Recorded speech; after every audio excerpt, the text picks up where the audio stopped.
All right. Good evening, everybody. I will spend a little bit of time explaining the plan for tonight, and it's going to be a little funny in terms of getting the details sorted out.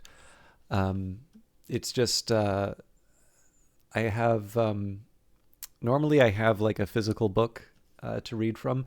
Sometimes the digital copies are a little difficult to manage with the oh, hang on, I've got the wrong image up. we may read the Adventure of the Christmas, or no, we will read the Adventure of the Christmas Pudding, but that's not quite what we're going to be looking at yet. But in fact, let's just take a minute here, put that away. But yeah, so I don't know. It's kind of nice to set the table a little bit in terms of what the overall plan for the stream is and um, why I'm putting it together. Um, hey, Zrog, good to see you. Um, so I'm trying to remember the first Christmas stream that I did. I don't necessarily think it was a reading one, but when I was in Vancouver, I had a couple of friends. So, like, basically, I left home as soon as I could and went out to Vancouver and didn't really have any family there. And in fact, my family moved out to Ontario. And I've never been that bothered by not necessarily having any family for holidays or anything like that. I'm generally quite content on my own. This, of course, doesn't mean that I want to avoid in all circumstances interactions with family, but I basically feel quite comfortable being on my own. So if it's Thanksgiving, if it's Christmas, if it's my birthday, I'm quite happy to just stay where I am, and if anything, I might do a stream. And I had a couple of friends. They're very very dear friends of mine. I think. Well, so, no, I know that they are that. But they're ones I actually originally found one of them through working together. We were at a coffee shop, and for whatever reason, every single time that we worked together, something seemed to go wrong. um, but anyways, it survived. Survived, and we kept in touch. But I remember they were quite insistent that or maybe not insistent, but they kind of found out that I was at loose ends, and not just her, but her parents also made sure that I was invited over. And she was, I don't think she was engaged at the time, but now her husband would of course be part of the gatherings as well. But for several years, basically as long as I was in Vancouver, I would always be able to go to their place for Christmas. And it was very nice because, again, these are the sorts of friends where if I had one real regret in terms of moving out, it was the fact that I would not get to hang out with them as much. But it was something that I really appreciated. And again, it's not necessarily because I feel the need for myself, but sometimes it is just nice to know that somebody was considering it. And I recall, I think it may have been that somebody had sort of suggested that they were having sort of their first Christmas alone in stream or something like that. And it sort of occurred to me that you never really know somebody's circumstances when they are streaming, or when you're streaming, somebody inside of your chat. You don't know what's going on with them. And I sort of reflected on the fact that there might actually be a couple of people who appreciate a, friendly, inoffensive Canadian accent in the background. I'm clearly not going to be a substitute or a replacement for, hanging out with friends. But on the other hand, I wanted at least there to be the option for somebody to just have, something that I think they could reasonably consider to be for them. So if you happen to be, sitting at Christmas and either you want to spend some time away from the family or you are sort of at loose ends, this stream here is for you. And you can consider me, the Canadian voice version of a Yule log. Just put me on in the background and we will try to come up with a first approximation of coziness um, for the evening. So usually what I've done for these is I've read some kind of a Christmas story. And the difficulty here was that for 2 years I had really obvious options. So I think it's just been the past 2 years that I've been reading stories. I think it's also probably that coincides with the fact that for a while Twitch wouldn't let me read stories. But the first year was Christmas Carol, which, wonderful story. Incidentally, I actually think The Muppets Christmas Carol is a very good adaptation of that story, um, in addition to just being a good movie. But we read that. I had a very good time reading that one. Um, and then last year we did probably one of the lesser known Sherlock Holmes stories, The Adventure of the Blue Carbuncle. So you can kind of consider that one to be the Sherlock Holmes Christmas special. And so this actually created a little bit of a difficulty for me because I'm like, well, what's the next Christmas story for me to read? And I was actually going to just start with the book that you may have seen at the start here, The Adventure of the Christmas Pudding by Agatha Christie. But I was reading a couple of other texts, and so I've actually decided that we're going to start with two George Orwell essays, both of them written around Christmas time. And excuse me. One of these will speak a little bit to the dilemma that I have in terms of finding things to read. But if nothing else, it just gives us more content. So the plan here is going to be we'll start with the two George Orwell essays. Next, we'll move into, I'll do a little bit of a warm up. I will confess I've not actually read the Agatha Christie story, so it may be a complete disappointment. But as soon as I saw it, there was a second one that I was debating on, but I decided to go with the Agatha Christie story. And then depending on the time that we have, there may be another thing that I read, which isn't necessarily very Christmassy, but I figure there might be some fun with that. But we'll see where the time goes. We'll also see how many people are interested, and from there we'll make some decisions in terms of how to spend the evening. But I hope you've all had a good Christmas so far. I hope you are spending it with people who you care about, or that you've been able to reach out to loved ones and say hello, say Merry Christmas. And we're going to start enjoying some reading. I will also confess my headache's not really gotten any better. I'm going to try and not have that get in the way of reading as such. But I may take a couple of tea breaks just to make sure that I'm feeling okay. All right, now this one's going to seem a little funny.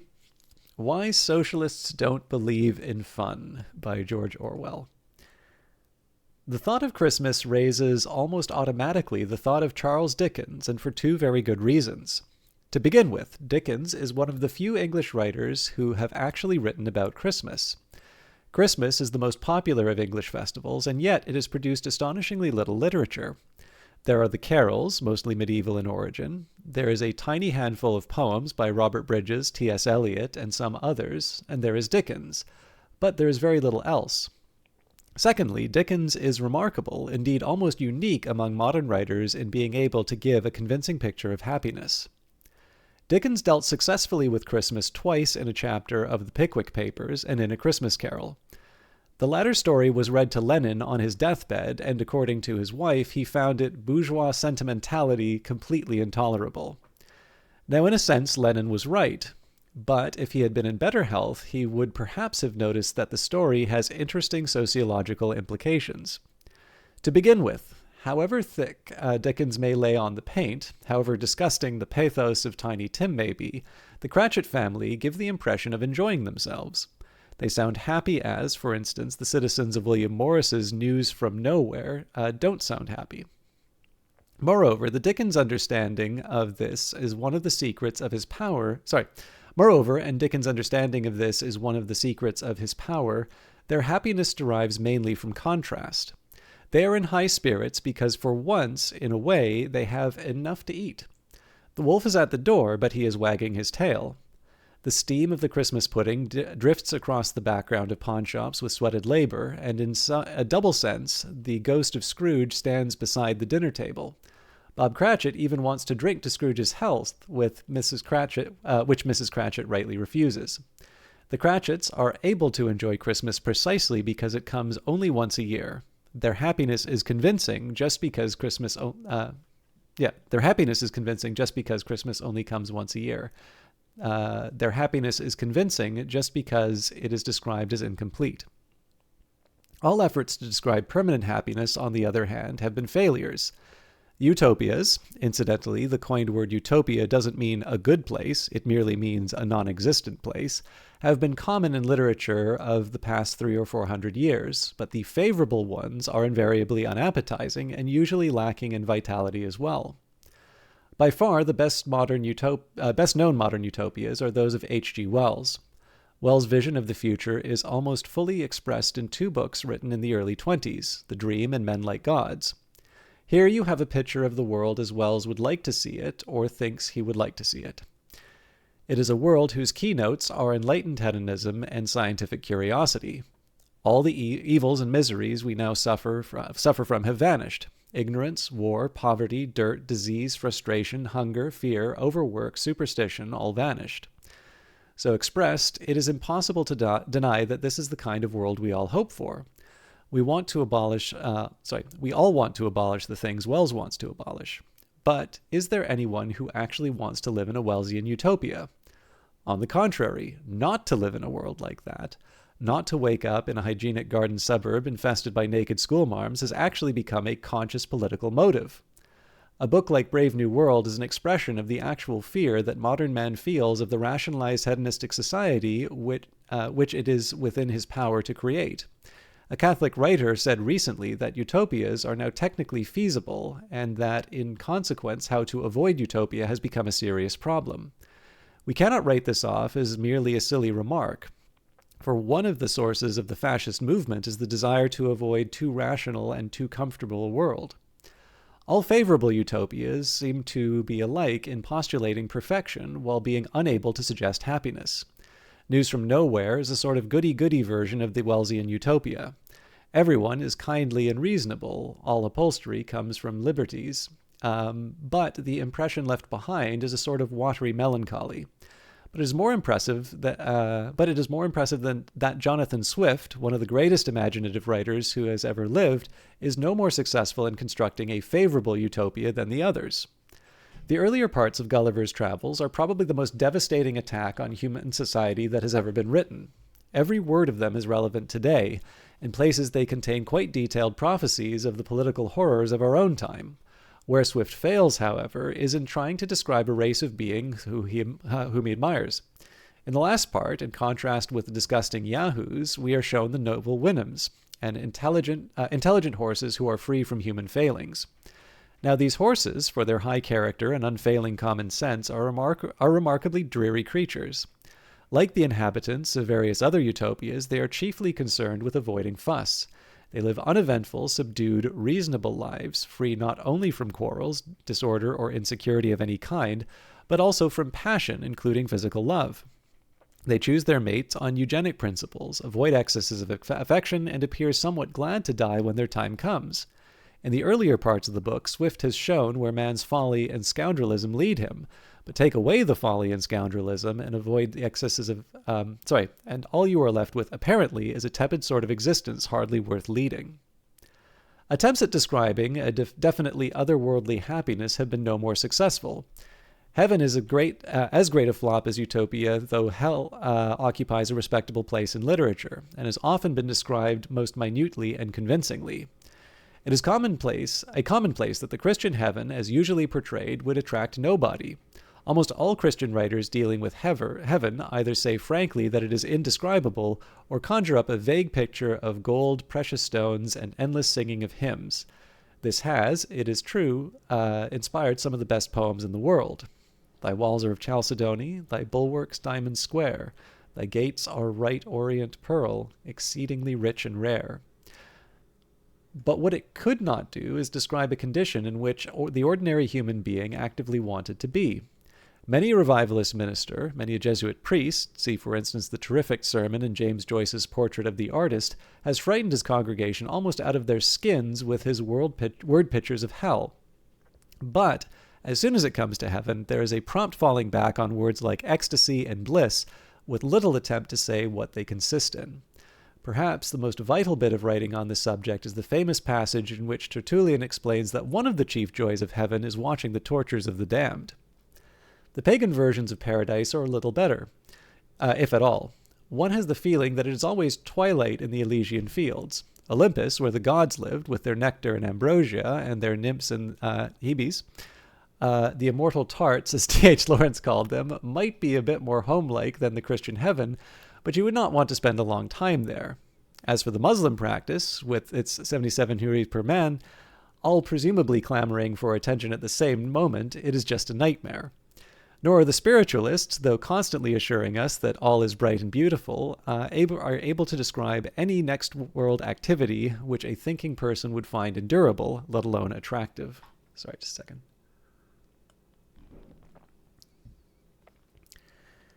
It is the same with attempted descriptions of perfect happiness, which are neither utopian nor otherworldly, but merely sensual. They always give an impression of emptiness or vulgarity, or both. At the beginning of La Pucelle Voltaire describes life of Charles IX with his mistress Agnes Sorel.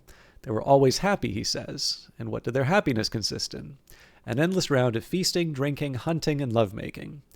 Who would not sicken of such an existence after a few weeks? Rabelais describes the fortunate spirits who have a good time in the next world to console them from having had a bad time in this one. They sing a song which can be roughly translated to leap, to dance, to play tricks, to drink the wine both white and red, and do nothing all day long except count gold crowns. How boring it sounds after all. The emptiness of the whole notion of an everlasting good time is shown up in Bruegel's picture, The Land of the Sluggard, where 3 great lumps of fat lie asleep head to head, with the boiled eggs and roasting legs of pork coming up to be eaten of their own accord. It would seem that human beings are not able to describe, nor perhaps to imagine, happiness except in terms of contrast. That is why the conception of heaven or utopia varies from age to age. In pre-industrial society, heaven was described as a place of endless rest, and as being paved with gold, because the experience of the average human being was overwork and poverty. The huris of the Muslim paradise reflected a polygamous society where most of the women disappeared into the harems of the rich. But these pictures of eternal bliss always failed because as the bliss became eternal, eternity being thought of as endless time, the contrast ceased to operate. Some of the conventions embedded in our literature first arose from physical conditions which have now ceased to exist. The cult of spring is an example. In the Middle Ages, spring did not primarily mean swallows and wild flowers. It meant green vegetables, milk, and fresh meat after several months of living on salt pork and smoky windowless huts. The spring songs were gay. Do nothing but eat and make good cheer, and thank heaven for the merry year when flesh is cheap and females dear, and lusty lads roam here and there so merrily, and ever among so merrily, because there was something to be gay about. The winter was over, and that was the great thing. Christmas itself, a pre-Christian festival, probably started because there had to be an occasional outburst of overeating and drinking to make a break in the unbearable northern winter. The inability of mankind to imagine happiness except in the form of relief, either from effort or pain, presents socialists with a serious problem. Dickens can describe a poverty-stricken family tucking into a roast goose and can make them appear happy. On the other hand, the inhabitants of perfect universes seem to have no spontaneous gaiety and are usually somewhat repulsive into the bargain. But clearly, we are not aiming at the kind of world Dickens described, nor probably at any world we are capable of imagining. The socialist objective is not a society where everything comes in right in the end because kind old gentlemen give away turkeys. What we are aiming at, if not a society in which what are we aiming at, if not a society in which charity would be unnecessary? We want a world where Scrooge, with his dividends, and Tiny Tim, with his tuberculosis leg, would both be unthinkable. But does this mean we are aiming at some painless, effortless utopia? At the risk of saying something which the editors of the Tribune may not endorse, I suggest that the real objective of socialism is not happiness. Happiness hitherto has been a byproduct, and for all we know, may always remain so. The real objective of socialism is human brotherhood. This is widely felt to be the case, though it is not usually said, or not said loudly enough. Men use up their lives and heart heartbreaking political struggles or get themselves killed in civil wars or tortured in the secret prisons of the Gestapo, not in order to establish some central heated, air-conditioned, strip-lighted paradise, but because they want a world in which human beings love one another instead of swindling and murdering one another. And they want that world as a first step. Where they go from there is not so certain, and the attempt to foresee it in detail merely confuses the issue. Socialist thought has to deal in prediction, but only in broad terms. One often has to aim at objectives which one can only very dimly see. At this moment, for instance, the world is at war and wants peace. Yet the world has no experience of peace and never has had, unless the noble savage once existed.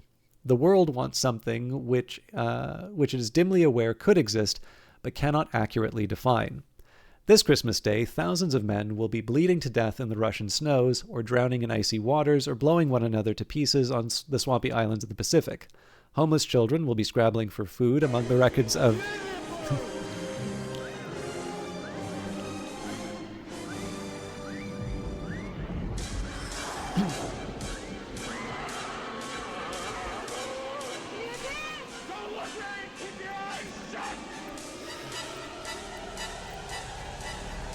Thank you very much, Wanderer Down. Thank you for the sub, and Merry Christmas. I'm not sure if I should disable the alert or not for reading. I'm just going to finish up the essay, and I'll give you a proper thanks. But thank you for that. All right, this Christmas Day, thousands of men will be bleeding to death in Russian snows or drowning in icy waters or blowing one another to pieces on swampy islands in the Pacific. Homeless children will be scrabbling for food among the wreckage of German cities. To make that kind of thing impossible is a good objective, but to say in detail what a peaceful world would be like is a different matter. Nearly all creators of utopia have resembled the man who has a toothache and therefore thinks happiness consists in not having a toothache. They wanted to produce a perfect society by an endless continuation of something that has only been valuable because it was temporary. The wider course would be to say that there are certain lines along which humanity must move. The grand strategy is mapped out, but detailed prophecy is not our business. Whoever tries to imagine perfection simply reveals his own emptiness. This is the case even with a great writer like Swift, who can lay a bishop or a politician so neatly, flay a bishop or politician so neatly, but who, when he tries to create a Superman, merely leaves one with the impression the very last he can have, leaves one the impression that the very least he can have intended that the stinking yahoos had in them more possibility of development than the enlightened Winhams. All right, so that was December 20th, 1943. Note, George Orwell's Payment book for December 20th, 1943 records the sum of £550 for a special article of 2,000 words for the Tribune. This has never been traced in Tribune under Orwell's name, but it now seems certain that an essay entitled Can Socialists Be Happy by John Freeman is what is referred to. The name Freeman would have appealed to Orwell as a pseudonym, and the article has many social and political and literary links with Orwell, such as the relation of Lenin to Dickens. The fact that Lenin read A Christmas Carol on his deathbed also appears in the second graph of Orwell's 1939 essay Charles Dickens. A real John Freeman, later editor of The New Statesman, has confirmed that he did not write the article. The reason why Orwell chose to write as John Freeman, he has never used the pseudonym again, is not clear. It may be that the Tribune did not want its literary editor to be so associated with its political pages. Possibly it was a device that allowed Orwell to be paid a special fee, or it may be that he simply wished to see how far the Tribune would let him go with his opinions. In any case, the article appeared in the Christmas issue and provoked much debate in the issues that followed. The lost essay is included in the collected works and printed here for the first time under Orwell's name. I do like this site, but I do tend to find, I know I sometimes stumble over some of the words, but I also think the versions of these essays are a bit imperfect as well, like either some weird punctuation or just kind of clumsy phrasings. Anyway, Wanderer Down, thank you very much for your sub. I hope you are enjoying your Christmas. We're going to read his other one 3 years later from December 20th, but this did mention Christmas pudding. So for those of you unfamiliar with Christmas pudding is a sweet dried fruit pudding traditionally served as part of Christmas dinner in Britain and other countries to which the tradition has been exported. It has origins in medieval England, with early recipes making use of dried fruit, suet, breadcrumbs, flour, eggs, and spice, along with liquids such as milk or fortified wine. Later, recipes became more elaborate. In 1845, cookery writer Eliza Acton wrote the first recipe for a dish called Christmas pudding. The dish is sometimes known as plum pudding, although this can refer to other kinds of boiled pudding involving dried fruit. Hello, Nearly Logical. And yes, happy holidays, Merry Christmas to all of you. I have a feeling I'm going to be saying a lot of that to everyone, so I apologize in advance for people who I might miss while I'm reading through articles. The word plum was used then for what has been called a raisin since the 18th century, and the pudding does not contain plums in the modern sense of the word. Some households have their own recipes for Christmas pudding, which may be handed down through families for generations. Essentially, the recipe brings together what traditionally were expensive or luxurious ingredients, notably the sweet spices that are so important in developing its distinctive rich aroma, and usually made with suet. The pudding is very dark, almost black in appearance due to the dark sugars and black treacle in most recipes, and its long cooking time. The mixture can be moistened with the juice of citrus fruits, brandy, and other alcohol. Some recipes call for dark beers, such as mild stout or porter. Prior to the 19th century, English Christmas pudding was boiled in a pudding cloth and often represented as round. The Victorian-era fashion involved putting the mixture into a basin and then steaming it, followed by unwrapping the pudding, placing it on a platter, and decorating the top with a sprig of holly. Initial cooking usually involves steaming for many hours. Most pre-20th century recipes assume that the pudding will then be served immediately, but in the second half of the 20th century it became more usual to reheat puddings on the day of serving, and recipes changed slightly to allow for maturing. To serve, the pudding is reheated by steaming once more and may be dressed with warm brandy, which is set alight. It can be eaten with hard sauce, usually brandy butter or rum butter, cream, lemon cream, ice cream, custard, or sweetened bechamel, and is sometimes sprinkled with castor sugar.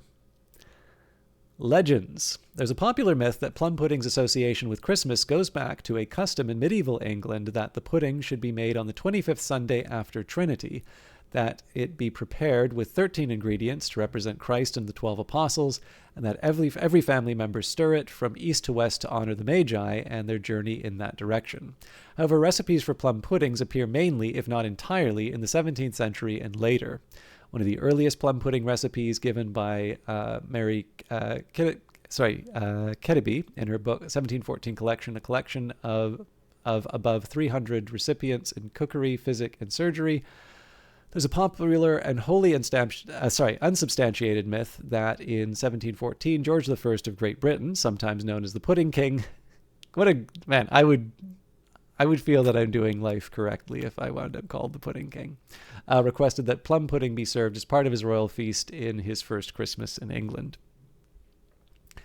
Ancestors. Christmas pudding's possible ancestors include savory puddings, such as those in Harley, MS 279, Crustades, Malacates White, creme boiled, a kind of stirred custard, and sippets. Various ingredients and methods of these older recipes appear in early plum puddings. An early example of a bag pudding without fruit is Franche-Mêlée in the Liber Cure Cocorum. Pudding had the great merit of not needing to be cooked in an oven, something most lower-class households did not have.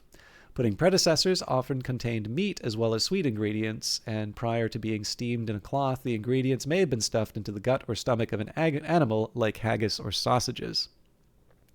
As techniques for meat preserving improved in the 18th century, the savory element of both the mince pie and the plum pottage diminished as the sweet content increased. People began adding dried fruit and sugar. The mince pie kept its name, though the pottage was increasingly referred to as plum pudding. As plum pudding, it became widespread as a feast dish, not necessarily associated with Christmas, and usually served with beef. It makes numerous appearances in the 18th century, It makes numerous appearances in 18th century satire as a symbol of Britishness, including the Gilray cartoon The Plum Pudding in Danger. Victorian era. It was not until the 1830s that a boiled cake of flour, fruit, suet, sugar, and spices, all topped with holly, made a definite appearance, becoming more and more associated with Christmas. In her best-selling 1845 book, Modern Cookery for Private Families, the East Sussex cook Eliza Acton was the first to refer to it as Christmas pudding. The custom of eating Christmas pudding was carried to many parts of the world by British colonists. It is a common dish in Australia, New Zealand, Canada, and South Africa. Throughout the colonial period, the pudding was a symbol of unity throughout the British Empire, which the message was widely promoted through the media. In 1927, the Empire Marketing Board (EMB) wrote a letter to Master of the Royal Household requesting a copy of the recipe used to make Christmas pudding for the royal family.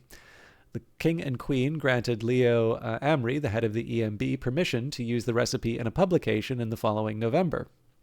The royal chef, Henry Sedard, provided it. In order to distribute the recipe, the EMB had to overcome two challenges: size and ingredients. First, the original recipe was measured to serve 40 people, including the entire royal family and their guests. The EMB was challenged to rework the recipe to serve only 8 people. Second, the ingredients used to make the pudding had to be changed to reflect the ideals of the empire. The origins of each ingredient were carefully manipulated to represent some of the empire's many colonies. Brandy from Cyprus and nutmeg from the West Indies, which had been inadvertently forgotten in previous recipes, made special appearances. However, there were a number of colonies that produced the same foodstuffs. The final recipe included Australian currants, South African stoned raisins, Canadian apples, Jamaican rum, and English beer, among other ingredients all sourced from somewhere in the empire. After finalizing the ingredients, the royal recipe was sent out to national newspapers and to popular women's magazines. Copies were also printed and handed out to the public for free. The recipe was a phenomenal success, as thousands of requests for the recipe flooded the EMB office. In 1931, an annual Christmas market for the People's Dispensary for Sick Animals was held at the Royal Albert Hall on the 24th and 25th of November. A 10-ton Christmas puddings, the largest ever created up until that time, was featured.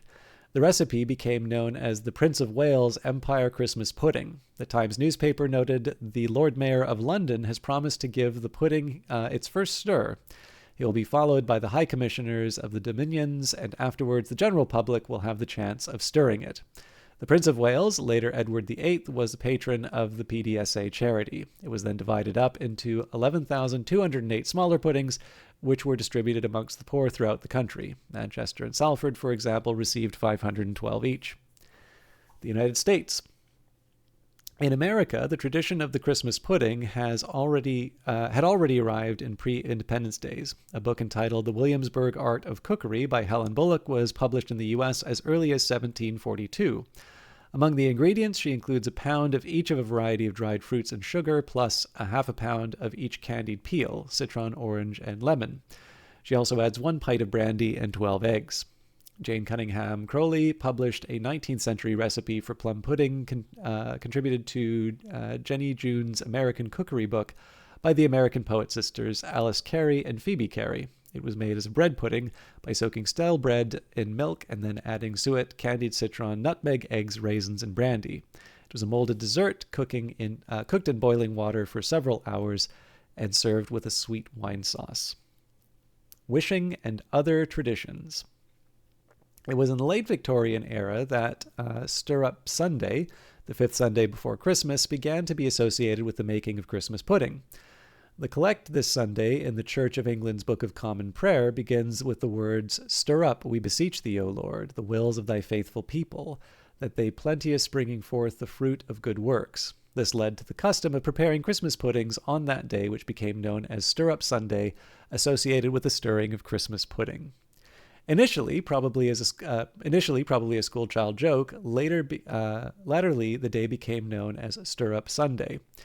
By the 1920s, the custom was established that everyone in the household, or at least every child, and sometimes the servants, gave the mixture a stir and made a wish while doing so. It was common practice to include small silver coins in the pudding mixture, which could then be kept by the person whose serving included them. The usual choice was a silver 3 pence or a 6 pence. The coin was believed to bring wealth in the coming year and came from an earlier tradition of putting tokens in the cake, which had died out by the 20th century. Other tokens are also known to have been included, such as a tiny wishbone to bring good luck, a silver thimble for thrift, or an anchor to symbolize a safe harbor. Once turned out of its basin, decorated with holly, doused in brandy, or occasionally rum, and flamed or fired, the pudding is traditionally brought out to the table ceremoniously and greeted with a round of applause. In 1843, Charles Dickens describes the scene in A Christmas Carol. Mrs. Cratchit left the room alone, too nervous to bear witness. To take the pudding up and bring it in. Hello, a great deal of steam. The pudding was out of the copper.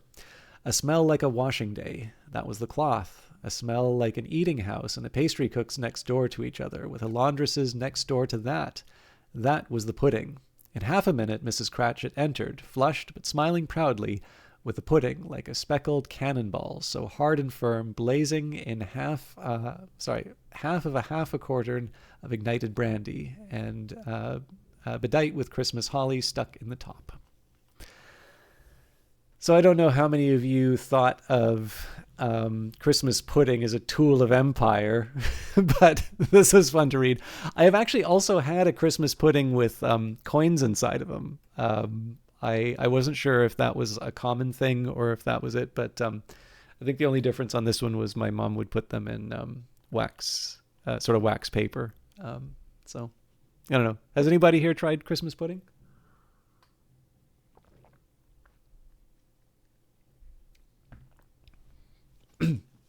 Okay, what I think I'm going to do, we're going to read the other Orwell essay. I'm going to take a quick break to just get myself set up with a glass of water and another cup of tea, and then we will start the adventure of the Christmas pudding. As I Please in Tribune, 20th December, 1946. Let's make this a bit bigger. An advertisement in my Sunday paper sets forth in the form of a picture the 4 things that are needed for a successful Christmas. At the top of the picture is a roast turkey, below that a Christmas pudding, below that a dish of mince pies, and below that a tin of, I don't know, is that supposed to be God's silver salt? A liver salt? A tin of blank liver salt. It is a simple recipe for happiness. First the meal, then the antidote, then another meal. The ancient Romans were great masters of this technique. However, having just looked up the word vomitorium in the Latin dictionary, I find that after all, it does not mean a place where you went to be sick after dinner. So perhaps this was not a normal feature of every Roman home, as is commonly believed. Implied in the above-mentioned advertisement is the notion that a good meal means a meal at which you overeat yourself. In principle, I agree. I only add in passing that when we gorge ourselves this Christmas, if we do get the chance to gorge ourselves, it is worth giving a thought to the 1,000 million beings or thereabouts who will be doing no such thing. For in the long run, our Christmas dinners would be safer if we could make sure that everyone else had a Christmas dinner as well. But I will come back to that presently. The only reasonable motive for not overeating at Christmas would be that somebody else needs the food more than you do. A deliberately austere Christmas would be an absurdity. The whole point of Christmas is that it is a debauch, as it was probably long before the birth of Christ was arbitrarily fixed at that date. Children know this very well. From their point of view, Christmas is not a day of temperate enjoyment, but of fierce pleasures which they are quite willing to pay for with a certain amount of pain. The awakening at about 4 a.m. to inspect your stockings, the quarrels over toys through the morning, and the exciting whiffs of mincemeat and sage and onions escaping from the kitchen door, the battle with enormous platefuls of turkey, and the pulling of the wishbone, the darkening of the windows and the entry of the flaming plum pudding, the hurry to make sure that everyone has a piece on his plate while the brandy is still alight, the momentary panic when it is rumored that baby has swallowed the threepenny bit, the stupor all through the afternoon, the Christmas cake with almond icing, an inch thick, the peevishness next morning, and the castor oil on December 27th. It is an up-down business, by no means all pleasant, but well worthwhile for the sake of its more dramatic moments. Teetotalers and vegetarians are always scandalized by this attitude. As they see it, the only rational objective is to avoid pain and to stay alive as long as possible. If you refrain from drinking alcohol or eating meat or whatever it is, you may expect to live an extra 5 years, while if you eat or overdrink, you will pay for it in acute physical pain on the following day. Surely it follows that all excesses, even once-a-year outbreaks such as Christmas, should be avoided as a matter of course. Actually, it doesn't follow at all. One may decide, with full knowledge of what one is doing, that an occasional good time is worth the damage it inflicts on one's liver. For health is not the only thing that matters. Friendship, hospitality, and the heightened spirits and change of outlook that one gets by eating and drinking in good company are also valuable. I doubt whether, on balance, even outright drunkenness does harm, provided it is infrequent, twice a year, say.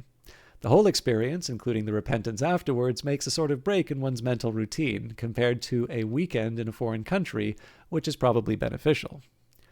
In all ages, men have realized this. There is a wide consensus of opinion, stretching back to the days before the alphabet, whereas habitual soaking is bad, conviviality is good, even if one does sometimes feel sorry for it in the next morning.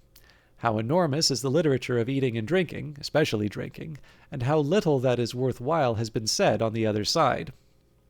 Offhand, I can't remember a single poem in praise of water, i.e., water regarded as a drink.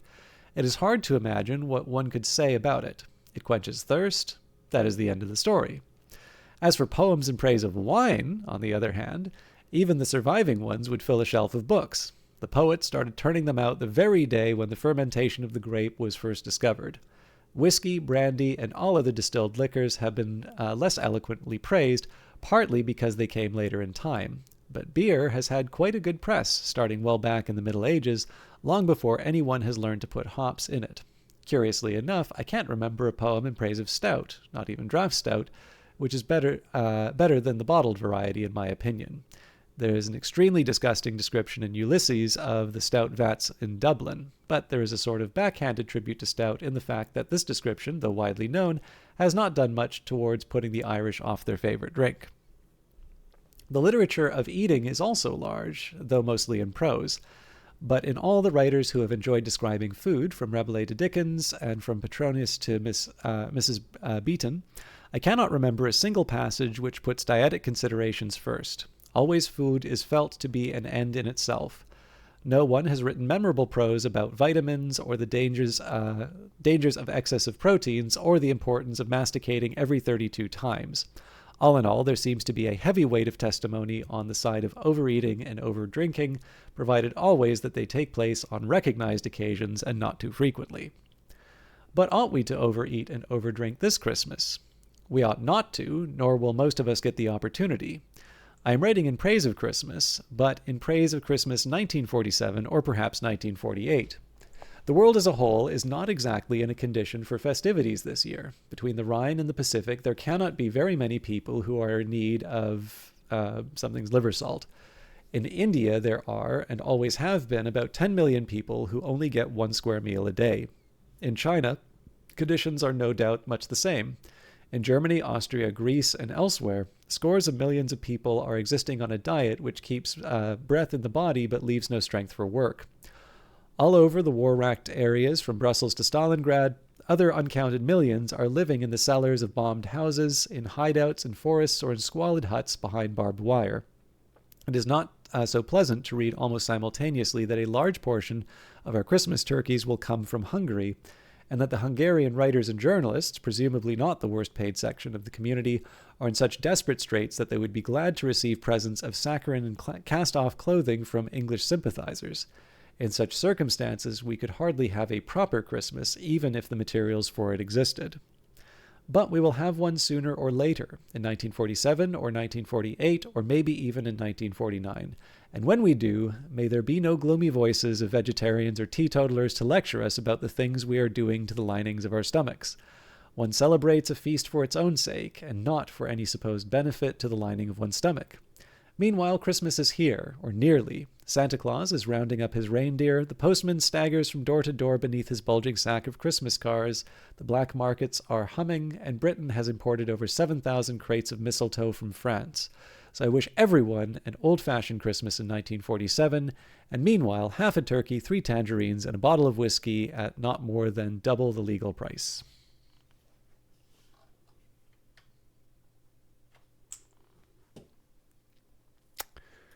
All right. Let me put this up. I know it's a little early. It's 45 minutes, but I'm going to refresh my beverages and such. So the catch for reading this one is that I am going to be reading this off of a tablet, and it's going to be a little hard to hold the tablet and also read directly into the mic. So I'm going to try and get myself a little. I'm just going to try and get myself sorted out. I'm going to take a few minutes just to get the. Again, I really want to try and get my. I want to try and get the tea. I want to get a glass of water. I want to try and get everything balanced out so that I can read this uninterrupted. But we will be reading The Adventure of the Christmas Pudding. Again, I have not read this story before, so if it winds up being a stinker, I'm sorry, but Agatha Christie has a good reputation. And yeah, I will. I'll be back momentarily. But now would be a good time to get yourself. I mean, I'm getting myself a glass of water, but I feel after the Orwell essay, you need to get yourself a drink, a glass of something stronger.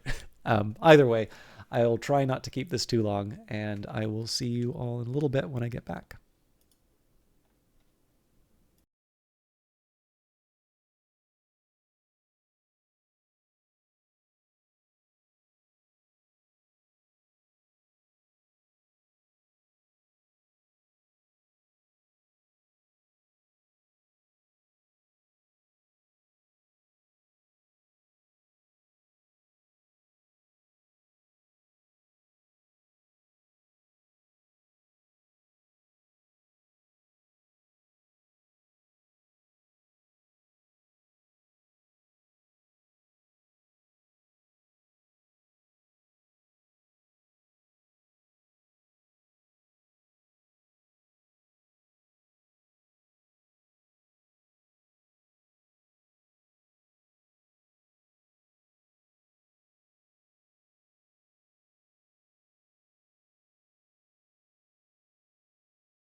Okay, thank you all for your patience. I realize the lack of audio in the background is a bit of a weird one. So I think here's how I'm going to handle the subs. So first of all, I really do appreciate it when people sub, and you'll probably notice that I don't do a lot of overlays or a whole lot of extra things on the screen.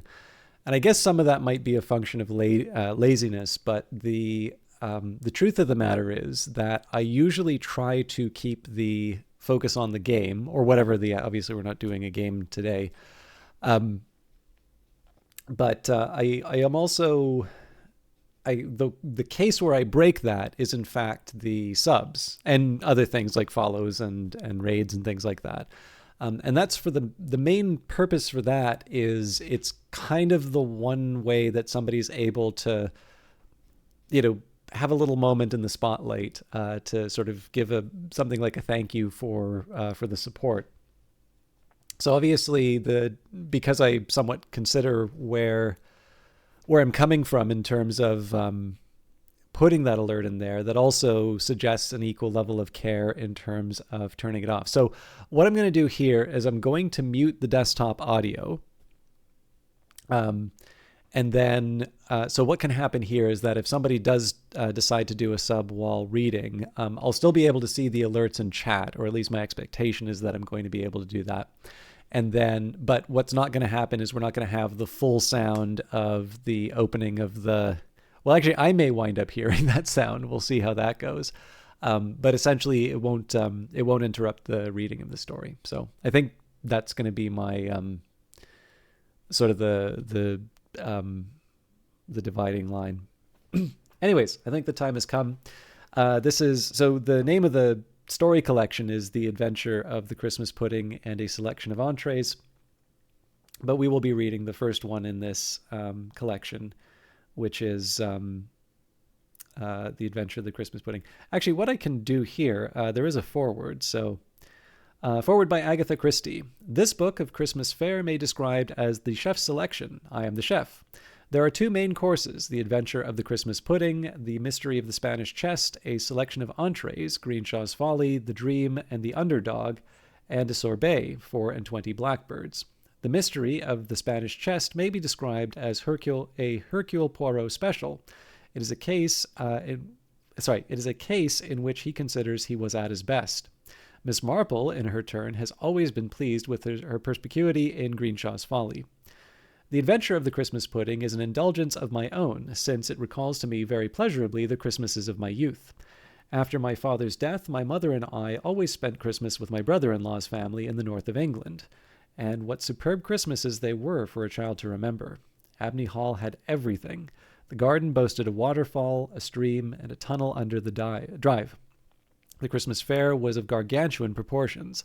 I was a skinny child, appearing delicate, but actually of robust health and perpetually hungry. The boys of the family and I used to vie with each other to see who could eat the most on Christmas Day. Oyster soup and turbot went down without undue zest, but then came roast turkey, boiled turkey, and an enormous sirloin of beef.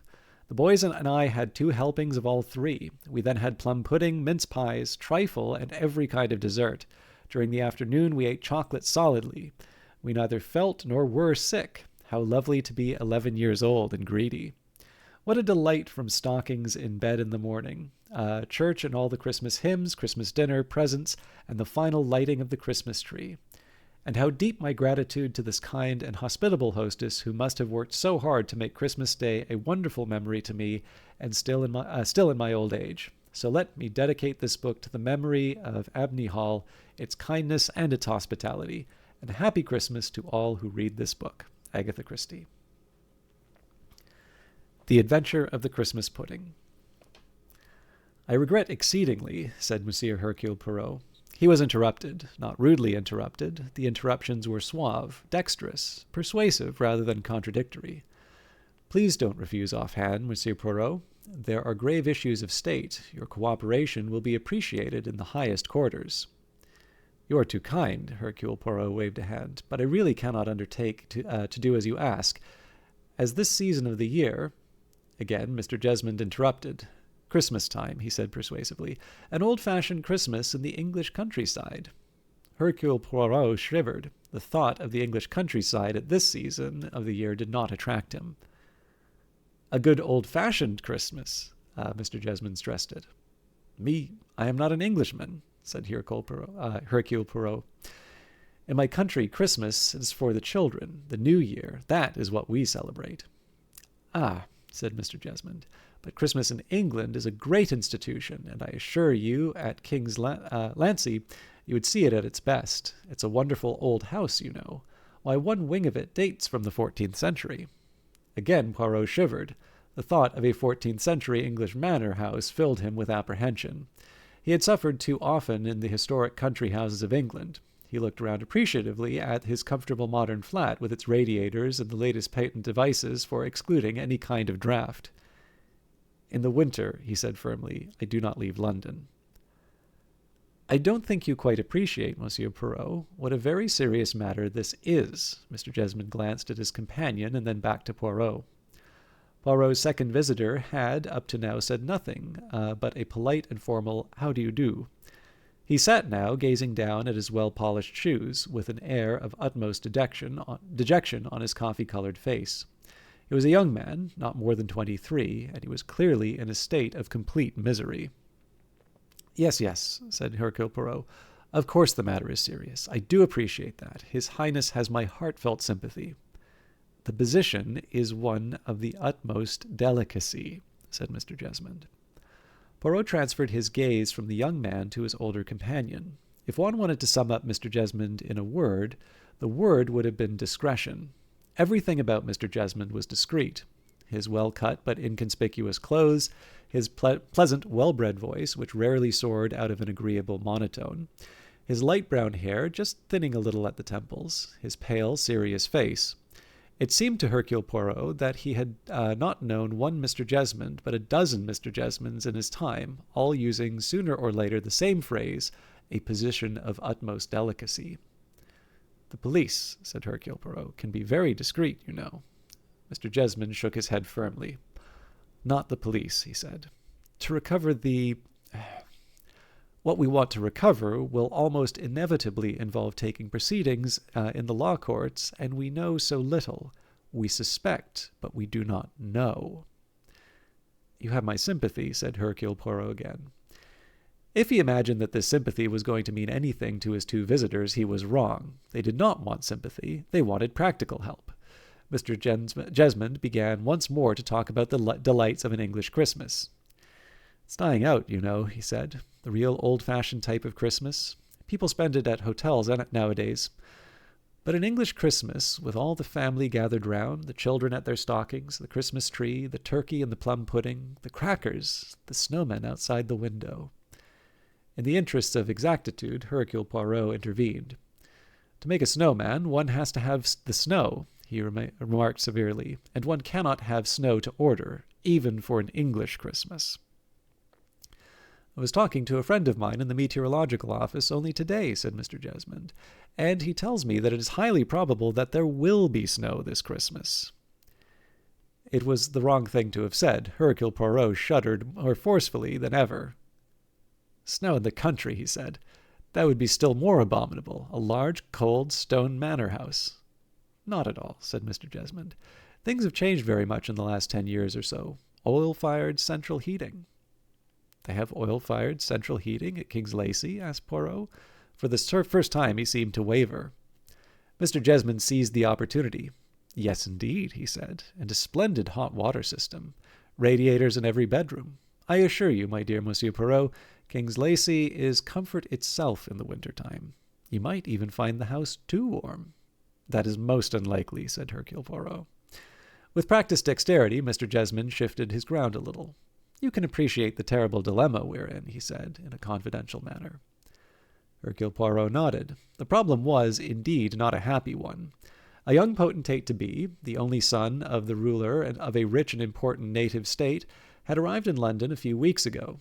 His country had been passing through a period of restlessness and discontent. Though loyal to the father, whose way of life had remained persistently Eastern, popular opinion was somewhat dubious of the younger generation. His follies had been Western ones, and as such looked upon with disapproval. Recently, however, his betrothal had been announced. He was to marry a cousin of the same blood, a young woman who, though educated at Cambridge, was careful to display no Western influence in her own country. The wedding day was announced, and the young prince had made a journey to England, bringing with him some of the famous jewels of his house to be reset in appropriate modern settings by Cartier. These had included a very famous ruby which had been removed from its cumbersome old-fashioned necklace and had been given a new look by the famous jewelers.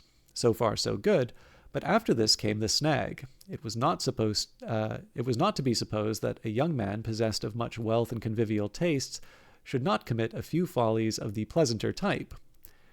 As to that, there would have been no censure. Young princes were supposed to amuse themselves in that fashion. For the prince to take a girl-friend of the moment for a walk down Bond Street and bestow upon her an emerald bracelet or a diamond clip as a reward for the pleasure she had afforded him would have been regarded as quite natural and suitable, corresponding, in fact, to the Cadillac cars which his father invariably presented to his favorite dancing girl of the moment. But the prince had been far more indiscreet than that. Flattered by the lady's interest, he had displayed to her the famous ruby in its new setting, and had finally been so unwise as to accede to a request to be allowed to wear it just for one evening. The sequel was short and sad. The lady had retired from their supper table to powder her nose. Time passed. She did not return. She had left the establishment by another door, and since then had disappeared into space. The important and distressing thing was that the ruby in its new setting had disappeared with her. These were the facts that could not possibly be made public without the most dire consequences. The ruby was something more than a ruby. It was a historical possession of great significance, and the circumstances of its disappearance were such that any undue publicity about them might result in the most serious political consequences. Mr. Jesmond was not the man to put these facts into simple language. He wrapped them up, as it were, with a great deal of verbiage. Who exactly Mr. Jesmond was, Hercule Poirot did not know. He had met other Mr. Jesmonds in the course of his career. Whether he was connected with the Home Office, the Foreign Secretary, or some other discreet branch of public service was not specified. He was acting in the interests of the Commonwealth. The ruby must be recovered. Monsieur Poirot, so Mr. Jesmond delicately insisted, was the man to recover it. Perhaps, yes, Hercule Poirot admitted, but you can tell me so little. Suggestion, suspicion, all that is not so very much to go upon. Come now, Monsieur Poirot. Surely it is not beyond your powers. Ah, come now. I do not always succeed. But this was mock modesty. It was clear enough from Poirot's tone that for him to undertake a mission was almost synonymous with succeeding with it. His Highness is very young, Mr. Jesmond said. It will be sad if his whole life is to be blighted for a mere youthful indiscretion. Poirot looked kindly at the downcast young man. It is the time for follies when one is young, he said encouragingly, and for the ordinary young man it does not matter much. The good papa, he pays up. The family lawyer, he helps disentangle the inconvenience. The young man, he learns by experience, and all ends for the best. In a position such as yours, it is hard indeed. You're approaching marriage. That is it. That is it exactly. For the first time, words poured from the young man. You see, she is very, very serious. She takes life very seriously. She has acquired at Cambridge many very serious ideas. There is to be education in my country. There are to be schools. There are to be many things, all in the name of progress, you understand, of democracy. It will not be, she says, like it was in my father's time. Naturally, she knows that I will have diversions in London, but not the scandal. No, it is the scandal that matters. You see, it is very, very famous, this ruby. There is a long trail behind it, a history, much bloodshed, many deaths. Deaths? Said Hercule Poirot thoughtfully. He looked at Mr. Jesmond. One hopes, he said, it will not come to that. Mr. Jesmond made a peculiar noise, rather like a hen who has decided to lay an egg and then thought the better of it. No, no, indeed, he said, sounding rather prim. There is no question, I am sure, of anything of that kind. You cannot be sure, said Hercule Poirot. Whoever has the ruby now, there may be others who want to gain possession of it, and who will not stick at a trifle, my friend. I really don't think, said Mr. Jesmond, sounding more prim than ever, that we need to enter into speculation of that kind. Quite unprofitable. Me, said Hercule Poirot, suddenly becoming very foreign. Me, I explore all the avenues, like the politicians. Mr. Jesmond looked at him doubtfully, pulling himself together. He said, "Well, I can take it as settled, Monsieur Poirot. You will go to King's Lacey?" "And how do I explain myself there?" said Hercule Poirot. Mr. Jesmond smiled with confidence. "That, I think, can be arranged very easily," he said. "I can assure you that it will all seem quite natural. You will find the Lacys most charming, delightful people." And you do not deceive me about the oil-fired central heating?" "No, no, indeed." Mr. Jesmond sounded quite pained. "I assure you, you will find every comfort." "Tout conforme aux dames," murmured Poirot to himself, reminiscently. "Ah, bien," he said. "I accept." All right, I'm going to have some tea, and then we'll move on to part 2.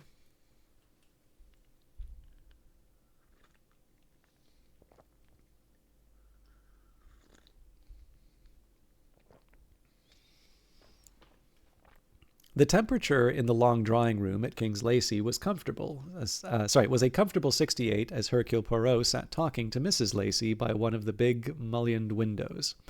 Mrs. Lacey was engaged in needlework. She was not doing petit point or embroidered flowers upon silk.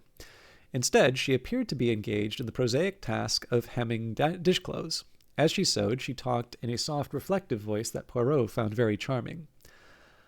"I hope you will enjoy our Christmas party here, Monsieur Poirot. It is only the family, you know. My granddaughter and grandson, and a friend of his, and Bridget, who's my great-niece, and Diana, who's a cousin, and David Welwyn, who is a very old friend. Just a family party. But Edwina Morecombe said that that's what you really wanted to see. An old-fashioned Christmas. Nothing could be more old-fashioned than we are. My husband, you know, absolutely lives in the past. He likes everything to be just as it was when he was a boy of 12 years old and used to come here for his holidays." She smiled to himself. "All the same old things. The Christmas tree and the stockings hung up and the oyster soup and the turkey, 2 turkeys, one boiled and one roast, and the plum pudding with the ring and the bachelor's button and the rest of it in it. We can't have sixpences nowadays because they're not pure silver anymore.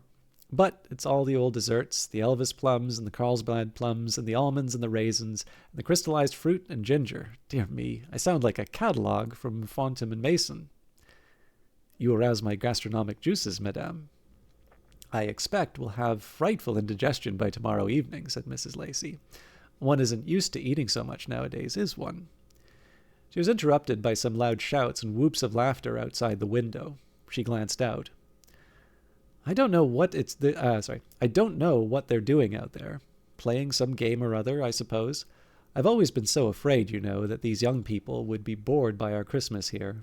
But not at all. It's just the opposite. Now, my own son and daughter and their friends, they used to be rather sophisticated about Christmas. Say it was all nonsense and too much fuss, and it would be far better to go out to a hotel somewhere and dance. But the younger generation seem to find all this terribly attractive.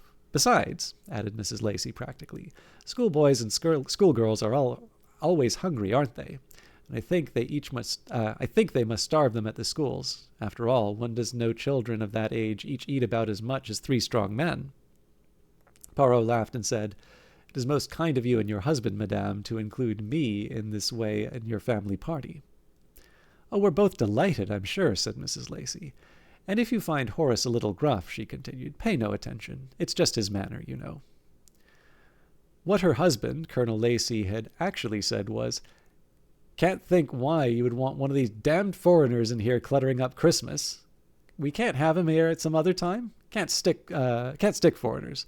All right, so Edwina Morecombe wished him on us. What's it got to do with her, I should like to know? Why doesn't she have him for Christmas?" "Because you know very well," Mrs. Lacey said, "that Edwina always goes to Claridge's." Her husband looked at her piercingly and said, "Not up to something, are you, Em?" "Up to something," said Em, opening her very blue eyes. "Of course not. Why should I be?" Old Colonel Lacey laughed a deep, rumbling laugh. "I wouldn't put it past you, Em. When you look your most innocent is when you are up to something." Revolving these things in her mind, Mrs. Lacey went on. "Edwina said that she thought perhaps you might help us. I'm sure I don't know quite how, but she said that friends of yours had once found you very helpful in a case something like ours. Perhaps you don't know what I'm talking about?" Poirot looked at her encouragingly. Mrs. Lacey was close on 70, but as upright as a ramrod, with snow-white hair, pink cheeks, blue eyes, a ridiculous nose, and a determined chin. "If there's anything I can do, I shall only be too happy to do it," said Poirot. "It is, I understand, a rather unfortunate matter of a young girl's infatuation." Mrs. Lacey noted, "Yes, it seems extraordinary that I should, well, want to talk to you about it. After all, you are a perfect stranger."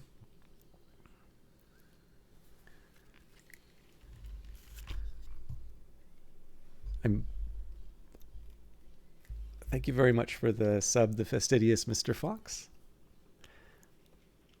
I'll give you a proper thank you when the section's done.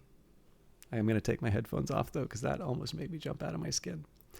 Mrs. Lacey nodded. "Yes, it seems extraordinary that I should, well, want to talk to you about it. After all, you are a perfect stranger." "And a foreigner," said Poirot in an understanding manner.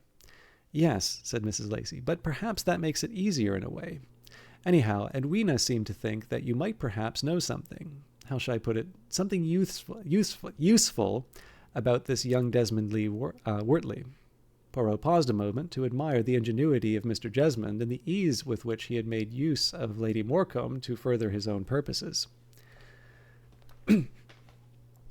"He has not, I understand, a very good reputation, this young man," he began delicately. "No, indeed, he hasn't. A very bad reputation. But that's no help so far as Sarah is concerned. It is never any good, is it, telling young girls that men have a bad reputation? It just spurs them on." "You're so very right," said Poirot. "In my young day," went on Mrs. Lacey, "oh dear, that's a very long time ago, we used to be warned, you know, against certain young men, and of course it did heighten one's interest in them, if one could possibly manage to dance with them or be alone with them in a dark conservatory." She laughed. "That's why I wouldn't let Horace do any of the things he wanted to do." "Tell me," said Poirot, "exactly what is it that troubles you?" "Our son was killed in the war," said Mrs. Lacey. "My daughter-in-law died when Sarah was born, so that she had always been with us. And we brought her up. Perhaps we brought her up unwisely. I don't know, but we thought we ought always to leave her as free as possible." "That is desirable, I think," said Poirot. "One cannot go against the spirit of the times." "No," said Mrs. Lacey. "That's what I felt about it. And of course girls nowadays do these sorts of things." Poirot looked at her inquiringly. "I think the way one expresses it," said Mrs. Lacey, "is that Sarah has got in with what they call the coffee bar set. She won't go to dances or come out properly or be a deb or anything of that kind. Instead, she has two rather unpleasant rooms in Chelsea down by the river and wears those funny clothes that they like to wear, and black stockings or bright green ones, very thick stockings, so prickly I always think, and she goes about without washing or combing her hair." "Ça, c'est tout à fait naturel," said Poirot. "It is the fashion of the moment. They grow out of it." "Yes, I know," said Mrs. Lacey. "I wouldn't worry about that sort of thing. But you see, she's taken up with this Desmond Lee Wortley, and he really has a very unsavory reputation. He lives more or less on well-to-do girls. They seem to go quite mad about him. He very nearly married the Hope girl, but her people got her made ward in court or something. And of course that's what Horace wants to do. He says it must be for her protection. But I don't think that's really a good idea, Monsieur Poirot. I mean, they'll just run away together and go to Scotland or Ireland or the Argentine somewhere and either get married or else live together without getting married. And although it may be contempt of court and all that, well, it isn't really an answer, is it, in the end? Especially if a baby's coming. One has to give in then and let them get married. And then, nearly always, it seems to me, after a year or two, there's a divorce. And then the girl comes home, and usually after a year or two, she marries someone so nice he's almost dull and settles down. But it's particularly sad, it seems to me, if there is a child, because it's not the same thing being brought up by a stepfather, however nice. No, I think it's much better if we did as we did in my young days. I mean, the first young man one fell in love with was always someone undesirable. I remember I had this horrible passion for a young man called... Now, what was his name now? How strange it is, I can't remember his Christian name at all. Tibbet, that was his surname, young Tibbet. Of course, my father more or less forbade him in the house, And he used to get asked to the same dances, and we used to dance together. And sometimes we'd escape and sit out together, and occasionally friends would arrange picnics in which we both went. Of course, it was all very exciting and forbidden, and one enjoyed it enormously. But one didn't go to the lengths that girls go nowadays. And so after a while, Mr. Tibbets faded out. And do you know, when I saw him 4 years later, I was surprised what I could ever have seen in him. He seems to be such a dull young man. Flashy, you know. No interesting conversation. One always thinks the days of one's own youth are best, said Poirot, somewhat sententiously. I know, said Mrs. Lacey. It's tiresome, isn't it? I mustn't be tiresome. But all the same, I don't want Sarah, who's a dear girl really, to marry Desmond Lee Wortley. She and David Welland, who is staying here, we were always such friends and so fond of each other, and we did hope, Horace and I, that they would grow up and marry. But of course she just finds him dull now, and she's absolutely infatuated with Desmond. I do not quite understand, madame, said Poirot. You leave him here now, staying in the house, this Desmond Lee Wortley? That's my doing, said Mrs. Lacey. Horace was all for forbidding her to see him and all that. Of course, in Horace's day, the father or guardian would have called round at the young man's lodgings with a horse's whip. Horace was all for forbidding the fellow into the house and forbidding the girl to see him. I told him that was quite the wrong attitude to take. No, I said, ask him down here. We'll have him down for Christmas with the family party. Of course, my husband said I was mad, but I said, at any rate, dear, let's try it. Let's see him in our atmosphere and our house, and we'll be very nice to him and very polite, and perhaps he'll seem less interesting to her. I think, as they say, you have something there, madame, said Poirot. I think your point of view is very wise, wiser than your husband's. Well, I hope it is, said Mrs. Lacey doubtfully. It doesn't seem to be working much yet, but of course he's only been here a couple of days. A sudden dimple showed in her wrinkled cheek. I'll confess something to you, Monsieur Poirot. I myself can't help liking him. I don't mean I really like him, with my mind, but I can feel the charm all right. Oh yes, I can see what Sarah sees in him. But I'm an old enough woman to have enough experience, to know he's absolutely no good, even if I do enjoy his company. Though I think, added Mrs. Lacey, rather wistfully, he has some good points. He asked if I might bring his sister here, you know. She's had an operation and was in the hospital. He said it was so sad for her being in a nursing home over Christmas, and he wondered if it would be too much trouble if we could bring her with him. He said he'd take all her meals up to her and that. Well, now, I do think that was rather nice of him, don't you, Monsieur Poirot? It shows consideration, said Poirot thoughtfully, which seems almost out of character. Oh, I don't know. You can have family affections at the same time as wishing to prey on a rich young girl. Sarah will be very rich, you know, not only with what we leave her, and of course that won't be very much, because most of the money goes with the place to Colin, my grandson. But her mother was a very rich woman, and Sarah will inherit all her money when she's 21. She's only 20 now. No, I do think it was very nice of Desmond to mind about his sister. And he didn't pretend that she was anything very wonderful or that. She's a shorthand typist, I gather, does secretarial work in London.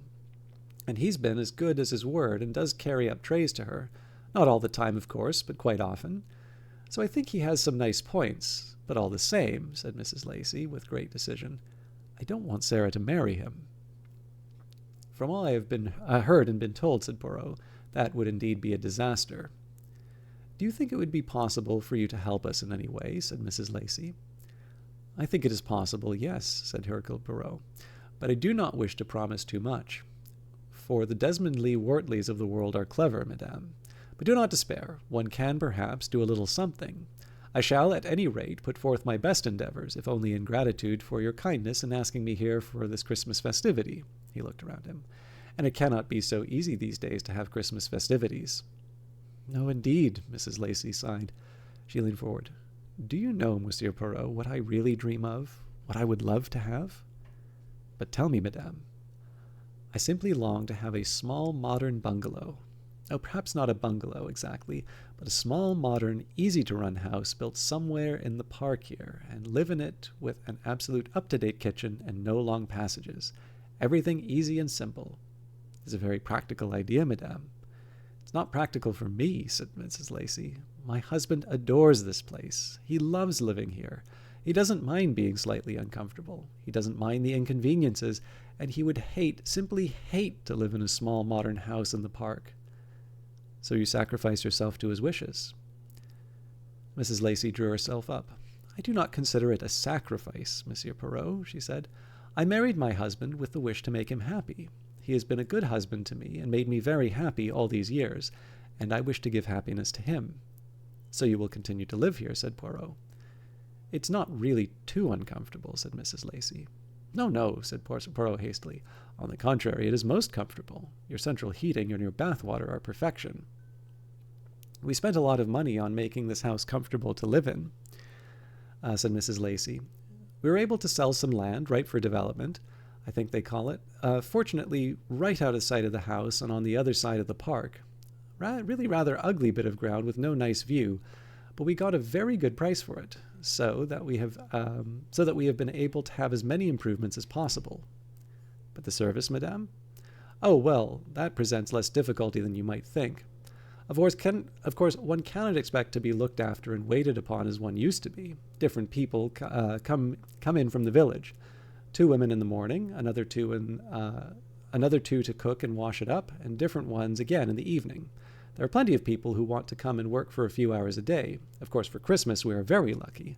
My dear Mrs. Ross always comes in every Christmas. She's a wonderful cook, really first class. She retired about 10 years ago, but she comes in to help us in any emergency. And then there's dear Perivel. Your butler? Yes, he's pensioned off and lives in a little house near the lodge, but he is so devoted, and he insists on coming to wait on us at Christmas. Really, I'm terrified, Monsieur Poirot, because he's so old and so shaky that I feel certain that if he carries anything heavy he will drop it. It's really an agony to watch him, and his heart is not good, and I'm afraid of his doing too much. But it would hurt his feelings dreadfully if I did not let him come.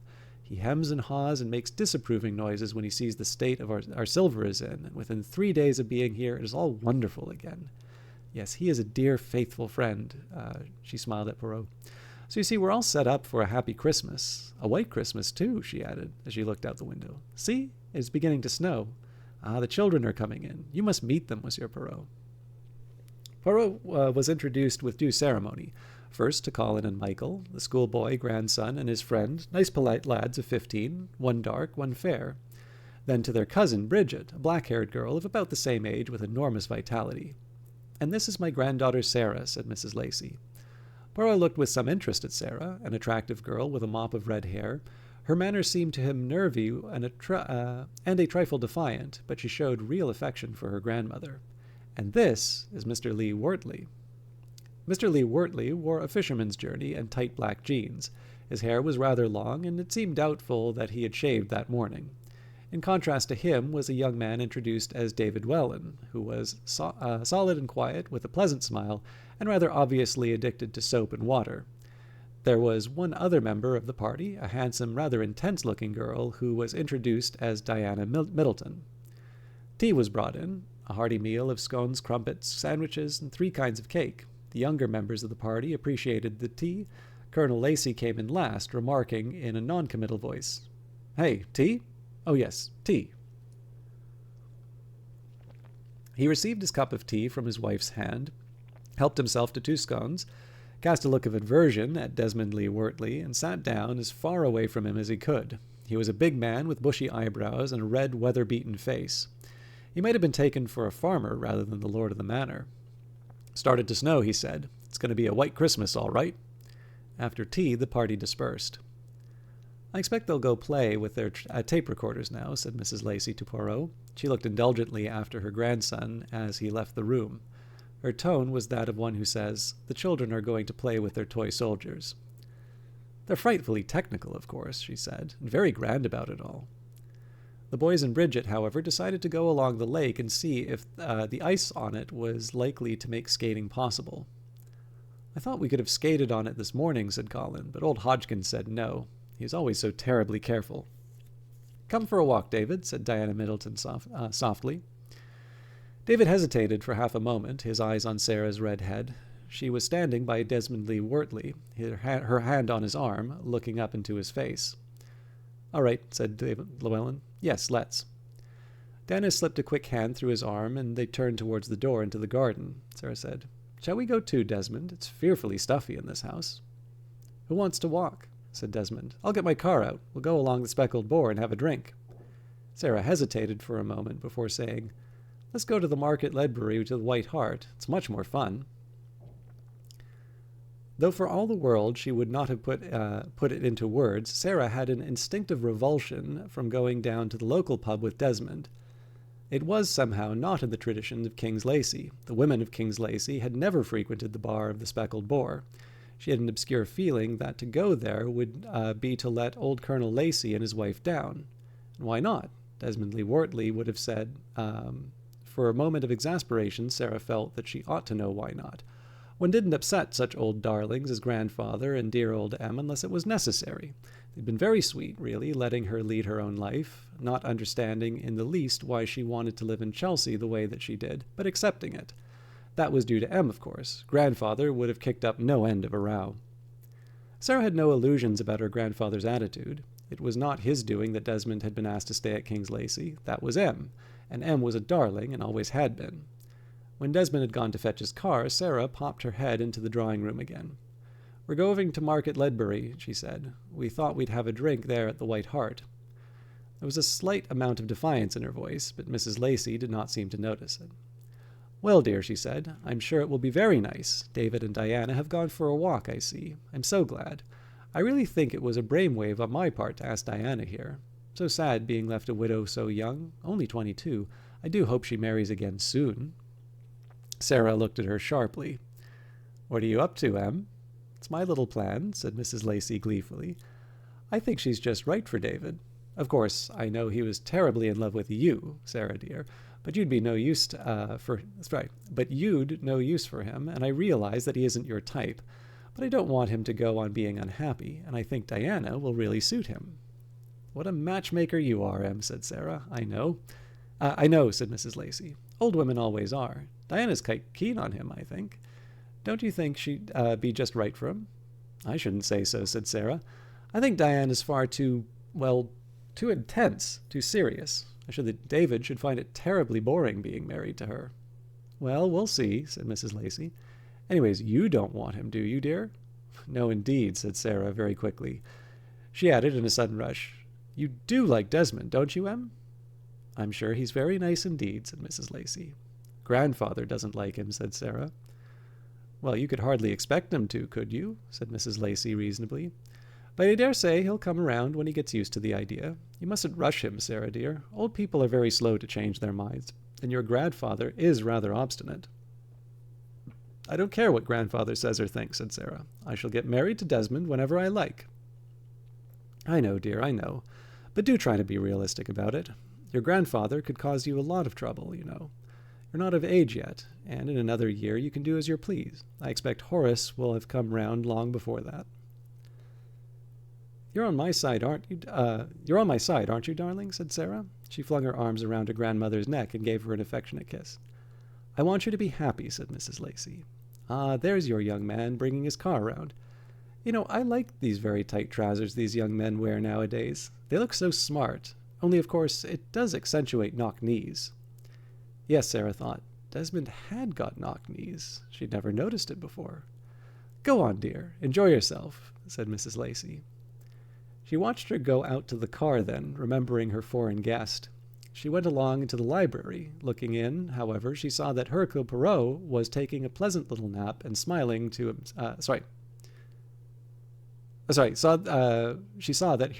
Looking in, however, she saw that Hercule Poirot was taking a pleasant little nap, and, smiling to herself, she went across the hall and out into the kitchen to have a conference with Mrs. Ross.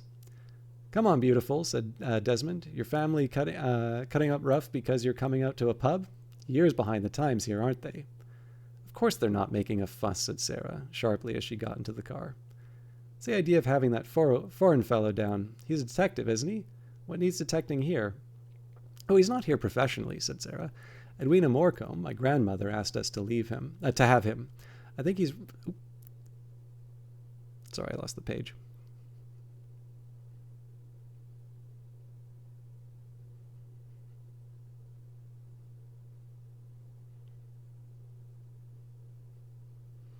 He's not here professionally, said Sarah. Edwina Morecombe, my grandmother, asked us to have him. I think he's retired from professional work long ago. Sounds like a broken-down old cab horse, said Desmond. He wanted to see an old-fashioned English Christmas, I believe, said Sarah vaguely. Desmond laughed scornfully. Such a lot of tripe, that sort of thing, he said. How you can stand it, I don't know. Sarah's red hair was tossed back and her aggressive chin shot up. I enjoy it, she said defiantly. You can't, baby. Let's cut the whole thing tomorrow. Go over to Scarborough or somewhere. I couldn't possibly do that. Why not? It would hurt their feelings. Oh, Bilge. You know you don't enjoy that childish sentimental bosh. Well, not really, perhaps, but Sarah broke off. She realized with a feeling of guilt that she was looking forward a good deal to the Christmas celebration. She enjoyed the whole thing, but she was ashamed to admit that to Desmond. It was not the thing to enjoy Christmas and family life.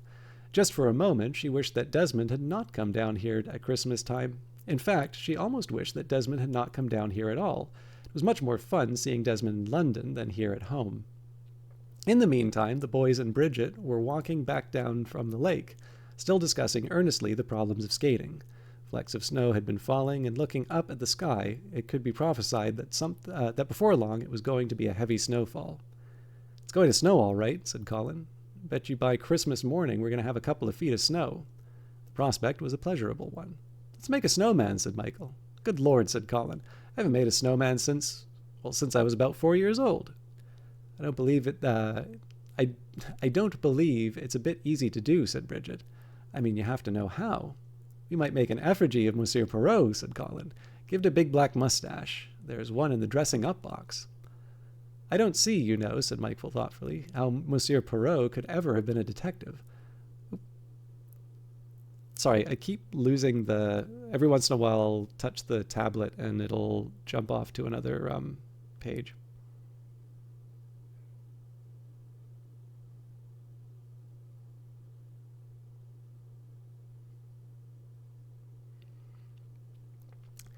I don't see, you know, said Michael thoughtfully, how Monsieur Perrault could ever have been a detective. I don't see how he'd ever be able to disguise himself. I know, said Bridget. One can't imagine him running around without a microscope and looking for clues and measuring footprints. I've got an idea, said Colin. Let's put on a show for him. What do you mean a show, said Bridget. We'll arrange a murder for him. What a gorgeous idea, said Bridget. Do you mean a body in the snow, that sort of thing? Yes, it would make him feel at home, wouldn't it? Bridget giggled. I don't know if I'd go as far as that. If it snows, said Colin, we'll have a perfect setting. A body and footprints we'll have to think about rather carefully and pinch one of grandfather's daggers and make some blood. They came to a halt and, oblivious to the rapidly falling snow, entered into an excited discussion. There's a paint box in the old schoolroom. We could mix up some blood. Crimson Lake, I should think. Crimson Lake's a bit too pink, I think, said Bridget. It ought to be a bit browner. Who's going to be the body? Asked Michael. I'll be the body, said Bridget quickly. Oh, look here, said Colin. I thought of it. Oh, no, said Bridget. It must be me. It's got to be a girl. It's more exciting. Beautiful girl lying lifeless in the snow. Beautiful girl, said Michael in derision. I've got black hair too, said Bridget. What's that got to do with it? Well, it'll show up so well on the snow, and I shall wear my red pajamas. If you wear red pajamas, they won't show the bloodstains, said Michael in a practical manner. But they'd look so effective against the snow, said Bridget. And they've got white facings, you know, so the blood could be on that. Oh, won't it be gorgeous?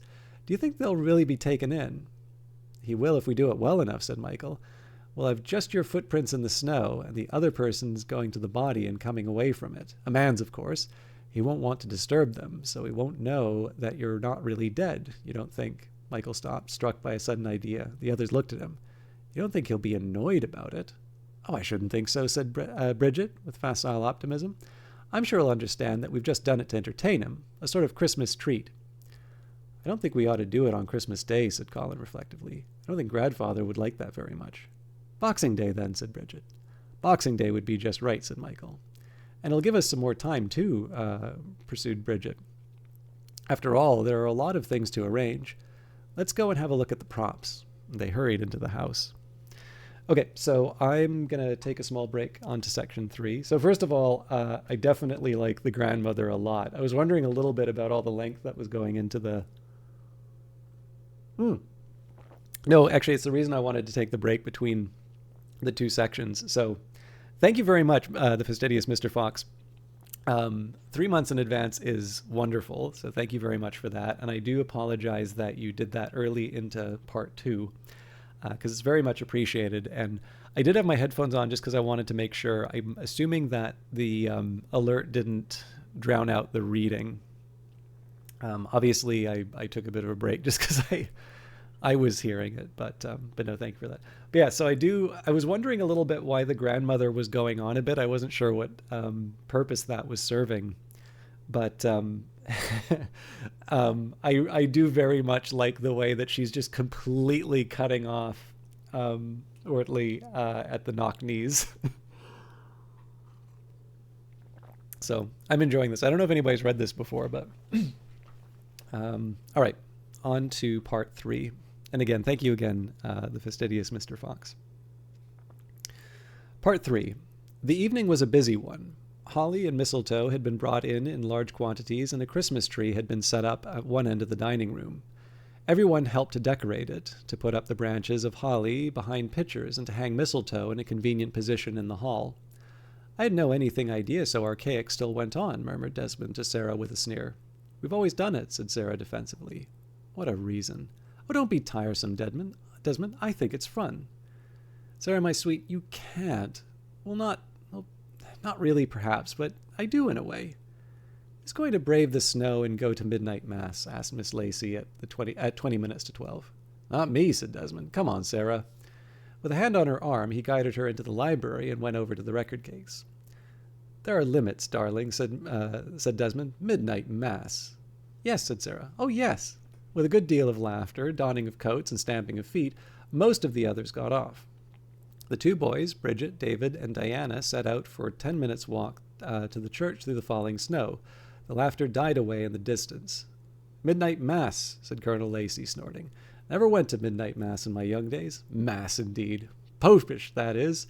Oh, I beg your pardon, Monsieur Poirot. Poirot waved his hand. It's quite all right. Don't mind me. Matins is good enough for anybody, I should say, said the colonel. Proper Sunday morning service. Hark the herald angels sing, and all the good old Christmas hymns. And then back to Christmas dinner. That's right, isn't it, Em? Yes, dear, said Mrs. Lacey. That's what we do. But the young ones enjoy the midnight service, and it's nice, really, that they want to go. Sarah and that fellow don't want to go. Well, there, dear, I think you're wrong, said Mrs. Lacey. Sarah, you know, did want to go, but she didn't like to say so. Beats me why she cares what that fellow's opinion is. She's very young, really, said Mrs. Lacey placidly. Are you going to bed, Monsieur Poirot? Good night. I hope you'll sleep well. And you, madame, you're not going to bed yet? Not just yet, said Mrs. Lacey. I've got the stockings to fill, you see. Oh, I know they're all practically grown up, but they do like their stockings. One puts jokes in them, silly little things, but it makes for a lot of fun. You work very hard to make this a happy house at Christmas time, said Poirot. I honor you. He raised her hand to his lips in a courtly fashion. Humph, grunted Colonel Lacey as Poirot departed. Flowery sort of fellow. Still, he appreciates you. Mrs. Lacey dimpled up at him. Have you noticed, Horace, that I'm standing under the mistletoe? She asked with the demureness of a girl of 19. Hercule Poirot entered his bedroom. It was a large room, well provided with radiators. As he went over towards the big four-poster bed, he noticed an envelope lying on his pillow. He opened it and drew out a piece of paper. On it was a shakily printed message in capital letters. Don't eat none of the plum pudding. One as wishes you well. Hercule Poirot stared at it. His eyebrows rose. Cryptic, he murmured, and most unexpected.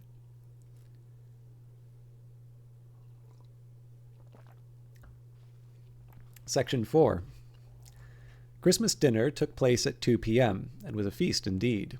Enormous logs crackled merrily in the wide fireplace above the crackling rows of the Babel of many tongues. Above their crackling rose the Babel of many tongues talking together. Oyster soup had been consumed. 2 enormous turkeys had come and gone, mere carcasses of their former selves. Now the supreme moment. The Christmas pudding was brought in state. Old Paravel, his hands and knees shaking with the weakness of 80 years, permitted no one but himself to bear it in. Mrs. Lacey sat, her hands pressed together in nervous apprehension. One Christmas, she felt sure, Paravel would fall down dead. having either to take the risk of letting him fall down dead or hurting his feelings to such an extent he probably would prefer to be dead than alive, she has so far chosen the former alternative. On a silver dish, the Christmas pudding reposed in its glory. A large football of a pudding, a piece of holly stuck in it like a triumphant flag, and glorious flames of blue and red rising above it. There was a cheer and cries of ooh, ah. One thing Mrs. Lacey had done prevailed upon Perivale to place the pudding in front of her so that she could help it rather than hand it in turn around the table. She breathed a sigh of relief as it was deposited safely in front of her. Rapidly the plates were passed round, flame still licking the portions. "Wish, Monsieur Perrot," cried Bridget. "Wish before the flame goes. Quick, grand darling, quick!" Mrs. Lacey leant back with a sigh of satisfaction. Operation Pudding had been a success. In front of everyone was a helping with flames still licking it. There was a momentary silence all around the table as everyone wished hard. There was nobody to notice the rather curious expression on the face of Monsieur Perrot as he surveyed the portion of the pudding on his plate. "Don't eat none of the plum pudding." What on earth did this sinister warning mean? There could be nothing different about this portion of plum pudding than from that of everyone else. Sighing as he admitted himself baffled, Hercule Poirot never liked to admit himself baffled. He picked up his spoon and fork. "Hard sauce, Monsieur Perrot?" Poirot helped himself appreciatively to hard sauce. "Swipe my best brandy again, eh, Em?" said the colonel good-humoredly from the other end of the table. Mrs. Lacey twinkled at him. "Mrs. Ross insists on having the best brandy, dear," she said. She says it makes all the difference." "Well, well," said Colonel Lacey. "Christmas comes but once a year, and Mrs. Ross is a great woman and a great cook." "She is indeed," said Colin. "Smashing plum pudding, this. He filled an appreciative mouth. Gently, almost gingerly, Hercule Poirot attacked his portion of pudding. He ate a mouthful. It was delicious. He ate another. Something tinkled faintly on his plate. He investigated with a fork. Bridget, on his left, came to his aid. "You've got something, Monsieur Perrot. I wonder what it is." Poirot detached a little silver object from the surrounding raisins that clung to it. "Ooh," said Bridget, "it's the bachelor's button. Monsieur Poirot's got the bachelor's button." Hercule Poirot dipped the small silver button into a finger-glass of water that stood by his plate, and washed it clear of pudding crumbs. "It is very pretty," he observed. "This means you're going to be a bachelor, Monsieur Perrot," explained Colin helpfully. "That is to be expected," said Poirot gravely. "I have been a bachelor for many long years, and it is unlikely that I shall change that status now." "Oh, never say die," said Michael. "I saw in the paper that someone of 95 married a girl of 22 the other day." "You encourage me," said Hercule Poirot. Colonel Lacey uttered a sudden exclamation. His face became purple, and his hand went to his mouth. "Confound it, Emily!" he roared. "Why on earth do you let the cook put glass in the pudding?" "Glass?" cried Mrs. Lacey, astonished. Colonel Lacey withdrew the offending substance from his mouth. "Might have broken a tooth," he grumbled, "or swallowed the damned thing, and had appendicitis." He dropped the piece of glass into the finger bowl, rinsed it, and held it up. "God bless my soul!" he ejaculated. "It's a red stone out of one of the cracker brooches." He held it aloft. "You permit?" Very deftly, Monsieur Perrot stretched it across his neighbor, took it from Colonel Lacey's fingers, and examined it attentively. As the squire had said, it was an enormous red stone the color of ruby. The light gleamed from its facets as he turned it about. Somewhere about the table a chair was pushed sharply back and then drawn in again. "Phew!" cried Michael. "How wizard would it be if it was real?" "Perhaps it is real," said Bridget hopefully. "Oh, don't be an ass, Bridget. Why a ruby of that size would be worth thousands and thousands of pounds, wouldn't it, Monsieur Perrot?" "It would indeed," said Poirot. "But what I can't understand," said Mrs. Lacey, "is how it got in the pudding." "Ooh," said Colin, diverted by the last mouthful. I've got the pig. It isn't fair." Bridget chanted immediately, "Colin's got the pig! Colin's got the pig! Colin is the greedy, guzzling pig!" "I've got the ring," said Diana in a high, clear voice. "Good for you, Diana. You'll be married first of us all." "I've got the thimble," wailed Bridget. "Bridget's going to be an old maid," chanted the two boys. "Yeah, Bridget's going to be an old maid." "Who's got the money?" demanded David. "There's a real 10-shilling piece gold in this pudding. I know. Mrs. Ross told me so." "I think I'm the lucky one," said Desmond Lee Wortley. Colonel Lacey's two next-door neighbors heard him mutter, "Yes, you would be." "I've got a ring, too," said David. He looked across at Diana. "Quite a coincidence, isn't it?" Laughter went on. Nobody noticed that Monsieur Poirot, carelessly, as though thinking of something, had dropped the red stone into his pocket. Mince pies and Christmas dessert followed the pudding. The older members of the party then retired for a welcome siesta before the tea-time ceremony of the lighting of the Christmas tree. Hercule Poirot, however, did not take a siesta. Instead, he made his way to the enormous old-fashioned kitchen. "It is permitted," he asked, looking around and beaming, "that I congratulate the cook on this marvelous meal that I have just eaten?" There was a moment's pause, and then Mrs. Ross came forward in a stately manner to meet him. She was a large woman, nobly built with all the dignity of a stage duchess. Two lean, gray-haired women were beyond in the scullery, washing up, and a tow-haired girl was moving to and fro between the scullery and the kitchen. But these were obviously mere myrmidons. Mrs. Ross was the queen of the kitchen quarters. "I'm glad to hear you enjoyed it, sir," she said graciously. "Enjoyed it!" cried Hercule Poirot. With an extravagant foreign gesture, he raised his hand to his lips, kissed it, and wafted the kiss to the ceiling. "But you are a genius, Mrs. Ross, a genius. Never have I tasted such a wonderful meal. The oyster soup," he made an expressive noise with his lips, "and the stuffing, the chestnut stuffing and the turkey, that was quite unique in my experience." "Well, it's funny that you should say... It's funny that you should say that, sir," said Mrs. Ross graciously. "It's a very special recipe, that stuffing. It was given to me by an Austrian chef that I worked with many years ago. But all the rest," she added, "is just good plain English cooking." "And is there anything better?" demanded Hercule Poirot. "Well, it's nice of you to say so, sir. Of course, you being a foreign gentleman might have preferred the continental style. Not but what I can't manage continental dishes, too." "I am sure, Mrs. Ross, you could manage anything. But you must know that English cooking, good English cooking, not the cooking that one gets in the second-class hotels or the restaurants, is much appreciated by gourmets on the continent. And I believe I am correct in saying that a special expedition was made to London in the early 1800s and a report sent to France on the wonders of English puddings. 'We have nothing like that in France,' they wrote. 'It is worth making a journey to London just to taste the varieties and excellencies of the English puddings.' And above all puddings," continued Poirot, well launched now on a kind of rhapsody, "is the Christmas plum pudding, such as we have eaten today. That was a homemade pudding, was it not? Not a bought one?" "Yes, indeed, sir, of my own making, and my own recipe, such as I've made for many years. When I came here, Mrs. Lacey said that she'd offered When I came here, Mrs. Lacey said that she'd order a pudding from a London store to save me the trouble. 'But no, madam,' I said, 'that may be kind of you, but no bought pudding from a store can equal a homemade Christmas one, mind you,' said Mrs. Ross, warming to her subject like the artist she was.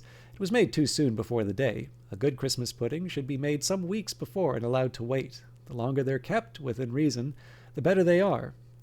I mind now that when I was a child, we went to church every Sunday. We'd start listening for the collect that begins, 'Stir up, O Lord, we beseech thee,' because the collect was the signal, as it were, that the pudding should be made that week.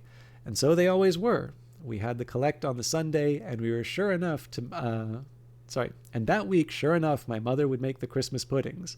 And so it should have been here this year. As it was, that pudding was only made 3 days ago, the day before you arrived, sir. However, I kept to the old custom. Everyone in the house had to come out into the kitchen and have a stir and make a wish. That's an old custom, sir. I've always held to it." "Most interesting," said Hercule Poirot. "Most interesting. And so everyone came into the kitchen?"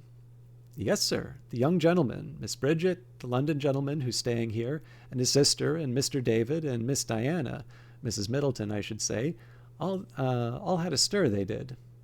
"How many puddings did you make? Is this the only one?" "No, sir, I made 4. 2 large ones and 2 smaller ones. The other large one I planned to serve on New Year's Day, and the smaller ones were for Colonel and Mrs. Lacey, when they're alone like, and not so many family." I see, said Poirot. "As a matter of fact, sir," said Mrs. Ross, "it was the wrong pudding you had for lunch today." "The wrong pudding?" Poirot frowned. "How is that?" "Well, sir, we have a big Christmas mold, a china mold with a pattern of holly and mistletoe on top, and we have the Christmas Day pudding boiled in that. But there was a most unfortunate accident. This morning, when Annie was getting it down from the shelf in the larder, she slipped and dropped it, and it broke. Well, sir, naturally I couldn't serve that, could I? There might have been splinters in it. So we had to use the other one, the New Year's Day one, which was in a plain bowl. It makes it nice and round, but it's not so decorative as this Christmas mold. Really, where we'll get another mold like that, where we'll get another mold like that, I don't know. They don't make things in that size nowadays, all tiddly bits of things. Well, you can't even buy a breakfast dish that will take proper 8 to 10 eggs and then bacon. Things aren't what they used to be. No, indeed, said Poirot. But today that is not so. This Christmas Day has been like the Christmas days of old. Is this not true? Mrs. Ross sighed. Well, I'm glad you say so, sir. But of course, I haven't the help now that I used to have. Not skilled help, that is.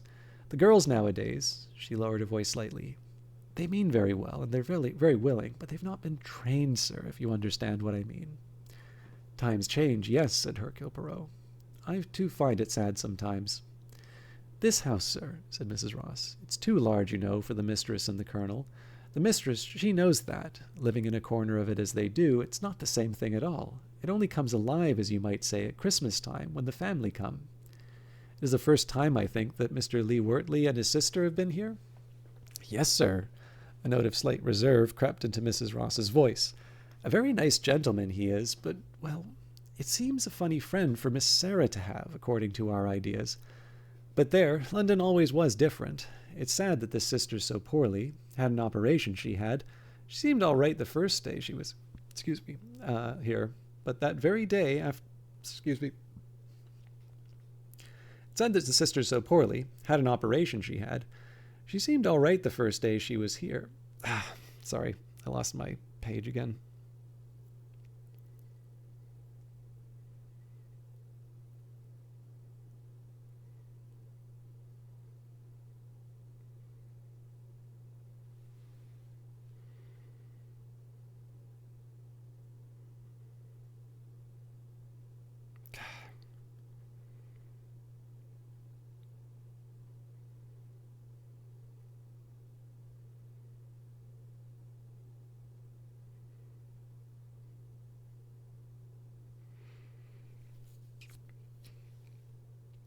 All right. It is the first time, I think, that Mr. Lee Wortley and his sister have been here? Yes, sir. A note of slight reserve crept into Mrs. Ross's voice. A very nice gentleman he is, but, well, it seems a funny friend for Miss Sarah to have, according to our ideas. But their London always were different. London ways are different. It's sad that his sister's so poorly. Had an operation she had.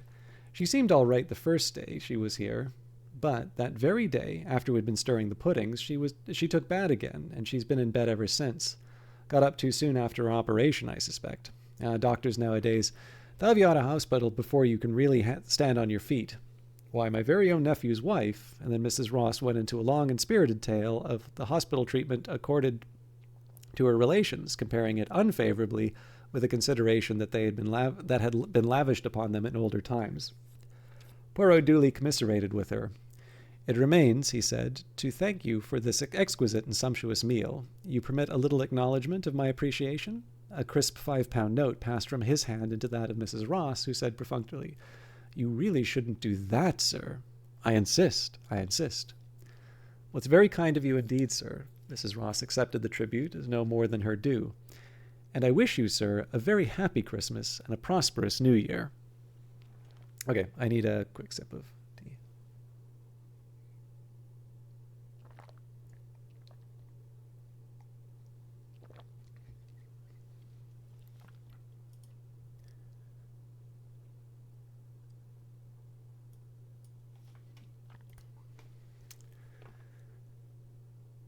Part 5. The end of Christmas Day was like the end of most Christmas days. The tree was lighted, a splendid Christmas cake came in for tea, was greeted with approval, but was partaken of only moderately. There was cold supper. Both Poirot and his host and hostess went to bed early. Good night, Monsieur Poirot, said Mrs. Lacey. I hope you've enjoyed yourself. It has been a wonderful day, madame. Wonderful. You're looking very thoughtful, said Mrs. Lacey. It is the English pudding that I consider. You found it a little heavy, perhaps, said Mrs. Lacey delicately. No, no, I do not speak gastronomically. I consider its significance. It's traditional, of course, said Mrs. Lacey. Well, good night, Monsieur Poirot. Don't dream too much of Christmas puddings and mince pies. Yes, murmured Poirot to himself as he undressed. It's a problem certainly that there's a problem certainly that Christmas plum pudding. There is here something that I do not understand at all. He shook his head in a vexed manner. Well, we shall see. After making certain preparations, Poirot went to bed, but not to sleep. It was some 2 hours later that his patience was rewarded. The door of his bedroom opened very gently. He smiled to himself, as he had thought it would. It was as he thought it would be. His mind went back fleetingly to the cup of coffee so politely handed to him by Desmond Lee Wortley. A little later, when Desmond's back was turned, he had laid the cup down for a few moments on a table. He had then apparently picked it up again, and Desmond had the satisfaction, if satisfaction it was, of seeing him drink the coffee to the last drop. But a little smile lifted to Poirot's mustache as he reflected that it was not he but someone else who was sleeping a good sound sleep tonight. That pleasant young David, Poirot said to himself. He is worried, unhappily. It will do him no harm to have a night's really sound sleep. And now let us see what will happen. He lay quite still, breathing in an even manner, with occasionally a suggestion, but the very faintest suggestion of a snore. Someone came up to the bed and bent over him. Then, satisfied that someone turned away and went to the dressing table. By the light of a tiny torch, the visitor was examining Poirot's belongings, neatly arranged on top of the dressing table. Fingers explored the wallet, gently pulled open the drawers of the dressing table, then extended the search to the pockets of Poirot's clothes. Finally, the visitor approached the bed, and with great caution slid his hand under the pillow. Withdrawing his hand, he stood for a moment or two as though uncertain of what to do next. He walked around the room, looking inside ornaments, went into the adjoining bedroom, from whence he presently returned. Then, with faint exclamation of disgust, he went out of the room. Ah, said Poirot under his breath, you have a disappointment. Yes, a serious disappointment. Bah, to imagine even that Hercule Poirot would hide something where you could find it. Then, turning over on his other side, he went peacefully to sleep. He was aroused next morning by an urgent soft tapping at his door. Qui est là? Come in, come in. The door opened. Breathless, red-faced, Colin stood upon the threshold. Behind him stood Michael. Monsieur Poirot, Monsieur Poirot. But yes, Poirot sat up in bed. It is early tea? But no, it is you, Colin. What has occurred? Colin was for a moment speechless. He seemed to be under the grip of some strong emotion. In actual fact, it was the sight of the nightcap that Hercule Poirot wore that affected the movement of his organs of speech. Presently he controlled himself and spoke. I think, Monsieur Poirot, you could help us? Something rather awful has happened. Something has happened? But what? It's Bridget. She's out there in the snow. I think she doesn't move or doesn't speak. Oh, you better come and look for yourself. I'm terribly afraid she might be dead. What? Poirot cast aside the bedcovers. Mademoiselle Bridget is dead. I think somebody's killed her. There's blood and... Oh, do come. But certainly. I come on the instant. With great practicality, Poirot inserted his feet into his outdoor shoes and pulled a fur-lined overcoat over his pajamas. I come, he said. I come on the moment. Have you aroused the house? No, so far I haven't told anyone but you. I thought it would be better. Grandfather and Gran aren't up yet. They're laying breakfast downstairs, but I didn't say anything to Paravel. Bridget, she's round the other side of the house, near the terrace and the library window. I see. Lead the way. I will follow. Turning away to hide his delighted grin, Colin led the way downstairs. They went out through the side door. It was a clear morning, with the sun not yet high over the horizon. It was not snowing now, but it had snowed heavily during the night, and everywhere around was an unbroken carpet of thick snow. The world looked very pure and white and beautiful. There, Colin said breathlessly. It's there, he pointed dramatically. The scene was indeed dramatic enough. A few yards away, Bridget lay in the snow. She was wearing scarlet pajamas with a white wool wrap around her shoulders. The white wool wrap was stained with crimson. Her head was turned aside and hidden by a mass of outspread black hair. One arm was under her body, the other lay flung out, the fingers clenched, and standing up in the center of the crimson stain was the hilt of a large curved Kurdish knife, which Colonel Lacey had shown his guests only the evening before. Mon Dieu! Ejaculated Monsieur Poirot. It's like something from the stage. There was a faint choking noise from Michael. Colin thrust himself quickly into the breach. I know, he said. It doesn't seem real somehow, does it? Do you see those footprints? I suppose we mustn't disturb them. Ah, yes, the footprints. No, we must be careful not to disturb those footprints. That's what I thought, said Colin. That's why I wouldn't let anyone go near her until we got you. I thought you'd probably know what to do. All the same, said Hercule Poirot briskly, first we must see if she's still alive. Is that not so? Well, yes, of course, said Michael, a little doubtfully. But you see, we didn't like... Ah, you have the prudence. You have read the detective stories. It is most important that nothing should be touched and that the body should be left as it is. We cannot be sure yet if it is a body, can we? After all, through prudence is admirable, common humanity comes first. We must think of the doctor, must we not, before we think of the police? Oh, yes, of course, said Colin, a little taken aback. We thought we'd better get you before we did anything, said Michael hastily. Then you will both remain here, said Poirot. I will approach from the other side so as not to disturb these footprints. Such excellent footprints, are they not? So very clear. The footprints of a man and a girl going out together to the place where she lies, and then the man's footsteps come back, but the girl's do not. They must be the footprints of the murderer, said Colin with bated breath. Exactly, said Poirot. The footprints of the murderer. A long, narrow foot with a rather peculiar type of shoe. Very interesting. Easy, I think, to recognize. Yes, those footprints will be very important. At that moment, Desmond Lee Wortley came out of the house with Sarah and joined them. What on earth are you all doing here? He demanded with a somewhat theatrical manner. I saw you from my bedroom window. What's up? Good Lord, what's that? It looks like... Exactly, said Hercule Poirot. It looks like a murder, does it not? Sarah gave a gasp and then shot a quick, suspicious glance at the two boys. You mean someone's killed the girl? What's her name? Bridget? Demanded Desmond. Who on earth would want to kill her? It's unbelievable. There are many things that are unbelievable, said Poirot, especially before breakfast, is it not? That is what one of your classics says. 6 impossible things before breakfast, he added. Please wait here, all of you. Does anybody know where that quote's from, by the way? Carefully making a circuit, he approached Bridget and bent for a moment down over the body. Colin and Michael were now both shaking with suppressed laughter. Sarah joined them, murmuring, What have you two been up to? Good old Bridget, whispered Colin. Isn't she wonderful? Not a twitch.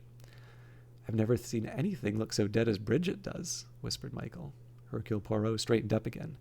This is a terrible thing, he said. His voice held an emotion it had not held before. Overcome by mirth, Michael and Colin both turned away.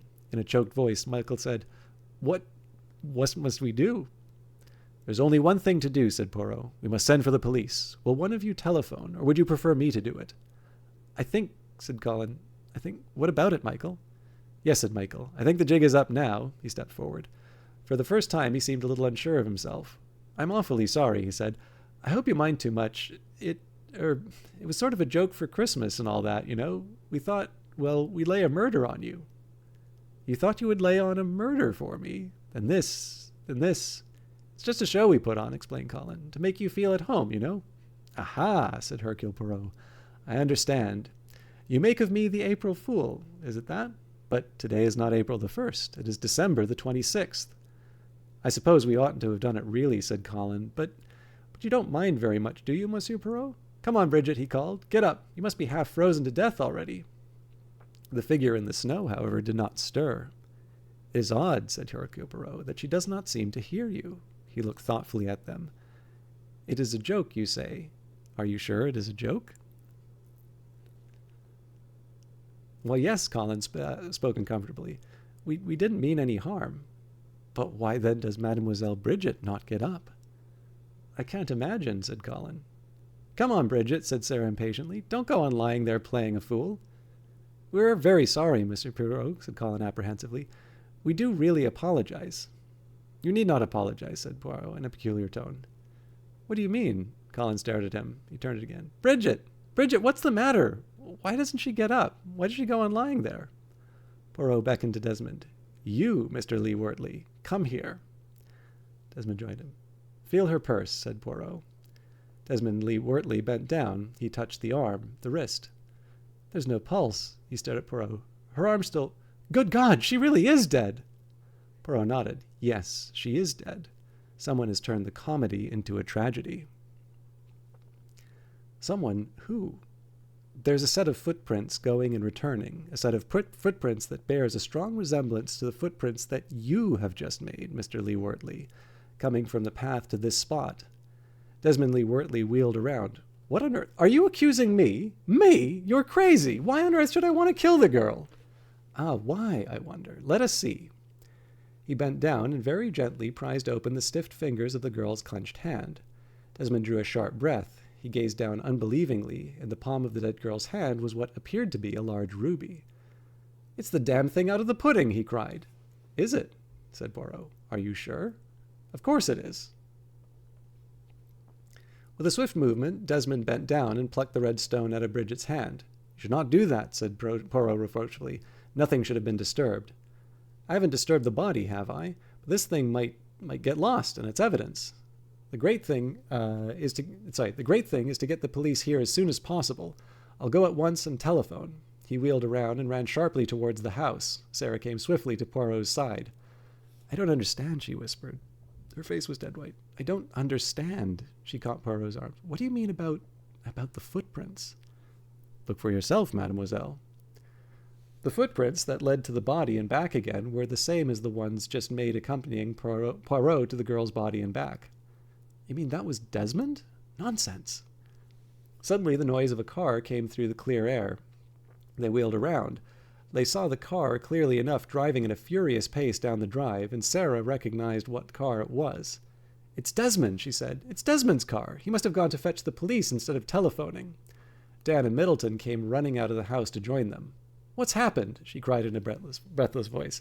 Desmond just came running into the house, said something about Bridget being killed, and that he rattled the telephone, but it was dead. He couldn't get an answer. He said the wires must have been cut. He said the only thing was to take the car and to go to the police. Why the police? Poirot made a gesture. Bridget? Diana stared at him. But surely, isn't it a joke of some kind? I heard something last night. I thought that they were only going to play a joke on you, Monsieur Poirot. Yes, said Poirot. That was the idea, to play a joke on me. But now, come into the house, all of you. We shall catch our deaths in the cold, and there is nothing to be done until Mr. Lee Wortley returns from with the police. But look here, said Colin. We can't leave Bridget here alone. You can do her no good by remaining, said Poirot gently. Come, it is sad, a very sad tragedy, but there is nothing that we can do any more to help Mademoiselle Bridget. So let us come in and get warm, and perhaps have a cup of tea or of coffee. They followed him obediently into the house. Paravel was just about to strike the gong. If he thought it extraordinary for most of the household to be outside and for Poirot to make an appearance in his pajamas and an overcoat, he displayed no sign of it. Paravel, in his old age, was still the perfect butler. He noticed nothing when that he was not asked to notice. They went into the dining room and sat down. When they all had a cup of coffee in front of them and were sipping it, Poirot spoke. I have to recount to you, he said, a little history. I cannot tell you all the details, no, but I can give you the main outline. It concerns a young princeling who came to this country. He brought with him a famous jewel, which he was to have reset for the lady he was going to marry. But unfortunately, before that, he made friends with a very pretty young lady.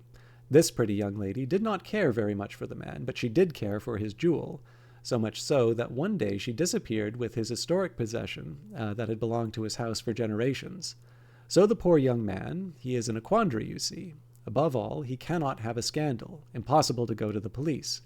Therefore, he comes to me, Hercule Poirot. Recover for me, he says, my historic ruby. Bien.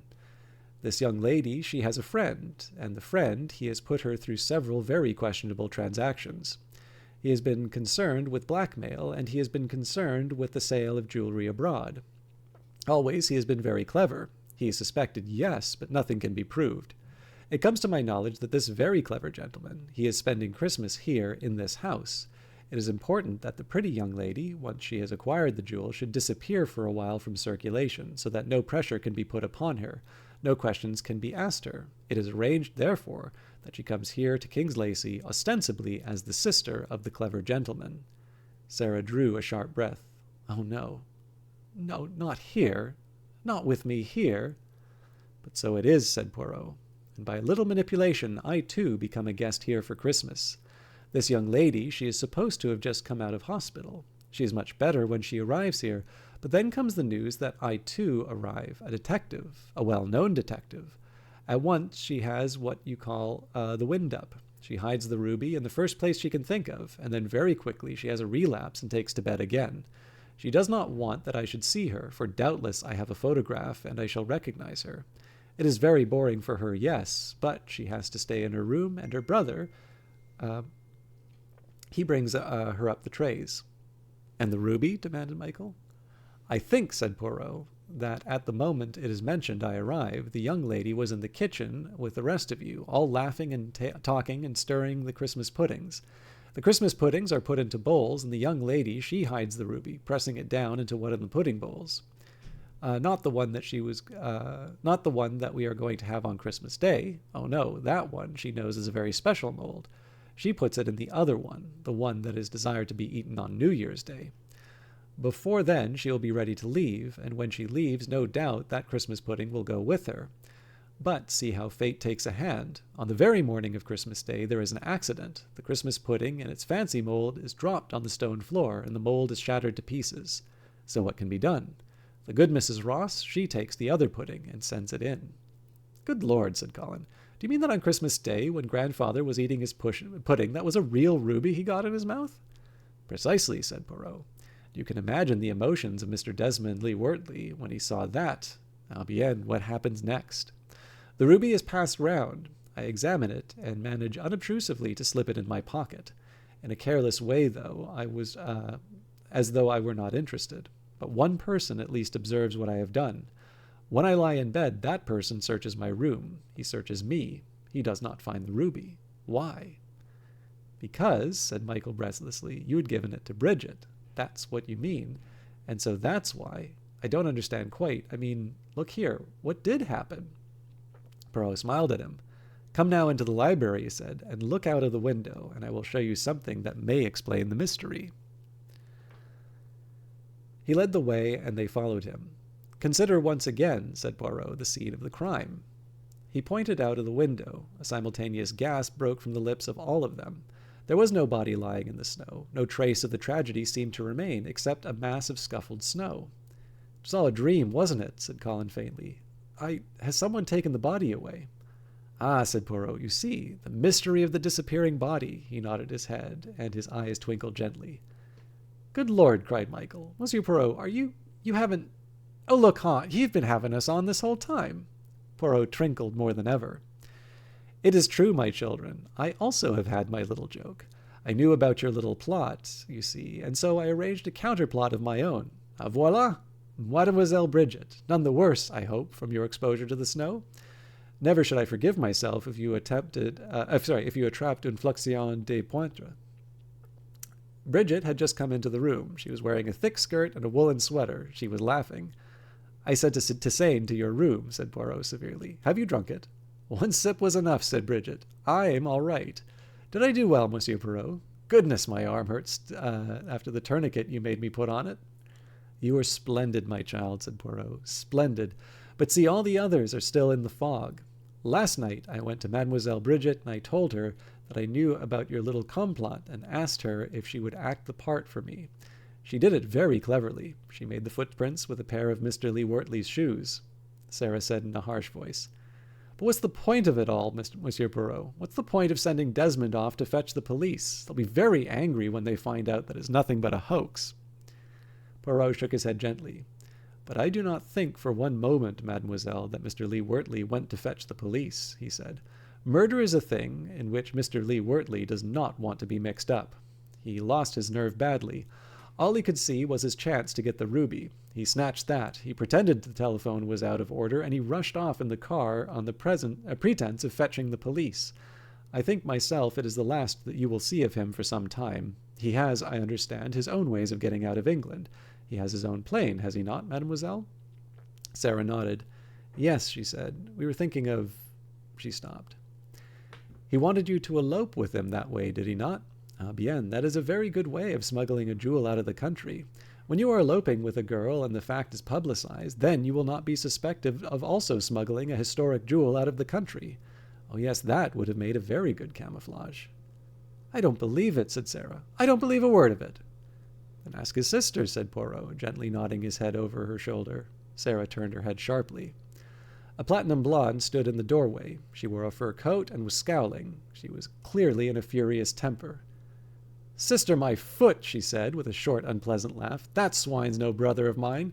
So he's beaten it, has he? And left me to carry the can. The whole thing was his idea. He put me up to it. Said it was money for jam. They'd never prosecute me because of the scandal. I could always threaten to say that Ali had given me his historic jewel. Des and I were to have shared the swag in Paris, and now the swine runs out on me? I'd like to murder him. She switched abruptly. Sooner I get out of here. Can someone telephone for a taxi? The car is waiting at the front door to take you to the station, mademoiselle, said Poirot. Think of everything, don't you? Most things, said Poirot complacently. But Poirot was not to get off so easily.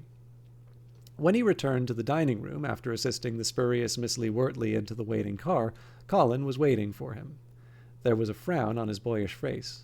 But look here, Monsieur Poirot, what about the ruby? Do you mean to say you've let him get away with it? Poirot's face fell. He twirled his mustaches. He seemed ill at ease. I shall recover it yet, he said weakly. There are other ways. I shall still... Well, I do think, said Michael, to let the swine get away with the ruby. Bridget was sharper. He's having us on again, she cried. Aren't you, Monsieur Poirot? Shall we do a final conjuring trick, mademoiselle? Feel in my left-hand pocket. Bridget thrust her hand in. She drew it out again with a scream of triumph and held aloft a large ruby blinking in crimson splendor. You comprehend, explained Poirot, that the one that was clasped in your hand was a paste replica. I bought it from London in case it was possible to make a substitute. You understand?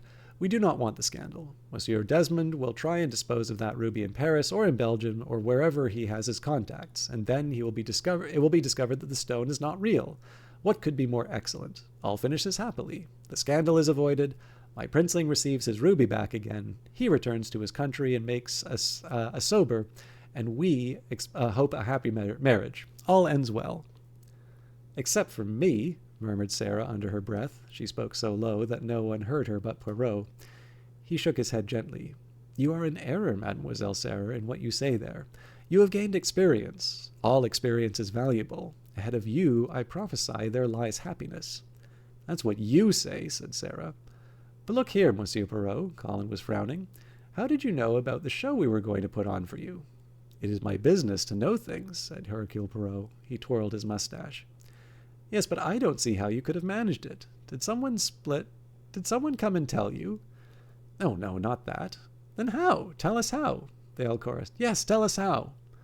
But no, Poirot protested. But no. If I tell you how I deduced that, you will think nothing of it. It is like a conjurer who shows his tricks how his tricks are done.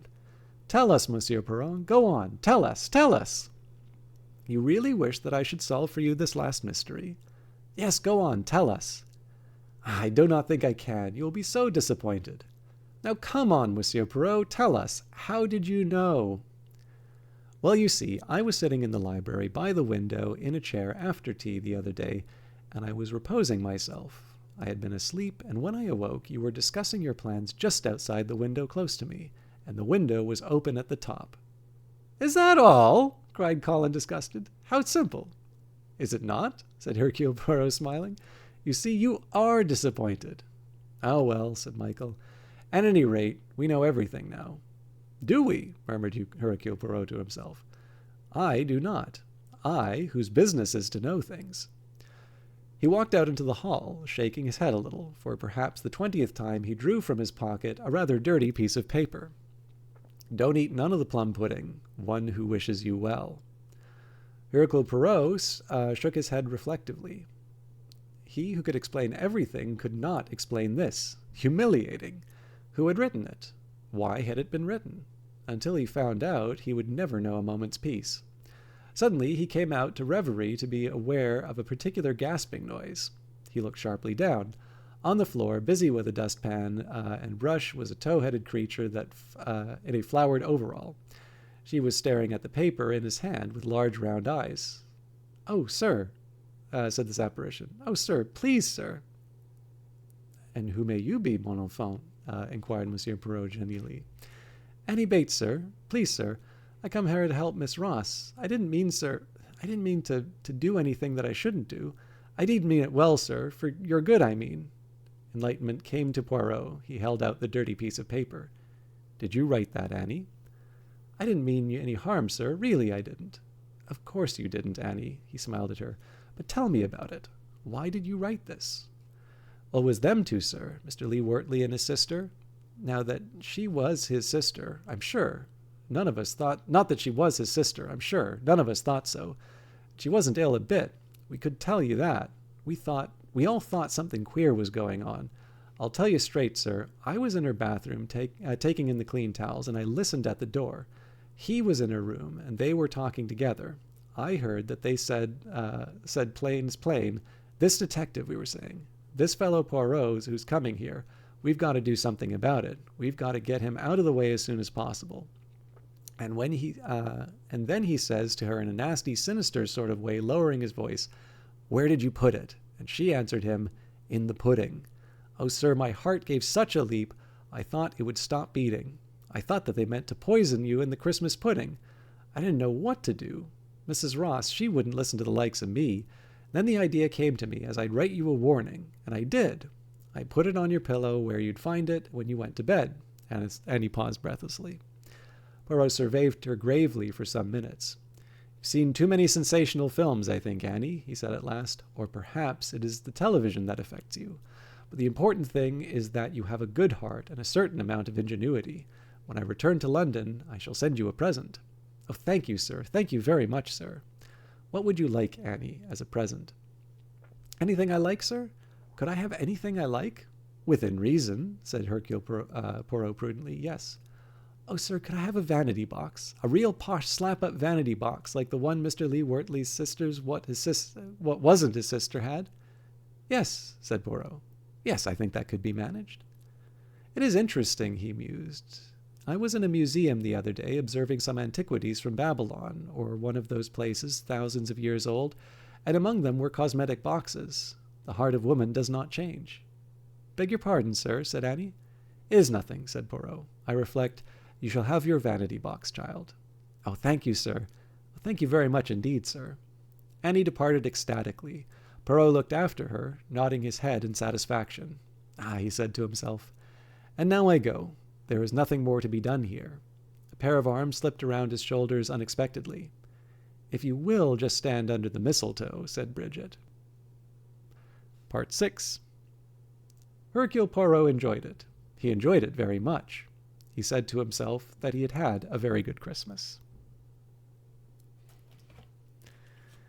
And that is the end of the adventure of the Christmas pudding. Now, I realize I've been kind of dropping views and follows over the course of doing this, but I know the reading probably could have been a bit better.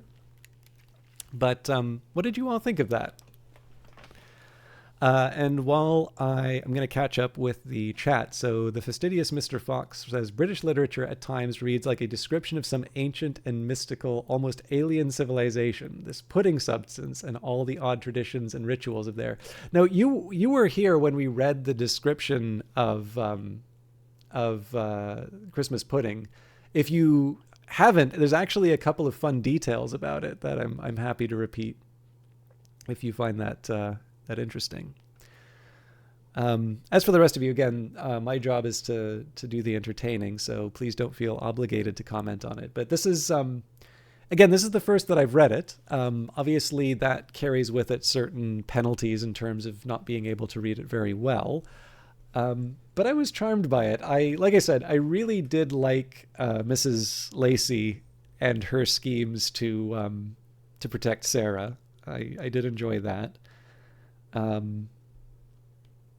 I will also confess I'm less familiar with sort of detective short stories. I know we did I do think it's kind of fun that we did the Adventure of the Blue Carbuncle and then the Adventure of the Christmas Pudding concerns another precious stone. So it's kind of I think it is a little fun that that theme wound up carrying on. But yeah, and then, I don't know, I kind of liked the contrasts of the old and new, right? So Poirot requiring quite a bit of convincing in terms of going to a place with radiators and hot water and such.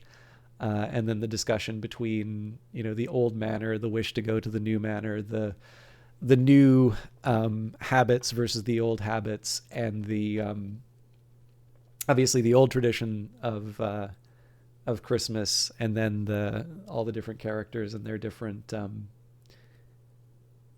kind of their different commitment to it. So I kind of liked all of those lines running through, and I think I particularly liked them in light of the Orwell essays. Obviously, the Orwell essays. How do I put it?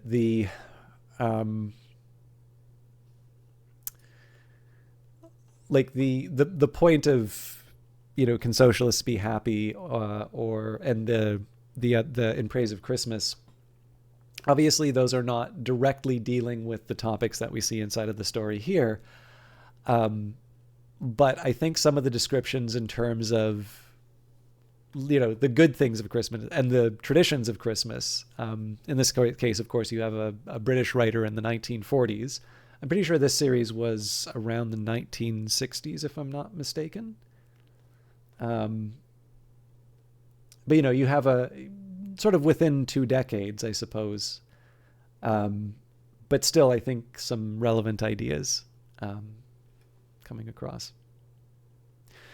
I guess the only other question that I have for everyone, there was one other thing that I could read. Now, I think this is a longer document. Let me just take a look if I can bring this one up here. I think Wikisource may have it, which would not be a bad...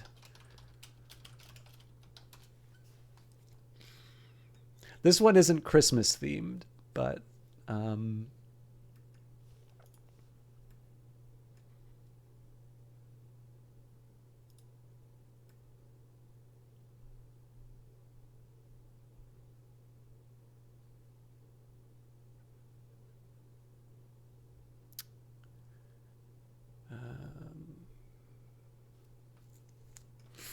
I'm actually going to see. I have a hard copy of this, and I just want to check one other thing.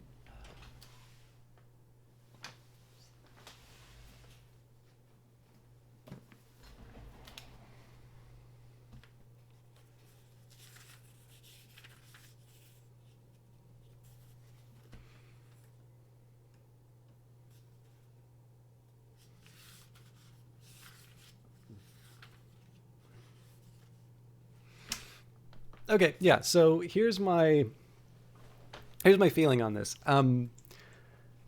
This isn't really a Christmas book. This is just one that I find quite fun. And this one is The Battle of the Books. Now, this was originally included inside of Jonathan Swift's A Tale of a Tub, but it was sort of its own section. And I remember this really stood out. I really liked A Tale of a Tub, but I definitely remember finding the Battle of the Books a really standout section on this. It is definitely longer than the Orwell pieces. In fact, let's see if I can maybe see if I can get a rough word count here.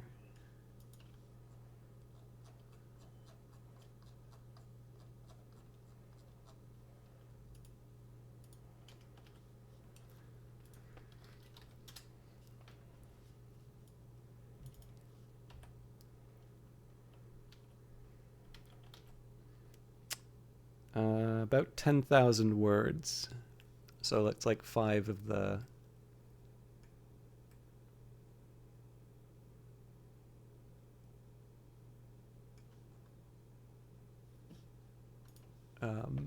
five of the Orwell essays. So I think if there's an appetite for it here, I'd be happy to read it. But I also have a feeling that there may, like, now is not a bad time for me to sort of wrap it up and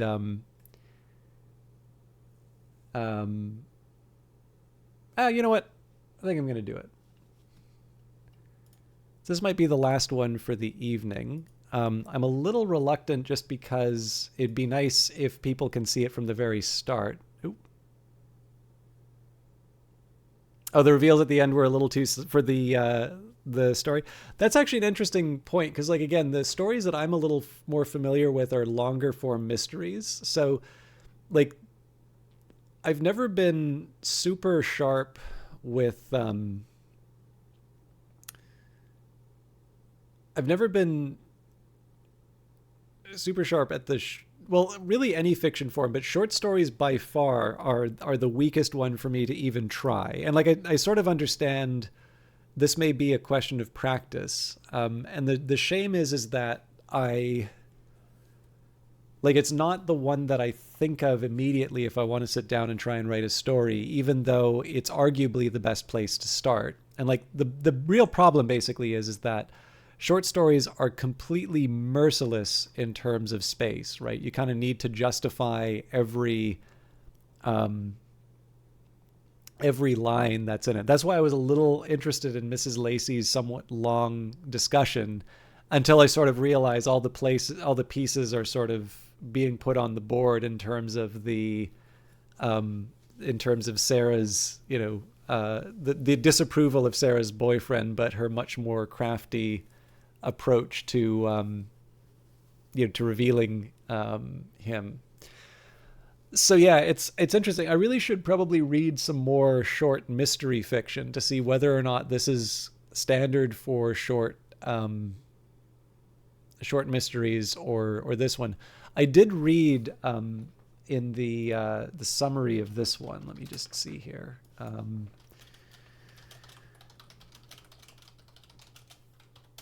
So there's a Wikipedia page for this article, and it talks about the where was it?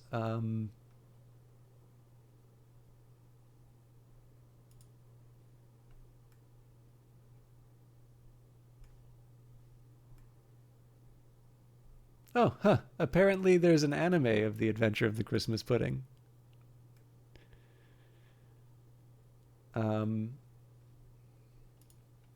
There we go. Literary significance and reception. Maurice Richardson of The Observer on 18th of December 1960 said, "She has never been at her best in the short form. These six are exceedingly far from masterpieces, yet they engender a ghost of the old Christmas number Euphoria, still and may ease you during a plethora or one of those stations of the cross on wheels called railway journeys." And then Robert Bernard, a late collection with several of the long short stories which suit Christie well, less rigorous than her best, however, and the last story, Greenshaw's Folly, has a notable example of Miss Marple's habit of drawing solutions from a hat with hardly a trace of why and wherefore. So definitely not that's not universal praise, although it's not it's not super condemnation either. So that's kind of why I wanted to preface at the start I haven't read this, so I don't know if this is any good. Yeah, I don't know. I liked it. I really liked the descriptions of Christmas and sort of the talk of the traditions in the season and such. Okay, so I'm going to give this... I'm happy to keep discussing it, by the way, but I did decide, even if this pulls me a little bit longer into the evening, I think I am going to do the Battle of the Books. So again, just as the setup for this, actually, I actually wish I knew a little bit more about this dispute, but this is, in addition to A Tale of a Tub, this is a contribution to the battle of the ancients and the moderns. So this is kind of an argument that was going on, and it was basically, old books are the best, or actually we don't need to learn anything from those ancient jerks. They're a bunch of superstitious featherheads. We're gonna focus on modern writers. However, that would probably just be a surface level interpretation of the dispute. It does also seem to have something to do with the fact that the moderns sort of seem to be represented with very French ideals. So what I would note here, right? You have this, you have Louis the XIV and sort of the approval of, you have the things that are okay to say, right? You have the things that are have sort of the royal approval, and so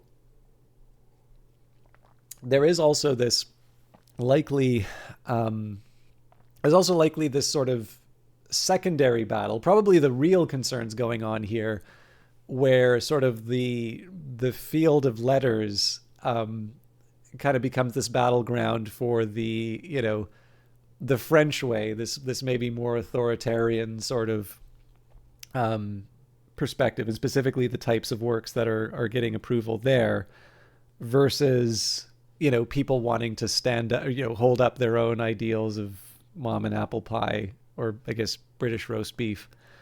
How much of that you can read out of it, I'm not sure. Like, this is definitely something where I'd like to understand a little bit more of I'm not completely ignorant of the history at that point, but this is really the time when you want to read quite carefully in terms of what people are saying. I know a priest like Wotton comes up a couple of times on this, and apparently Swift is quite unfair to him. He apparently was actually a legitimate scholar, but I also know he really did not like Swift stuff, so Swift is pretty merciless on this one. But I really liked this. I am probably going to my reading of this will probably even be worse than the Agatha Christie, but I really, really like. There's a bit in here with an argument between a spider and a bee that I really enjoy.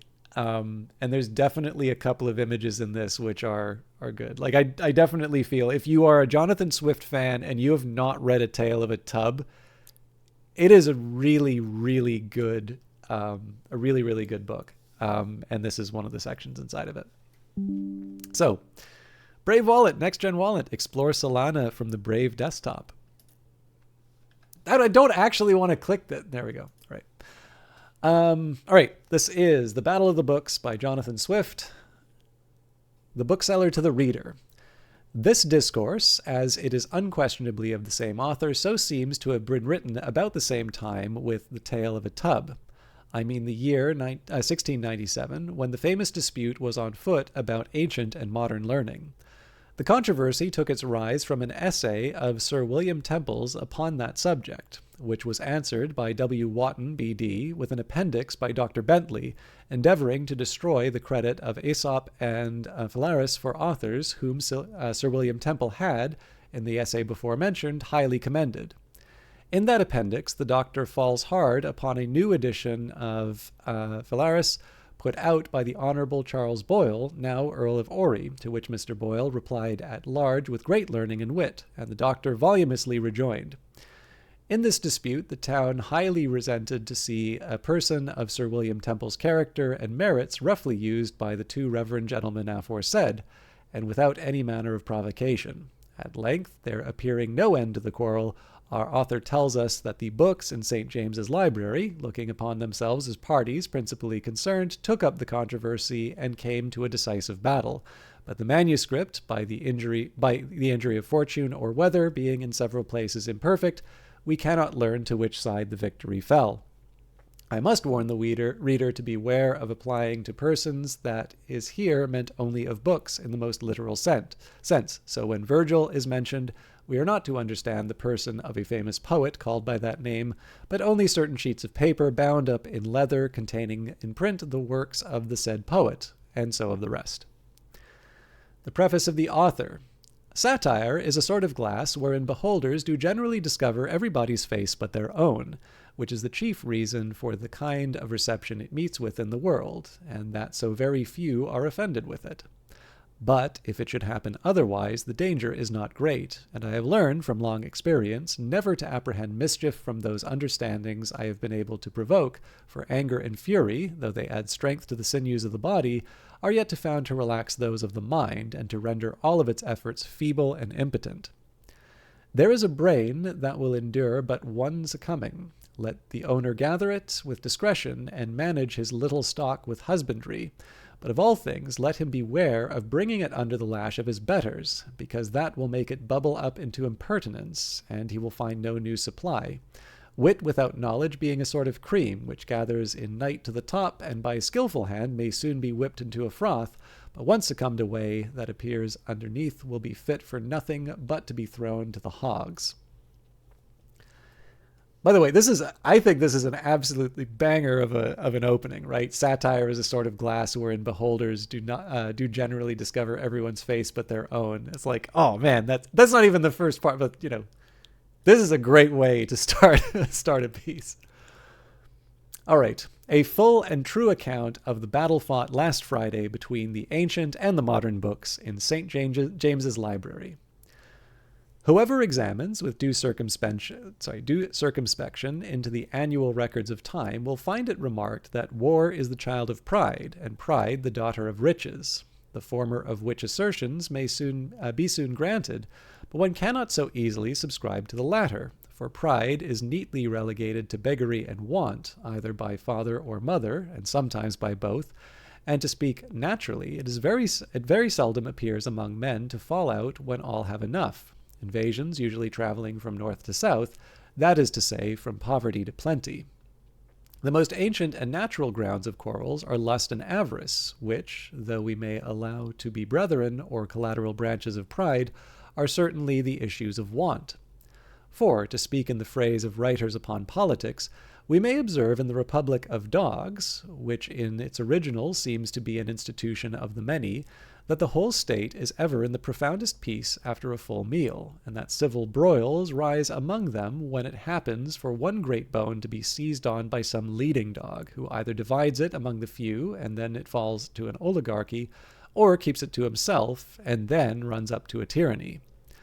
The same reasoning also holds place among them in those dissensions we behold upon turgency in any of their females. For the right of possession lying in common, it being impossible to establish a property in so delicate a case, jealousies and suspicions do abound, that the whole commonwealth of the street is reduced to a manifest state of war, of every citizen against every citizen, till someone of more courage, conduct, or fortune than the rest seizes and enjoys the prize, upon which naturally arises plenty of heart-burning and envy and snarling against the happy dog. Again, if we look upon any of these republics engaged in foreign war, either invasion or defense, we shall find the same reasoning will serve as grounds and occasions of each, and that poverty or want in some degree or other, whether real or in opinion, which makes no alteration in the case, has a great share, as well as pride, on the part of the aggressor. Now, whoever will please to take this scheme, and either reduce it or adapt it to an intellectual state or commonwealth of learning, will soon discover the first ground of disagreement between the two great parties at this time in arms, and may form just conclusions upon the merits of either cause. But the issue of or events of this war are not so easy to conjecture at, for the present quarrel is so inflamed by the warm heads of either faction, and the pretensions somewhere or other are so exorbitant as not to admit the least overtures of accommodation. The quarrel first began, as I have heard it affirmed by an old dweller in the neighborhood, about a small spot of ground lying and between upon one of two tops of the hill Parnassus, the highest and largest of which had, it seems, been time out of mind in quiet possession of certain tenants called the ancients, and the other was held by the moderns. But these, by the way, if it helps, Parnassus, I believe, would be considered analogous to sort of imagination here. I think would be a good first approximation for explaining. This will probably be relevant to some of you. But and the other was held by the moderns. But these, disliking their present station, sent certain ambassadors to the ancients, complaining of a great nuisance, how the height of that part of Parnassus quite spoiled the prospect of theirs, especially towards the east, and therefore, to avoid a war, offered them the choice of this alternative, that either the ancients would please to remove themselves and have their effects down to the lower summit, which the moderns would graciously surrender to them, and advance into their place, or else the said ancients will give leave to the moderns to come with their shovels and mattocks, and level the said hill as low as they shall think convenient. To which the ancients made answer, how little they expected such a message as this from a colony whom they had admitted, out of their own free grace, to so near a neighborhood. That, as to their own seat, they were aborigines of it, and therefore to talk with them of a removal or surrender was a language that they did not understand. That if the height of the hill on their side shortened the prospect of the moderns, it was a disadvantage that they could not help, but desired them to consider whether that injury, if it be any, were not largely recompensed by the shade and shelter it afforded them. That as to the leveling or digging down, it was either folly or ignorance to propose it, if they did or did not know that the side of the hill was an entire rock, which would break their tools and hearts without any damage to itself. That they would therefore advise the moderns to either raise their own side of the hill than dream of pulling down that of the ancients, to the former of which they would not only give license, but also largely contribute. All this was rejected by the moderns with much indignation, who still insisted upon one of the two expedients, and so this difference broke out into a long and obstinate war, maintained on the one part by resolution and by the courage of certain leaders and allies, but on the other by the greatness of their number, upon all defeats affording continual recruits. In this quarrel, whole rivulets of ink have been exhausted, and the virulence of both parties enormously augmented. Now it must be here understood that ink is the great missive weapon in all battles of the learned, which conveyed, through a sort of engine called a quill, infinite numbers of these darted by the enemy, by the valiant on each side with equal skill and violence, as if it were an engagement of porcupines. This malignant liquor was compounded, by the engineer who invented it, of two ingredients, which are gall and copperas, by its bitterness and venom to suit, in some degree, as well as to foment the genius of the combatants.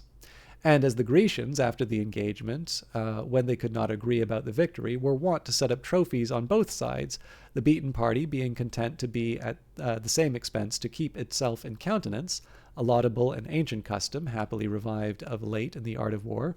So the learned, after a sharp and bloody dispute, do, on both sides, hang out their trophies too, whichever comes by the worst. These trophies have largely inscribed on them the merits of the cause, a full and impartial account of such a battle, and how the victory clearly fell to the party that set them up. They are known to the world under several names, as disputes, arguments, rejoinders, brief considerations, answers, replies, remarks, reflections, objections, confutations. For a very few days they are fixed up all in public places, either by themselves or their representatives, for passengers to gaze at, whence the chiefest and largest are removed to certain magazines they call libraries, there to remain in a quarter purposely assigned for them, and thenceforth to be called books of controversy. In these books is wonderfully instilled and preserved the spirit of each warrior while he is alive, and after his death his soul transmigrates thither to inform them. This, at least, is the more common opinion, but I believe it is with libraries as with other cemeteries, where some philosophers affirm that a certain spirit, which they call brutum hominis, hovers over the monument till the body is corrupted and turns to dust or worms, but then vanishes or dissolves. So we may say a restless spirit haunts over every book till dust or worms have seized upon it, which to some may happen in a few days, but to others later, and therefore books of controversy, being, of all others, haunted by the most disorderly spirits, have always been confined in a separate lodge from the rest, and, for fear of mutual violence against each other, it was thought prudent by our ancestors to bind them to the peace with strong iron chains. Of which invention the original occasion was this. When the works of Scotus first came out, they were carried to a certain library, and had lodgings appointed them. But this author was no sooner settled than he went to visit his master Aristotle, and there both concerted together to seize Plato by main force, and turn him out of his ancient station among the divines, where he had peaceably dwelt near 800 years. The attempt succeeded, and the two usurpers have reigned ever since in his stead. But, to maintain quiet for the future, it was decreed that all polemics of the larger size should be held fast with a chain.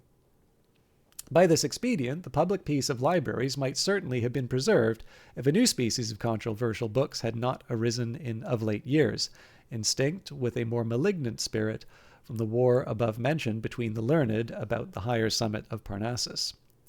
When these books were first admitted to public libraries, I remember to have said upon occasion to several persons concerned how I was sure that they would create broils wherever they came, unless a world of care were taken, and therefore I advised the champions of each side should be coupled together or otherwise mixed, that, like in the blending of contrary poisons, their malignity might be employed among themselves. and it seems I was neither an ill prophet nor an ill counselor, for it was nothing else but the neglect of this caution which gave occasion to the terrible fight that happened on last Friday between the ancient and modern books in the king's library. Now, because the talk of this battle is so fresh in everybody's mouth, and the expectation of the town is so great to be informed in the particulars, I, being possessed of all the qualifications requisite in a historian, and retained by neither party, have resolved to comply with the urgent importunity of my friends by writing down a full impartial account thereof. The guardian of the regal library, a person of great valor, but chiefly renowned for his humanity, had been a fierce champion of the moderns, and, in an engagement upon Parnassus, had vowed with his own hands to knock down 2 of the ancient chiefs who guarded a small pass upon the superior rock, but endeavoring to climb up, was cruelly obstructed by his own unhappy weight and tendency towards his centre, a quality of which those of the modern party are extremely subject, for, being light-headed, they have, in speculation, a wonderful agility, and conceive nothing too high for them to mount, but in reducing to practice discover a mighty pressure about their posteriors and their heels. Having thus failed in his design, the disappointed champion bore a cruel rancour to the ancients, which he resolved to gratify by showing all marks of his favour to the books of their adversaries, and lodging them in the fairest apartments. When, at the same time, whatever book had the boldness to own itself for an advocate of the ancients was buried alive in some obscure corner, and threatened, upon the least displeasure, to be turned out of doors. Besides, it so happened that about this time there was a strange confusion of place among all the books in the library, for which several reasons were assigned. Some imputed to it a great heap of learned dust, which a perverse wind blew off from a shelf of moderns into the keeper's eyes. Other affirmed that he had a humour to pick the worms out of the schoolmen, and to swallow them fresh and fasting, whereof some of them fell upon his spleen, and some climbed up into his head, to the great perturbation of both. And lastly, others maintained that by walking much in the dark about the library, he had quite lost the situation of it out of his head, and therefore in replacing his books was apt to make mistake and clap Descartes next to Aristotle. Poor Plato had gotten between Hobbes and the 7 wise masters, and Virgil was hemmed in with Dryden on one side and Wither on the other. Meanwhile, those books that were advocates for the moderns chose out one among them to make progress through the whole library, examine the number and strength of their party, and concert their affairs. The messenger performed all things very industriously, and brought back with him a list of their forces, in all 50,000, consisting chiefly of light horse, heavy armed foot, and mercenaries, whereof the foot were in general but sorely armed and worse clad, their horses large, but extremely out of case and heart. However, some few, by trading among the ancients, had furnished themselves tolerably enough. While things were in this ferment, discord grew extremely high. Hot words passed on both sides, and ill blood was plentifully bred. Here a solitary ancient squeezed up among a whole shelf of moderns, offered fairly to dispute the case, and to prove by manifest reason that the priority was due to them from long possession, and regard of their prudence and antiquity, and above all their great merits toward the moderns. But these denied the premises, and seemed very much to wonder how the ancients could pretend to insist upon their antiquity when it was so plain, even if they went to that the moderns were much more ancient of the two. As for any obligations they owed to the ancients, they renounced them all. It is true, they say, we are informed some few of our party to have been so mean as to borrow their subsistence from you, but the rest, infinitely the greater number, and especially we French and English, were so far from stooping to so base an example that there never passed, till this very hour, 6 words between us. For our horses were of our own breeding, and our arms of our own forging, and our clothes of our own cutting out and sewing. Plato was, by chance, up on the next shelf, and observing those that spoke... Plato was by chance up on the next shelf, and observing those that spoke to be in the ragged plight mentioned a while ago, their jades lean and foundered, their weapons of rotten wood, their armor rusty, and nothing but rags underneath, he laughed loud, and in his pleasant way swore by God he believed them. Now the moderns had not proceeded in their late negotiation with secrecy enough to escape the notice of the enemy, For those advocates who had begun the quarrel by setting first on foot the dispute of precedency talked so loud of a coming battle that Sir William Temple happened to overhear them, and gave immediate intelligence to the ancients, who thereupon drew up their scattered troops together, resolving to act upon the defensive, upon which several of the moderns fled over to their party, and among the rest Temple himself. This Temple, having been educated and long conversed among the ancients, was, of all the moderns, their great favourite, and became their greatest champion. Things were at this crisis when a material accident fell out. For upon the highest corner of a large window there dwelt a certain spider, swollen up to the first magnitude by the destruction of an infinite number of flies, whose spoils lay scattered before the gates of his palace, like human bones before the cave of some giant. The avenues to his castle were guarded with turnpikes and palisadoes, all after the modern way of fortification. After you had passed several courts, you came to the centre, wherein you might behold the constable himself in his own lodgings, which had windows fronting each avenue and ports to sally out upon all occasions of prey or defence. In this mansion he had for some time dwelt in peace and plenty, without danger to his person by swallows from above, or to his palace by brooms from below, when it was the pleasure of fortune to conduct thither a wandering bee, whose curiosity a broken pane in the glass had discovered itself, and in he went, where, expiating a while, it happened to alight upon one of the outward walls of the spider's citadel, which, yielding to the unequal weight, sunk down to the very foundation. Thrice he endeavoured to force his passage, and thrice the centre shook. The spider within, feeling the terrible convulsions, supposed at first that nature was approaching to her final dissolution, or else that Beelzebub with all of his legions was come to revenge the death of the many thousands of his subjects whom his enemy had slain and devoured. However, at length he valiantly resolved to issue forth and meet his fate. Meanwhile the bee had acquitted himself of his toils, and, posted securely at some distance, was employed in the cleansing of his wings, and disengaging them from the ragged remnants of the cobweb. By this time the spider was adventured out, when, beholding the chasms, the ruins, and the dilapidations of his fortress, it was very near at his wit's end. He stormed and swore like a madman, and swelled till he was ready to burst. At length, casting his eye upon the bee, and wisely gathering causes from events, for they know each other by sight, "A plague split you," said he. "It is you, with a vengeance, that you have made this litter here.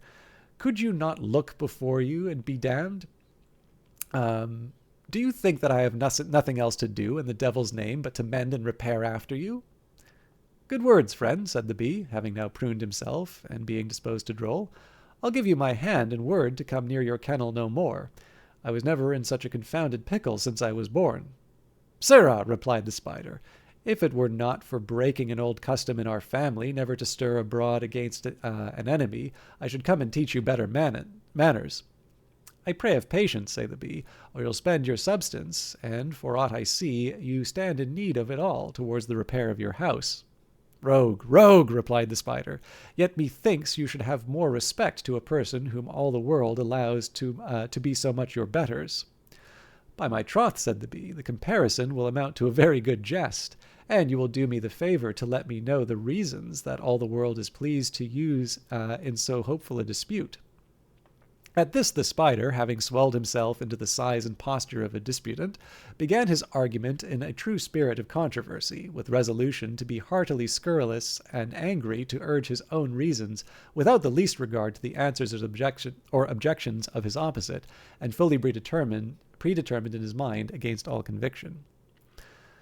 "Not to disparage myself," said he, "by the comparison with such a rascal, what art thou but a vagabond without a house or home, without stock or inheritance, born to no possession of your own, but a pair of wings and a drone pipe?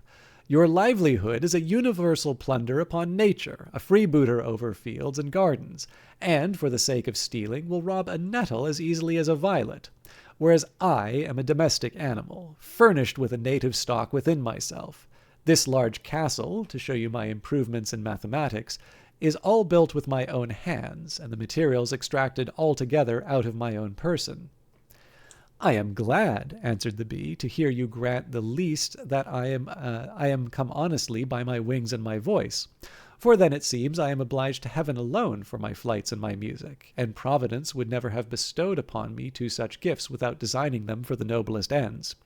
I visit, indeed, all the flowers and blossoms of the field and garden, but whatever I collect thence enriches myself without the least injury to their beauty, their smell, or their taste.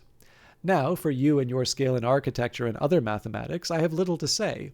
In that building of yours there might, for aught I know, have been labor and method enough, but by woeful experience to us both, it is too plain the materials are not, and I hope you will thenceforth take warning and consider duration and matter as well as method and art.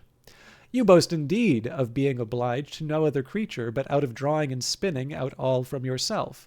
That is to say, if we may judge of the liquor in the vessel by what issues out, you possess a good plentiful store of dirt and poison in your breast, and, though I would by no means lessen or disparage your genuine stock of either, yet I doubt you are somehow obliged, for an increase of both, to a little foreign insistence. Your inherent portion of dirt does not fall of acquisitions, but sweepings exhaled from below, and one insect furnishes you with a share of poison to destroy another.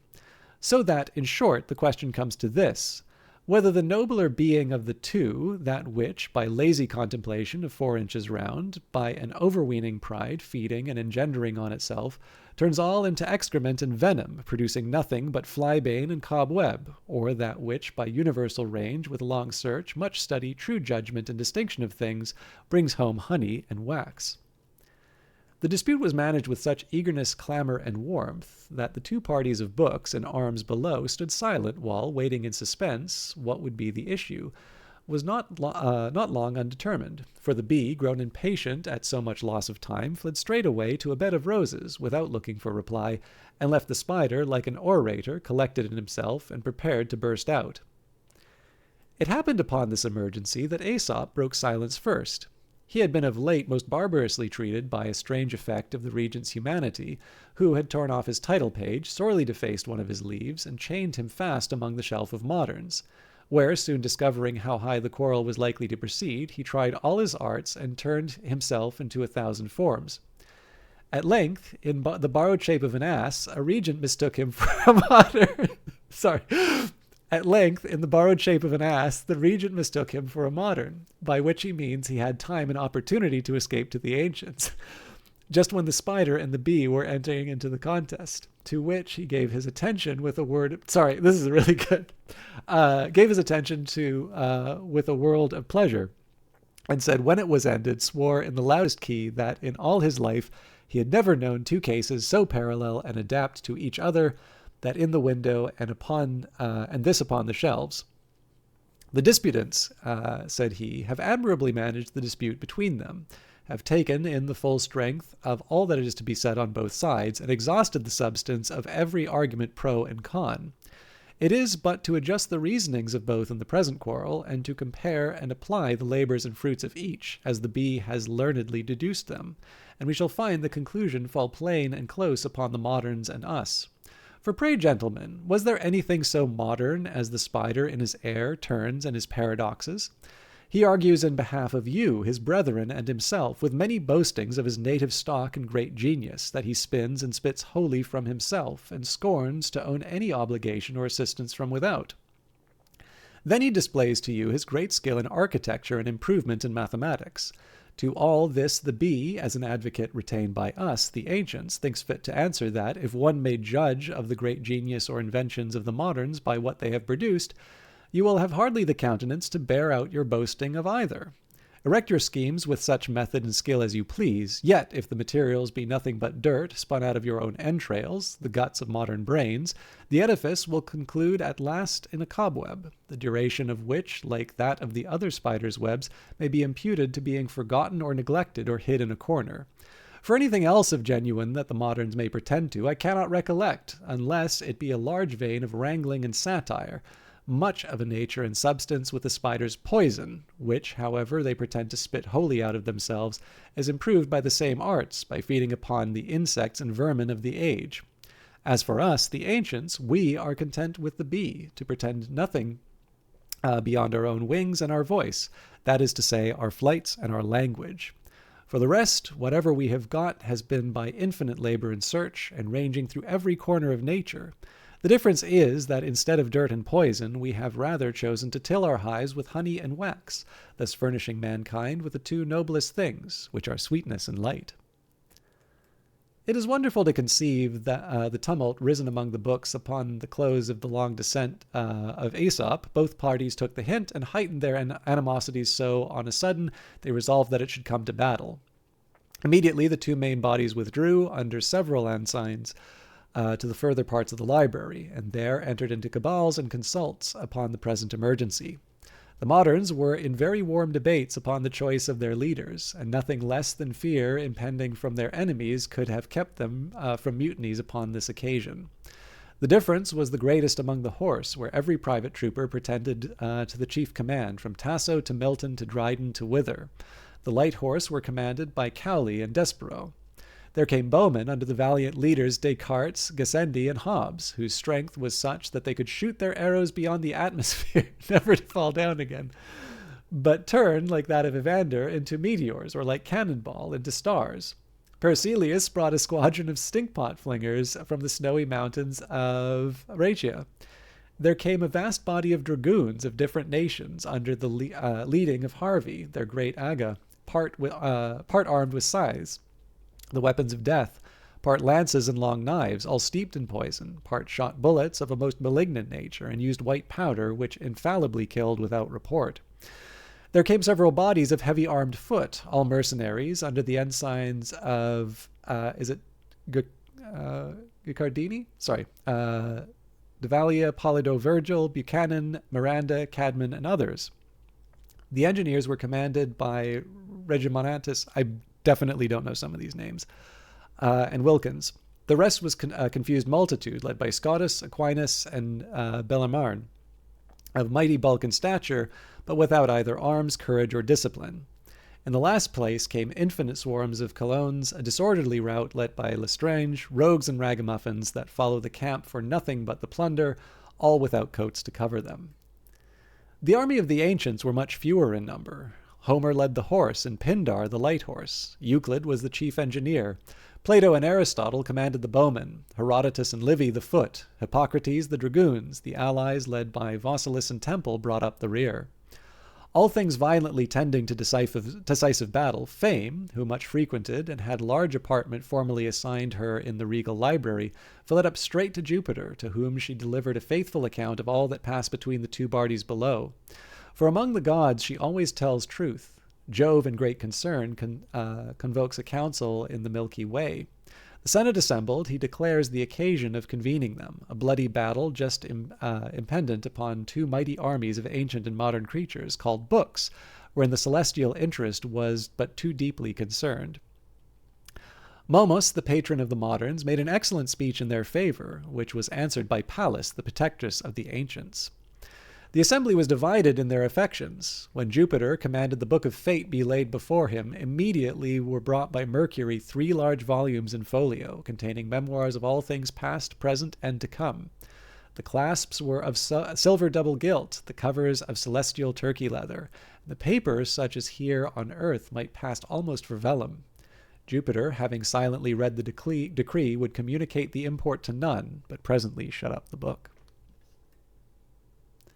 Without the doors of this assembly there attended a vast number of light, nimble gods, menial servants to Jupiter. Those are his ministering instruments in all affairs below. They travel in a caravan, more or less together, and are fastened to each other like a link of galley slaves by light chain, which passes from them to Jupiter's great toe.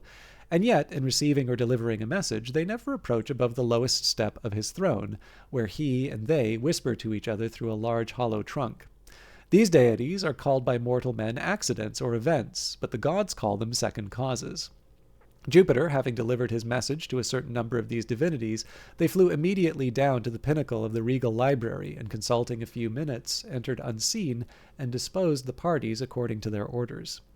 Meanwhile, Momus, fearing the worst, and calling to mind an ancient prophecy which bore no very good face to his children, the moderns, bent his flight to the region of a malignant deity called Criticism. She dwelt atop the snowy mountain in Nova Zembla. There Momus found her extended upon her den, upon the spoils of numberless volumes half devoured. At her right hand sat Ignorance, her father and husband, blind with age, and her left Pride, her mother, dressing her up in scraps of paper, herself had torn. There was Opinion, her sister, light of foot, hoodwinked and headstrong, yet giddy and perpetually turning. About her played her children, Noise and Impudence, dullness and vanity, positiveness and pedantry and ill manners. The goddess herself had claws like a cat. Her head and ears and voice resembled those of an ass. Her teeth fallen out before, her eyes turned inward, as if she looked only upon herself. Her diet was overflowing of her own gall. Her spleen was so large as to stand prominent, like a dug of the first rate. Nor wanted excrescences in the form of teats, at which a crew of ugly monsters were greedily suckling. And, what is wonderful to conceive, the bulk of spleen increased faster than the suckling could diminish it. Goddess, said Momus, can you sit idly here while our devout worshippers, the moderns, are this minute entering into cruel battle, and perhaps now laying under the swords of their enemies? Who then, hereafter, will ever sacrifice or build altars to our divinities? Haste therefore to the British Isle, and if possible prevent their destruction, while I make factions among the gods, and gain them over to our party. Momus, having thus delivered himself, stayed not for an answer, but left the goddess to her own resentment. Up she rose in a rage, and, as it is the form on such occasions, began a soliloquy. It is I, said she, who give wisdom to infants and idiots. By me children grow wiser than their parents. By me beaux become politicians, and schoolboys judges of philosophy. By me sophisters debate and conclude upon the depths of knowledge, and coffee-house wits, instinct by me, can correct an author's style, and display his minutest errors, without understanding a syllable of his matter or his language. By me striplings spend their judgment, as they do their estate, before it comes into their hands. It is I who have deposed wit and knowledge from their empire over poetry, and advanced myself in their stead. And shall a few upstart ancients dare to oppose me?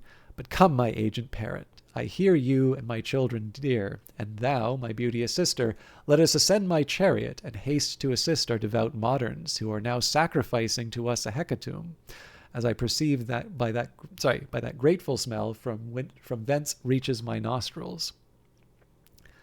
The goddess and her train, having mounted the chariot, which was drawn by tame geese, flew over infinite regions, shedding her influence in due places, till at length she arrived at her beloved island of Britain. But in hovering over its metropolis, what blessings did she not let fall upon her seminaries, Gresham and Covent Garden? Oh yeah, there's a reason I love this fastidious Mr. Fox. Sorry, let me try that again. The goddess and her train, having mounted the chariot, which was drawn by tame geese, flew over infinite regions, shedding her influence in due places, till at length she arrived at her beloved island of Britain. But in hovering over its metropolis, what blessings did she not let fall upon her seminaries of Gresham and Covent Garden? And now she reached the fatal plain of St. James's Library, at what time the two armies were upon the point to engage, where entering with all her caravan unseen, and landing upon a case of shelves, now desert, but once inhabited by a colony of virtuosos, she stayed a while to observe the posture of both armies. But here the tender cares of a mother began to fill her thoughts and move her breast. For at the head a troop of modern bowmen, she cast her eyes upon her son Wotton. Wotton is the guy I was talking about before that was quite critical of Swift, to whom the fates had assigned a very short thread. Wotton, a young hero, whom an unknown father of mortal race begot by stolen embraces with this goddess.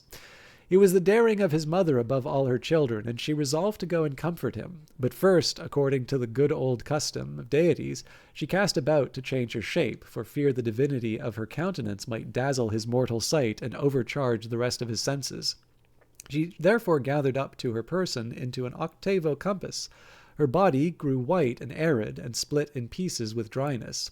The thick turned into pasteboard, and the thin into paper, upon which her parents and children artfully strewed a black juice, or decoration of gall and soot in the form of letters. Her head and voice and spleen kept their primitive form, and that which before was a cover of skin did still continue so. In this guise she marched towards the moderns, indistinguishable in shape and dress from divine Bentley, Wotton's dearest friend. Brave Wotan, said the goddess, why do our troops stand idle here to spend their present vigor and opportunity of the day? Away, let us haste to the generals and advise to give the onset immediately.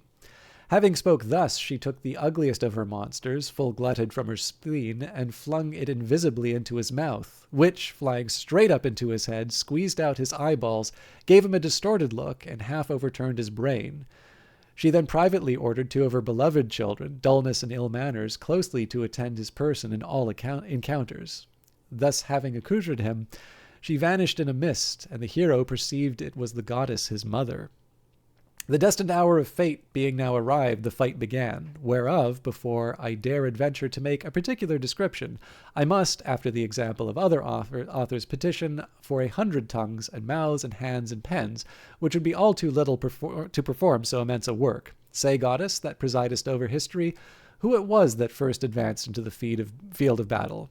Paracelsus, the head of his dragoons, observing Galen in adverse wing, darted his javelin with mighty force, which brave ancient received upon his shield, the point of breaking the second fold. And this, I'm going to just double check. Hey, Decree, good to see you. We are reading the Battle of the Books. Now, I'm going to read my physical copy because this is the point where I think Swift deliberately puts in some breaks.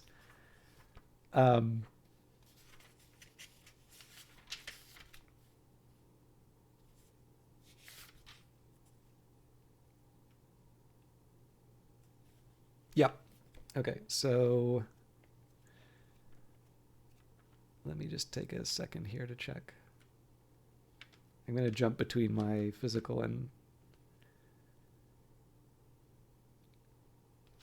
All right, hic pacua desunt, Latin formulae indicating a gap or hiatus in the manuscript. So let's do that one more time. The destined hour of fate being now arrived, the fight began whereof, before I dare adventure to make a particular description, I must, after the example of other authors, petition for 100 tongues and mouths and hands and pens, which would all be too little to perform so immense a work. Say, goddess, that presidest over history, who it was that first advanced the field of battle. Paracelsus at the head of his dragoons, observing Galen in the adverse wing, darted his javelin with mighty force, which the brave ancient received upon his shield, the point of breaking in the second fold, hic pacua desunt. They bore the wounded Aga on their shields to his chariot. And here we've got...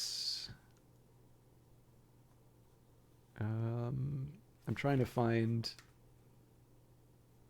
Yeah, so desunt non nulla, again, another gap. Then Aristotle, observing Bacon advance with furious men, drew his bow to the head and let fly his arrow, which missed the valiant modern and went whizzing over his head. But Descartes had hit, the steel point quickly found a defect in his headpiece. It pierced the leather and the pasteboard and went in at the right eye.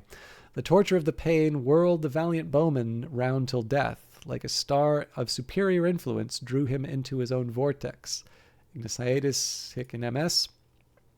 When Homer appeared at the head of the cavalry, mounted on a furious horse, with difficulty managed by the rider himself, but which no other mortal durst approach, he rode among the enemy's ranks and bore down all before him. Say, goddess, whom he slew first and whom he slew last.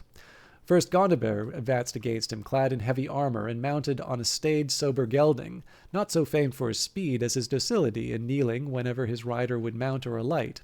He made a vow to Pallas that he would never leave the field till he had spoiled Homer of his armor. Madmen, who had never once seen the wearer nor understood his strength. Him Homer overthrew, horse and man, to the ground, there to be trampled and choked in the dirt. Then with a long spear he slew Denham, a stout modern, from whom his father's side derived lineage from Apollo, but his mother was of mortal race. He fell and bit the earth. The celestial part Apollo took and made it a star, but the terrestrial lay wallowing upon the ground. Then Homer slew Sam Wesley with a kick of his horse's heel. He took Perrault by mighty force out of the saddle, then hurled him at Fontenelle, with the same blow dashing both their brains. On the left wing of the horse Virgil appeared, in shining armor, completely fitted to his body. He was mounted on a dapple grey steed, the slowness of whose pace was an effect of the highest mettle and vigor. He cast his eye on the adverse wing with a desire to find an object worthy of his valor, when behold, upon a sorrel gelding of monstrous size appeared a foe issuing from among the thickest of the enemy's squadron. But his speed was less than his noise, for his horse, old and lean, spent the dregs of his strength in a high trot, which, though it made slow advances, yet caused a loud and clashing of his armor terrible to hear. The two cavaliers had now approached within the throw of a lance, and then the stranger desired a parley, and lifting up the visor of his helmet, a face hardly appeared from within, which, after a pause, it was known for that of the renowned Dryden. The brave ancient suddenly started, as one possessed with surprise and disappointment altogether, for the helmet was 9 times too large for the head, which appeared to situate far in the hinder part, even like the lady in a lobster, or like the mouse under a canopy of state, or like a shriveled bow from within the penthouse of a modern periwig. And the voice was suited to the visage, sounding weak and remote. Dryden, in a long harangue, soothed up the good ancient, called him father, and by a large deduction of genealogies made it plainly appear that they were nearly related. Then he humbly proposed an exchange of armor as a lasting mark of hospitality between them. Virgil consented, for the goddess of diffidence came unseen and cast a mist before his eyes. Though his was of gold and cost 100 beeves, and the other's but of rusty iron. However, this glittering armor became the modern yet worsened than his own. Then they agreed to an exchange of horses, but when it came to the trial, Dryden was afraid and utterly unable to mount. Alter hiatus in manuscript. Lucan appeared on fiery horse of admirable shape, but headstrong, bearing the rider where he list over the field. He made a mighty slaughter among the enemy's horse, which destruction to stop Blackmore, famous modern, but one of the mercenaries, strenuously opposed himself, and darted his javelin with a strong hand, which, falling short of its mark, struck deep in the earth. Then Lucan threw a lance, but Asclepius came unseen and turned off the point.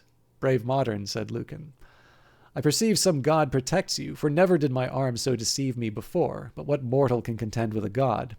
Therefore let us fight no longer, but present gifts to each other. Lucan then bestowed on a modern a pair of spurs, and a Blackmore gave Lucan a bridle. Pacadessun. Again, I don't think I can see any of the translations here.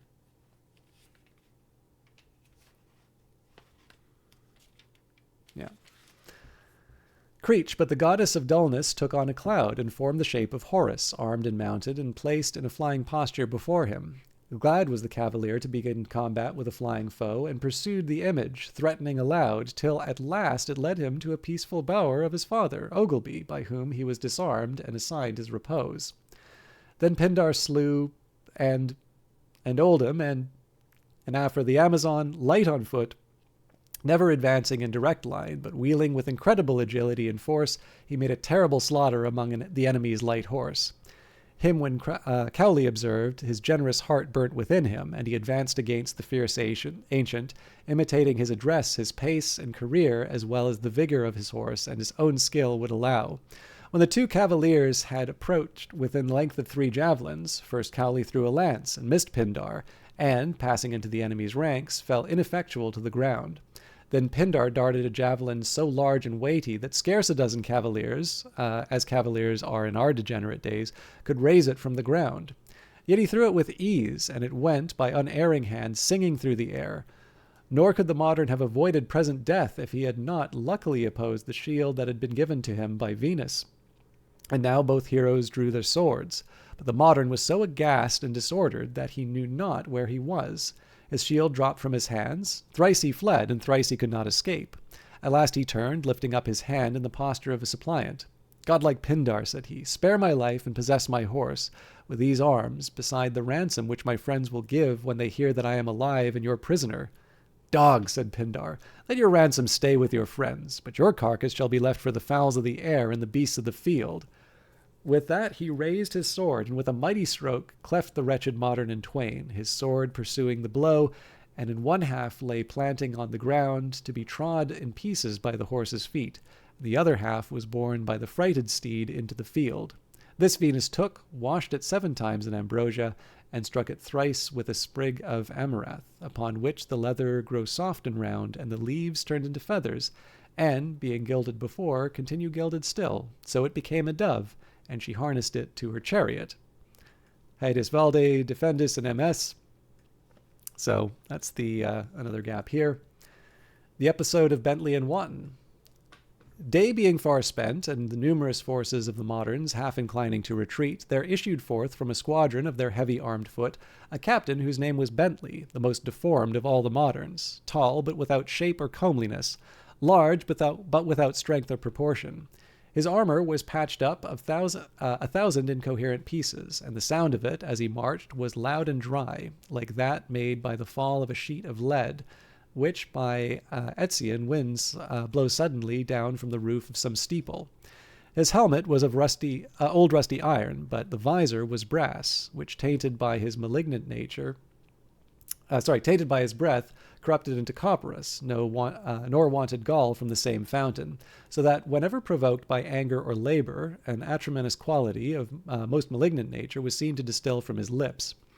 In his right hand he grasped a flail, and, that he might never be unprovided of an offensive weapon, a vessel full of odor in his left. Thus completely armed, he advanced with a slow and heavy pace where the modern chiefs were holding a consult upon the sum of things, who, as he came onwards, laughed to behold his crooked leg and humped shoulder, which his boot and armor, valiantly endeavoring to hide, were forced to comply with and expose. The generals made use of him for his talent of railing, which, kept within government, proved frequently of great service to their cause, but at other times did more mischief than good. For, at the least touch of offense, and often without any at all, he would, like a wounded elephant, convert it against his leaders. Such at this junction was the disposition of Bentley. Grieved to see the enemy prevail, and dissatisfied with everybody's conduct but his own, he humbly gave the modern generals to understand that he conceived with great submission that they were all a pack of rogues and fools, and confounded loggerheads, and illiterate whelps, and nonsensical scoundrels. That, if himself had been constituted general, these presumptuous dogs, the ancients, would long before have been beaten out of the field. You, said he, sit here idle, but when I, or any other valiant modern, kill an enemy, you are sure to seize the spoil. But I will not march 1 foot against the foe till you'll swear to me that whomever I take or kill, his arms I shall quietly possess. Bentley, having thus spoken Scaliger, bestowing him a sour look, Miscreant prater, said he, eloquent only in thine own eyes, thou railest without wit or truth or discretion. The malignity of thy temper preserveth their nature. Perverteth nature.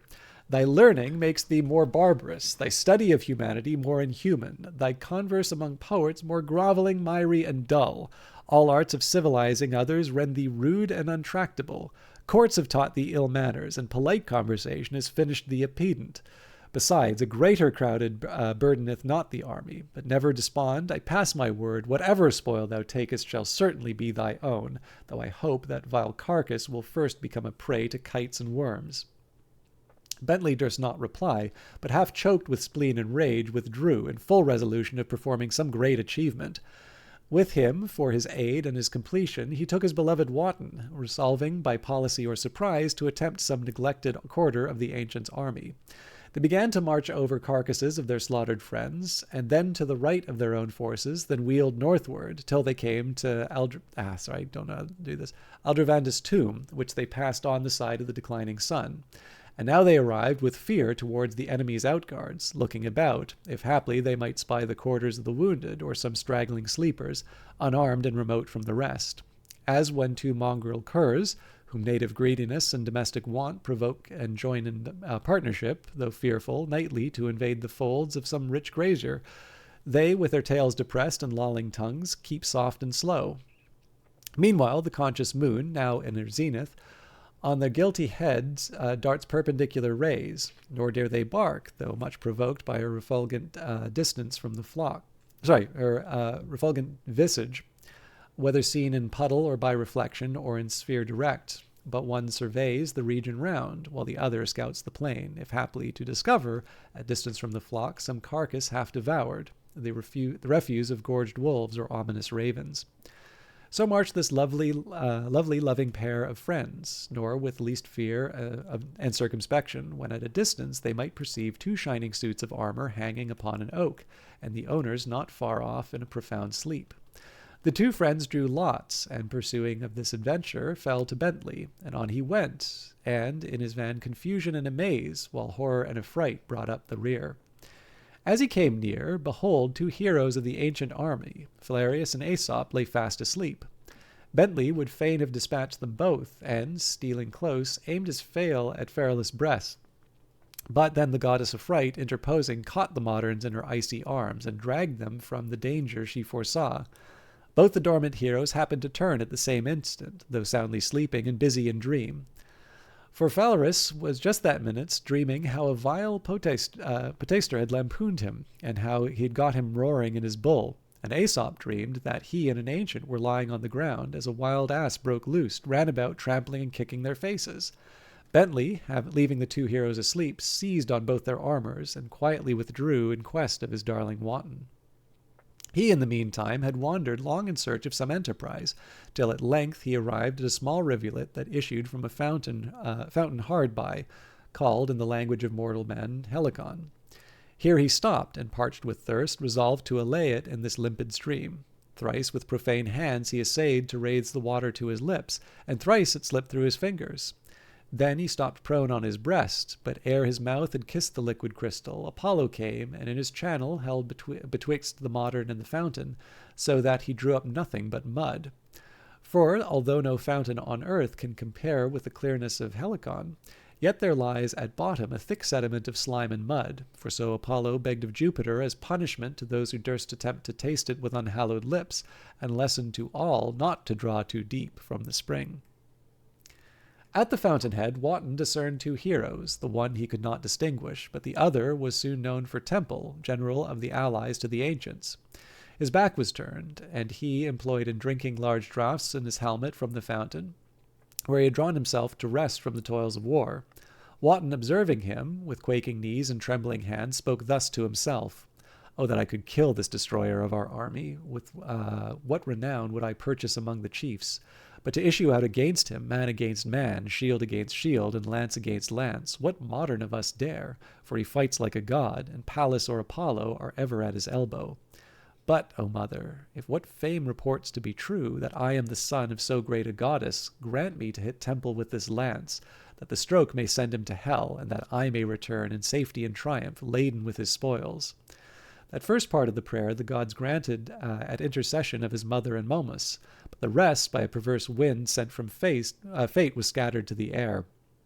Then Wanton grasped his lance, brandishing it thrice over his head, darted it with all his might, the goddess, his mother, at the same time adding strength to his arm.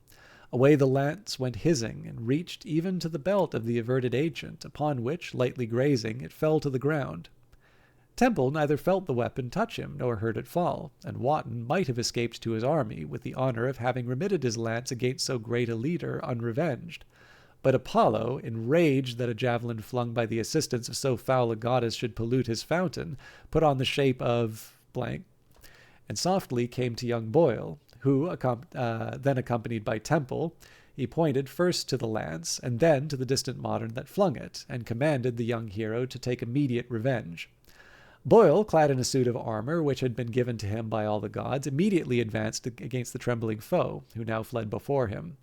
As a young lion in the Libyan plains or Araby desert, sent by his aged sire to hunt for prey or health or exercise, he scours along, wishing to meet some tiger from the mountains, or furious boar, if chance a wild ass, with the brayings of importune, affronts his ear.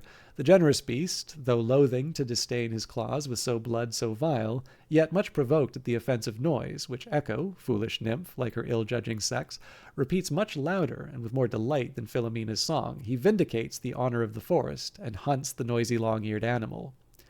So Wanton fled, so Boyle pursued, but Wanton, heavily armed and slow of foot, began to slack his course, when his lover Bentley appeared, returning laden with the spoils of the two sleeping ancients.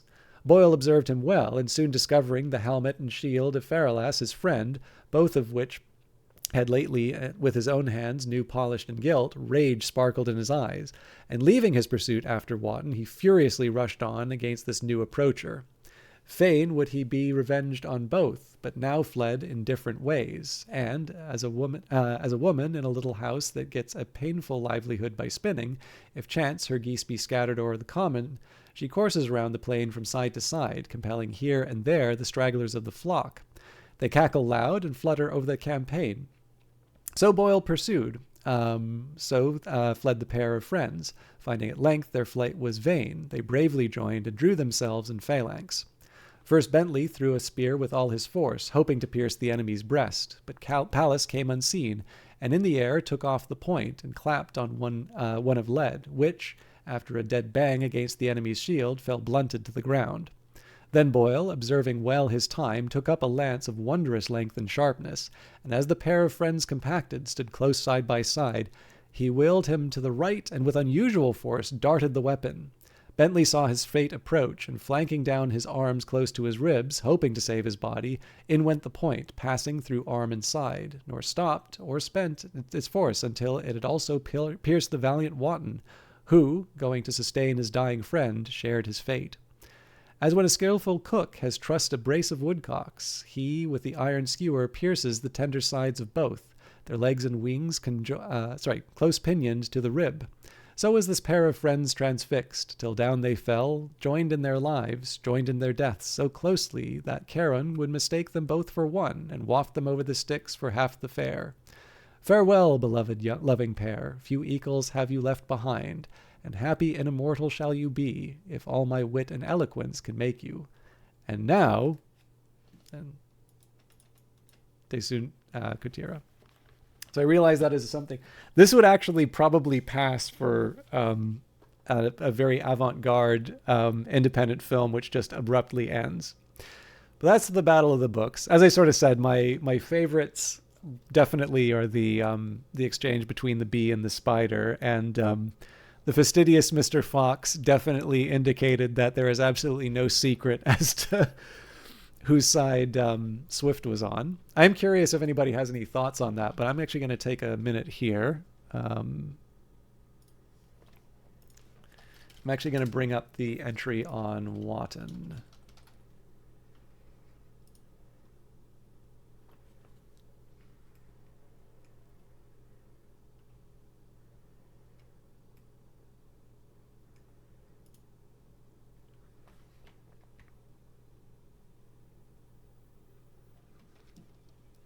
And I hope you heard this before, Takri, but very Merry Christmas to you too. I'm sorry I didn't give you a better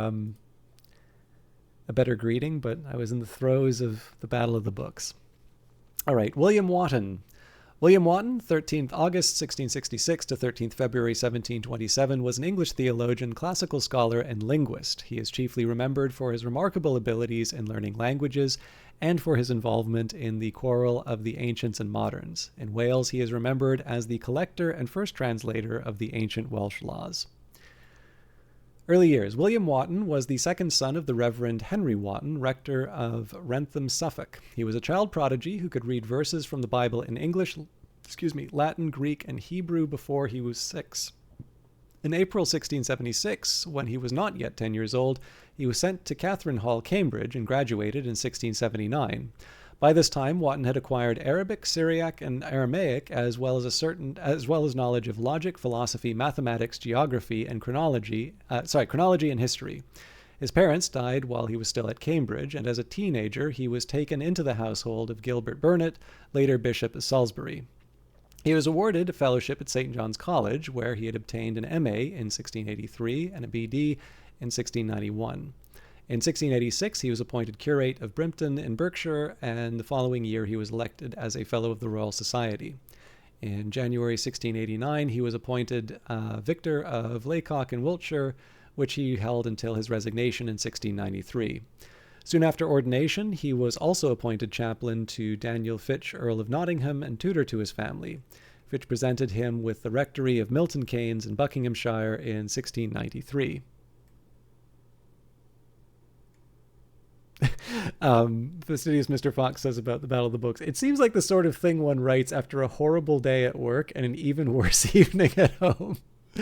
I've definitely written a couple of things like, maybe, okay, I am not going to hold a candle to Jonathan Swift, but I've written something in a similar spirit as what Mr. Fox is describing. Educational controversy. Wotton began his scholarly career as the translator of Louis Dupin's A New History of Ecclesiastical Writers, 13 volumes, 1692 to 99. However, he is chiefly remembered for his share in the controversy about the respective merits of ancient and modern learning.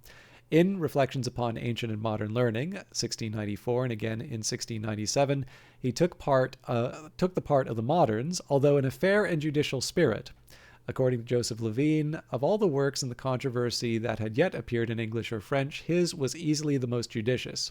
He was attacked for pedantry by Swift in The Battle of the Books and A Tale of a Tub, but his book proved that Wanton was no mere pedant, but a wide-ranging intellect with a thorough command of learning both ancient and modern. Wanton responded by calling Swift's A Tale one of the profanest banters upon the religion of Jesus Christ, as such, that has ever yet appeared.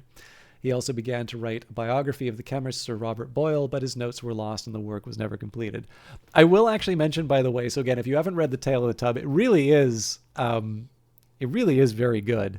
But apparently there were a couple of so apparently when books were published around this time, the publisher would also release keys to the book.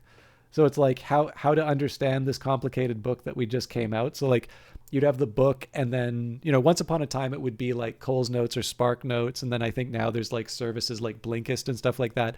I constantly get ads for these things where it's read a book in 15 minutes. And it's basically some guy who wrote down some notes and then decided that it would be an app or to make it an app, and that I would pay them, to read for me. And I'm no, I could not possibly be does someone who reads this stuff seem like someone who wants to get the summary of a book?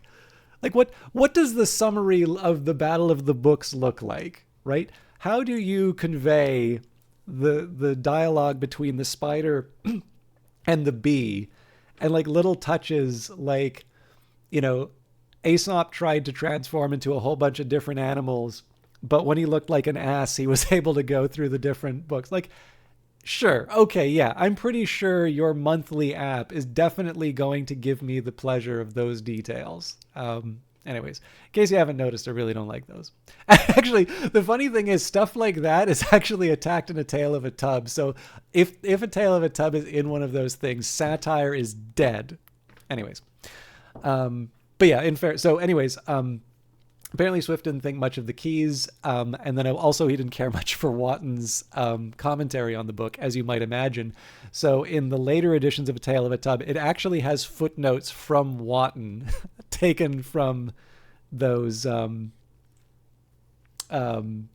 taken from his commentary on it. So the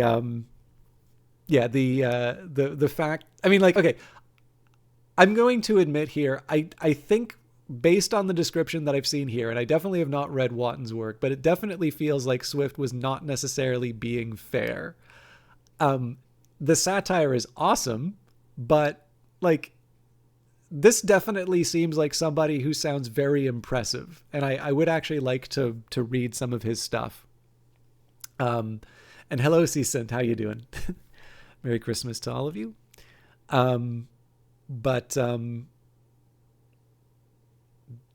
yeah, I'm also happy to see some other. Okay, as with anything, right? If people find some kind of joy in these summaries and stuff like that, obviously they don't need to care that I don't approve. But I don't know. There's a quote from Kierkegaard. I can't. It's from Either Or, and I'm trying to remember the exact wording of it. But it's something like, "Men pursue pleasure with such breathless haste that they run right past it." And sure, you can read or do an audio summary of Moby Dick in 15 minutes, but it's more than a guy chasing a whale, right? If somebody says, spoiler alert, Moby Dick, right? It doesn't really matter if he gets the whale at the end, or if he doesn't, the real whale was all the friends we made along the way, or Ahab and the whale both die, or, whatever the ending of that is. The point of Moby Dick is not, it's not Melville coming up with a big twist at the end, right? It's a book that begins with the words for whale in a whole bunch of different languages, and quotes from Job, right? You catch Leviathan with a hook and so on and so forth. that sort of stuff is not there. Moby Dick is in fact a great guy for a newbie whale. It's definitely very detailed, but like, yeah, this is not the thing. Like, clearly, you read a book like Moby Dick for the content of Moby Dick, right? Like to read the whole experience, which does happen to include, a whole bunch of things about some crazy captain going after a whale, right? Um, but you can summarize the plot rather simply. Anyway, sorry, Season, you caught me during the ranting moment. I really don't like it when like Duolingo and stuff like that advertise to me basically book shortening services, because it seems to me paying to ruin a book. And like the other thing that drives me crazy is like they'll also put like, yeah, you can read Atomic Habits in 15 minutes, and I'm like, 15 minutes is too long to spend on Atomic Habits. No, it's fair. I do rant all the while, and good. Actually, we read. Does anybody mind if I read the Orwell Christmas essays again as a finale? Because this might be relevant to Season's current state. Okay, cool. I'll maybe wrap up with those because we've had a little bit of a churn in the audience. Um, but yeah, the yeah, and that's just, and like at that point, right? There's the quote. Oh, Christ, it's from Goethe. But it's like Schopenhauer uses it in On Thinking for Oneself, right? And it's, you need to earn your inheritance, right? It's not about somebody saying a sentence to you, right? You don't like. I don't think ChatGPT is an inherently bad tool. Um, Coming up for air is also. I mean, I'll Orwell is pretty great in my opinion. Right? Like on its own, if you use it as a crutch, if you use it as a substitute for thinking, that's not so good. But here's a great example of where you can use these. Oh, I really liked Animal Farm actually. You may like a movie. It's only really tangentially related to. It's more thematically related, let's say. But there's a I think it's pronounced Holodomor. Anyways, this is Stalin's starvation of Ukraine. There's a film called Mr. Jones, which you might like. Um, but yeah, anyways, yeah. So it's like one of these things, right? Um, if you could imagine the. Oh, I thought you were going to complain that at the end, his descriptions kind of sucked, and there was no way to tell what the difference between the pigs and the humans were. I'm sure someone's made that complaint at least at one point. There's a few people in a writing group I know who might do that actually. But anyway, what was I going to say? I will finish reading about poor Watton. But what was I going to say?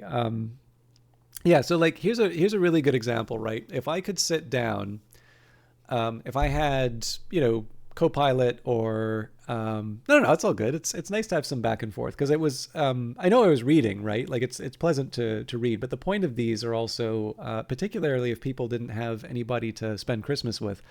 This is like my nerdy Yule log. It's a chance for people to listen to an inoffensive Canadian accent for a couple hours. But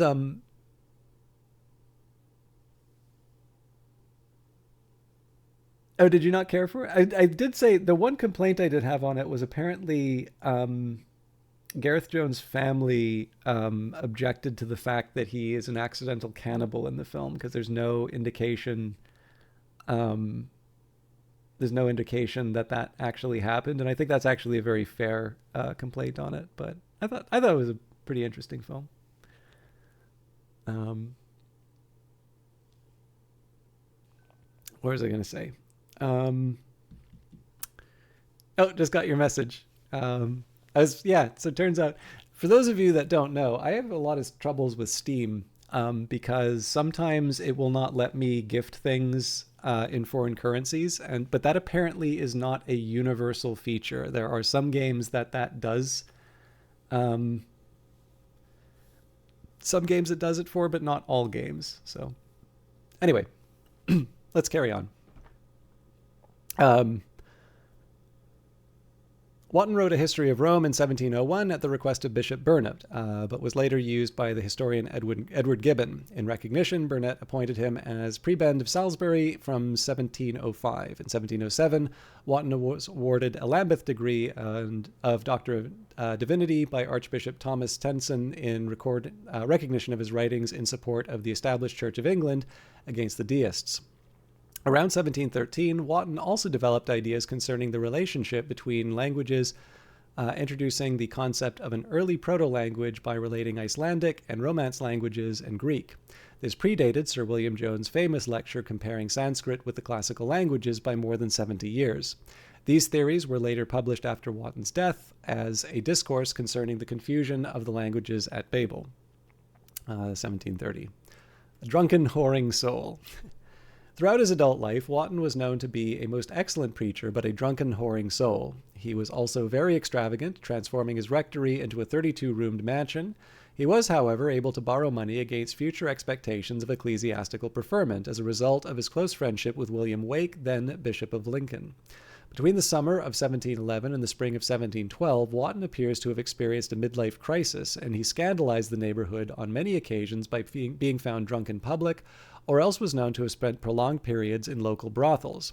As a result, he was initially warned about his behavior by Wake, who later broke off their friendship and rescinded his promise of providing an additional living in Buckinghamshire. As it soon became apparent that the rector's expectations had been dashed, local tradesmen began to press for the payment of their debts. In May 1714, Wotton was forced to abandon his rectory at Milton Keynes to avoid his creditors, and for 7 years he lived at Carmarthen in southwest Wales under the assumed name of Dr. William Edwards. Studies in Wales. Whilst in Carmarthen, Wotton reformed his character and returned to his studies. He was also able to re-establish friendship with Wake, who had become Archbishop of Canterbury in December 1715. Wotton began to study Welsh. He produced an important bilingual parallel edition of the Welsh and Latin texts of the medieval Welsh laws, traditionally attributed to Yule.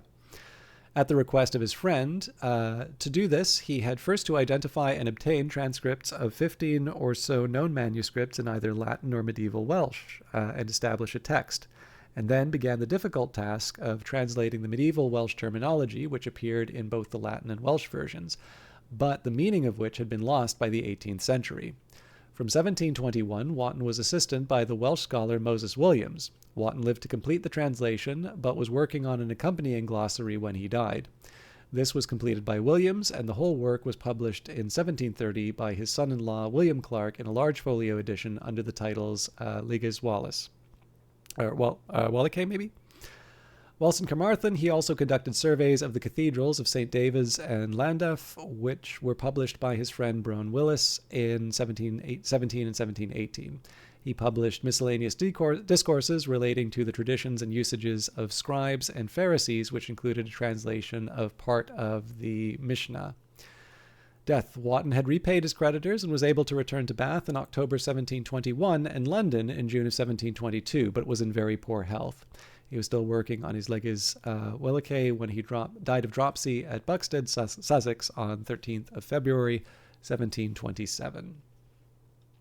So I feel it's only fair, right? So maybe this is a lesson where, like, definitely don't pick a fight with a satirist, because I did not have a very high opinion of Wotton having read Jonathan Swift.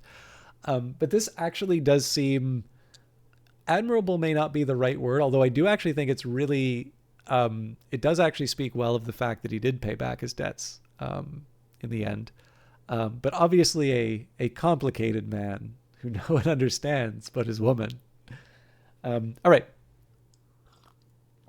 I'm going to see, I do have a collected Orwell in the other room, so I'm going to see if I can find those two essays in the printed edition that I have, and hopefully it will be a little less tricky to read. So I am going to be back in just a moment. I won't run ads or anything. but I am going to need to vamoose.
All right, comrades, thank you very much for your patience. All right. So, I noticed the 1943 one wasn't here, but I imagine probably this is a little bit better for Christmas anyway. And I think I'm going to close out on this because I'm actually already an hour past what I would normally do for a stream. But I always like being able to interact with everybody. It's always nice to be able to catch up and do some reading.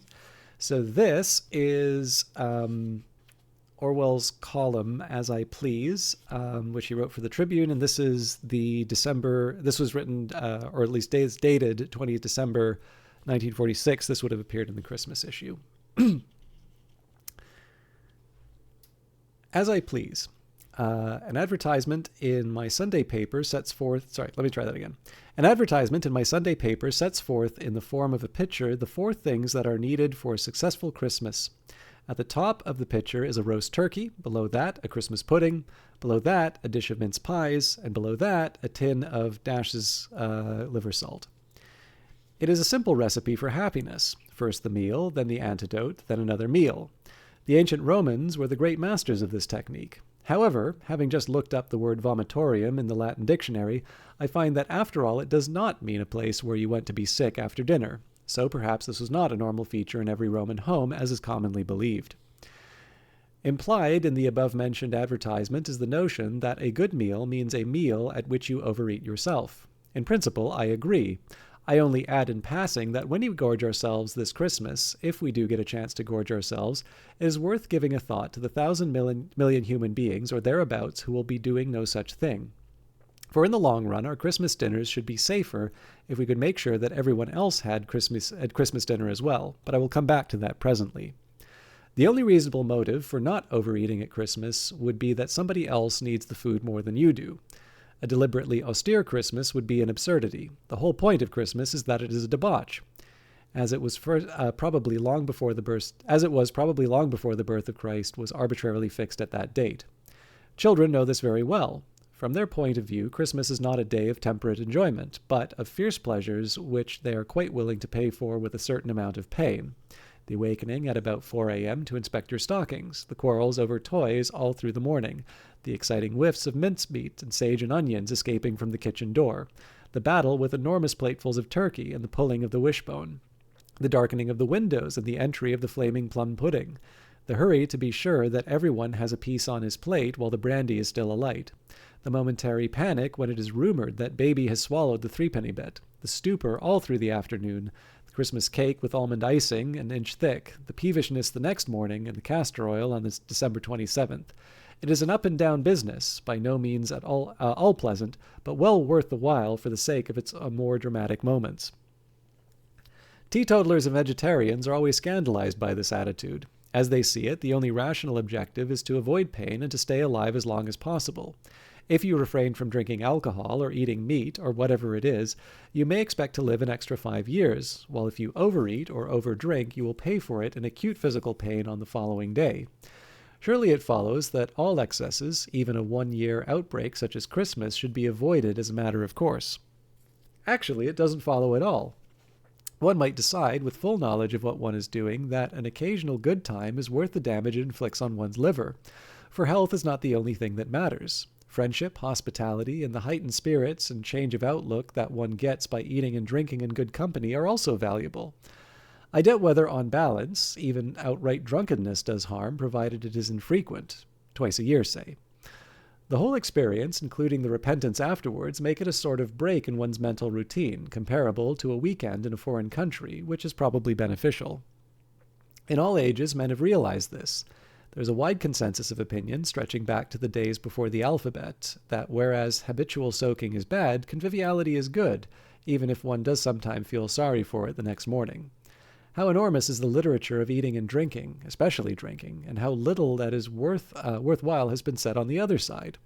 Offhand, I can't remember a single poem in praise of water, i.e. water regarded as a drink. It is hard to imagine what one could say about it. It quenches thirst. That's the end of the story. As for poems in praise of wine, on the other hand, even the surviving ones would fill a shelf of books. The poets started turning them out the very day when the fermentation of the grape was first discovered.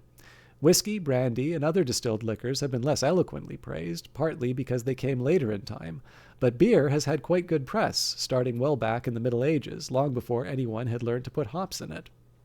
Curiously enough, I can't remember a poem in praise of stout, not even draft stout, which is better than the bottled variety in my opinion. There's an extremely disgusting description in Ulysses of the stout vats in Dublin, but there is a sort of backhanded tribute to stout in the fact that this description, though widely known, has not done much towards putting the Irish off their favorite drink. The literature of eating is also large, though mostly in prose. But in all the writers who have enjoyed describing food, from Rabelais to Dickens to Petronius to Mrs. Beeton, I cannot remember a single passage which puts dietetic considerations first. Always food is felt to be an end in itself. No one has written memorable prose about vitamins or the dangers of excessive proteins, or the importance of masticating everything 32 times. All in all, there seems to be a heavy weight of testimony on the side of overeating and overdrinking, provided that they always take place on recognized occasions and not too frequently. But ought we to overeat and overdrink this Christmas?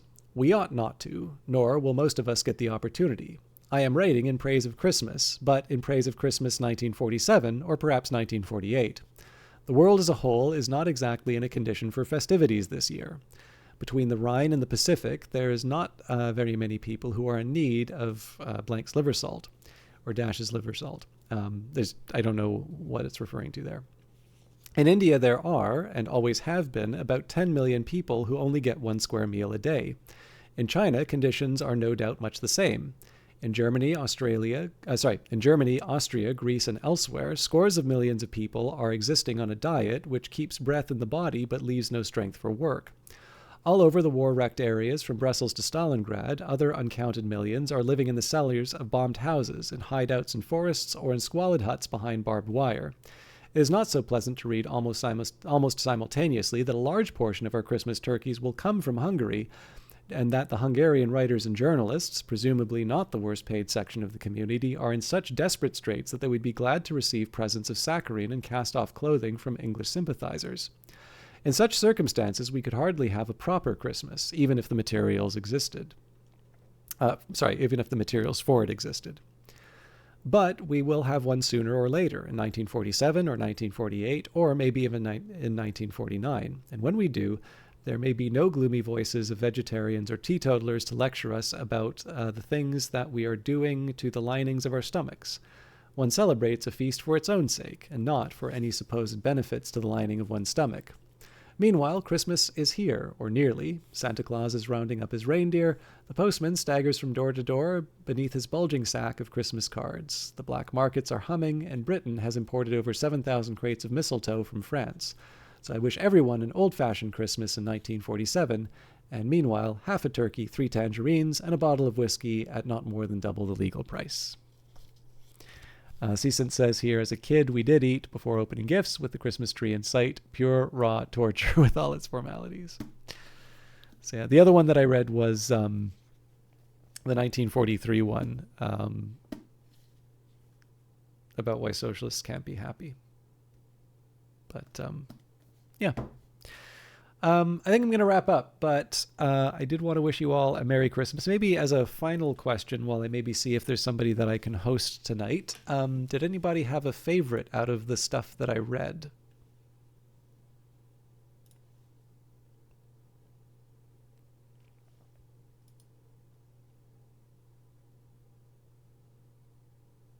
Well, I can read the 1943 essay. Okay, if I wasn't sure if people... All right, tell you what. We'll do the 1943 essay too. Let me just... Let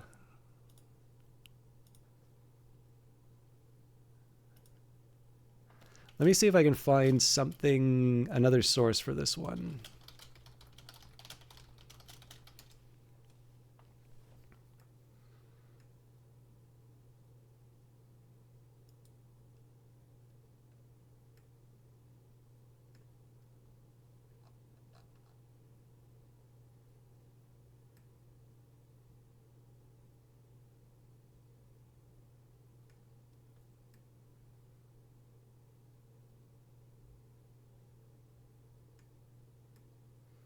This is looking appealing.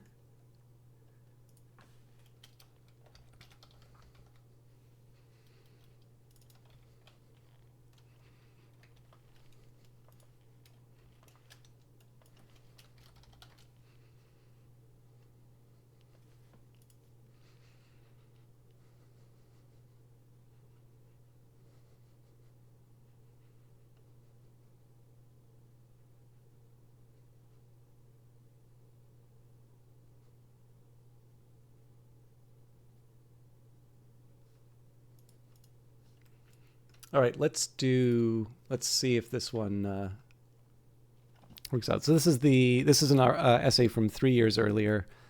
Why Socialists Don't Believe in Fun. Apparently not originally published under his own name. The thought of Christmas raises almost automatically the thought of Charles Dickens, and for two very good reasons. To begin with, Dickens is one of the few English writers who have actually written about Christmas. Christmas is the most popular of English festivals, and yet it has produced astonishingly little literature. There are the carols, mostly medieval in origin. There is a tiny handful of poems by Robert Bridges, T.S. Eliot, and some others, and there is Dickens, but there is very little else. Secondly, Dickens is remarkable, indeed almost unique among modern writers in being able to give a convincing picture of happiness. Dickens dealt successfully with Christmas twice in a chapter of the Pickwick Papers and in A Christmas Carol. The latter story was read to Lennon on his deathbed, and according to his wife, he found its bourgeois sentimentality completely intolerable. Now, in a sense, Lennon was right, but if he had been in better health, he would perhaps have noticed that the story has interesting sociological implications. To begin with, however thick Dickens may lay on the paint, however disgusting the pathos of Tiny Tim may be, the Cratchit family gives the impression of enjoying themselves. They sound happy as, for instance, the citizens of William Morris's News from Nowhere don't sound happy. Moreover, and Dickens' understanding of this is one of the secrets of his power, their happiness derives mainly from contrast.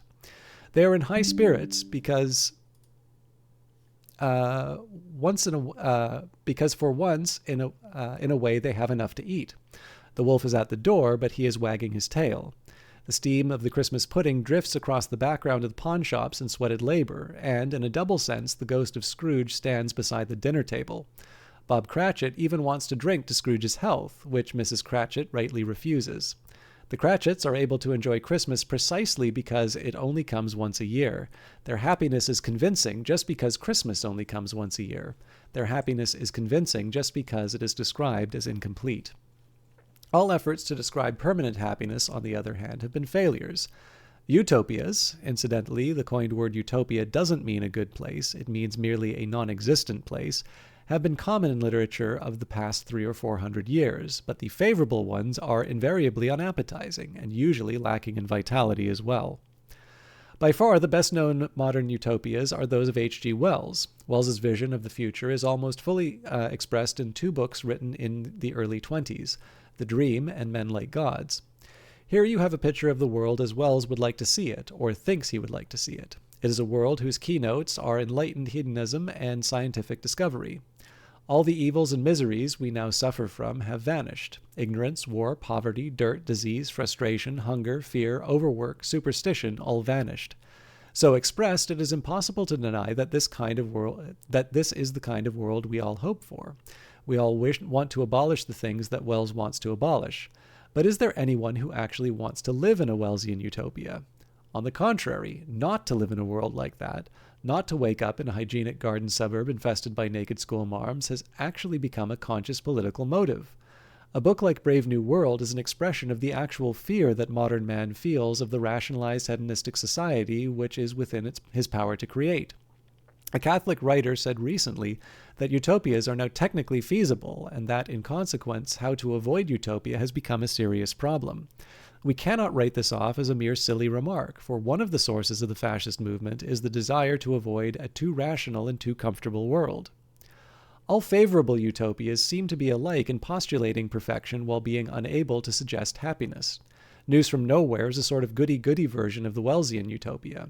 Everyone is kindly and reasonable. All the upholstery comes from liberties, but the impression left behind is of a sort of watery melancholy. But it is more impressive than that Jonathan Swift, one of the greatest imaginative writers who have ever lived, is no more successful in constructing a favorable utopia than the others. The earlier parts of Gulliver's Travels are probably the most devastating attack on human society that has ever been written. Every word of them is relevant today. In places, they contain quite detailed prophecies of the political horrors of our own time. Where Swift fails, however, is in trying to describe a race of beings whom he admires. In the last part, in contrast with the disgusting yahoos, we are shown the noble Winhams, intelligent horses who are free from human failings. Now these horses, for all their high character and unfailing common sense, are remarkably dreary creatures. Like the inhabitants of various other utopias, they are chiefly concerned with avoiding fuss. They live uneventful, subdued, reasonable lives, free not only from quarrels, disorder, or insecurity of any kind, but also free from passion, including physical love. They choose their mates on eugenic principles, avoid excesses of affection, and appear somewhat glad to die when their time comes. In the earlier parts of the book, Swift has shown where man's folly and scoundrelism lead him, but take away the folly and scoundrelism, and all you are left with apparently is a tepid sort of existence hardly worth leading.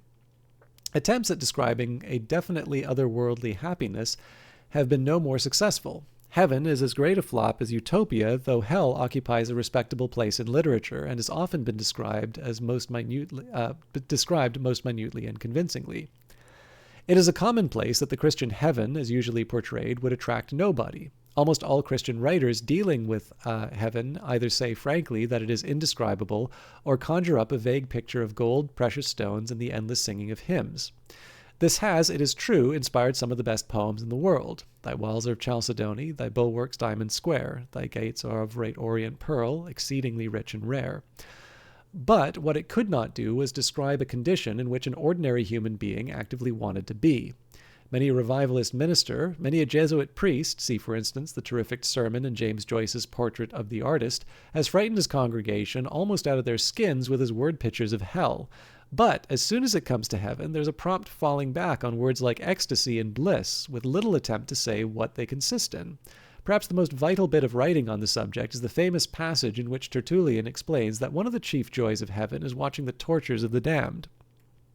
The pagan versions of paradise are little better, if at all. One has the feeling it is always twilight in the Elysian fields. Olympus, where the gods lived with their nectar and ambrosia, and their nymphs and Hebes, the immortal tarts, as D.H. Lawrence called them, might be a bit more homelike than the Christian heaven, but you would not want to spend a long time there. As for the Muslim paradise, with its 77 huris per man, all presumably clamoring for attention at the same moment, it is just a nightmare. Nor are the spiritualists, though constantly assuring us that all is bright and beautiful, able to describe any next world activity which a thinking person would find endurable, let alone attractive.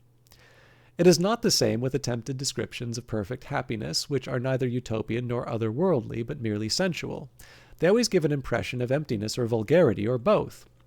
At the beginning of La Pucelle, Voltaire describes the life of Charles IX with his mistress Agnes Sorel. They are always happy, he says. And what did their happiness consist in? An endless round of feasting, drinking, hunting, and love-making. Who would not sicken of such an existence after a few weeks? Rabelais describes the fortunate spirits who have good time in the next world to console them for having had a bad time in this one. They sing a song which can be roughly translated, to leap, to dance, to play tricks, to drink the wine both white and red, and to do nothing all day long except count gold crowns. How boring it sounds after all. The emptiness of the whole notion of an everlasting good times is shown up in Bruegel's picture of the land of the sluggard, where three great lumps of fat lie asleep, head to head, with boiled eggs and roast legs of pork coming up to be eaten of their own accord. I should actually find that Bruegel painting. Just give me a second here.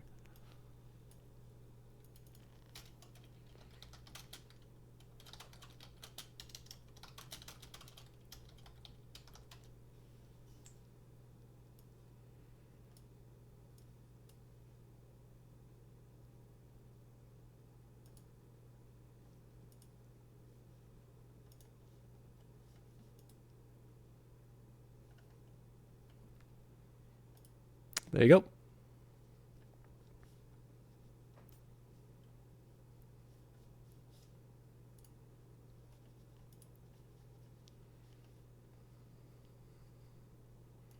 I like the pig with the, it's a little Douglas Adams. Although, obviously, Adams wrote considerably later.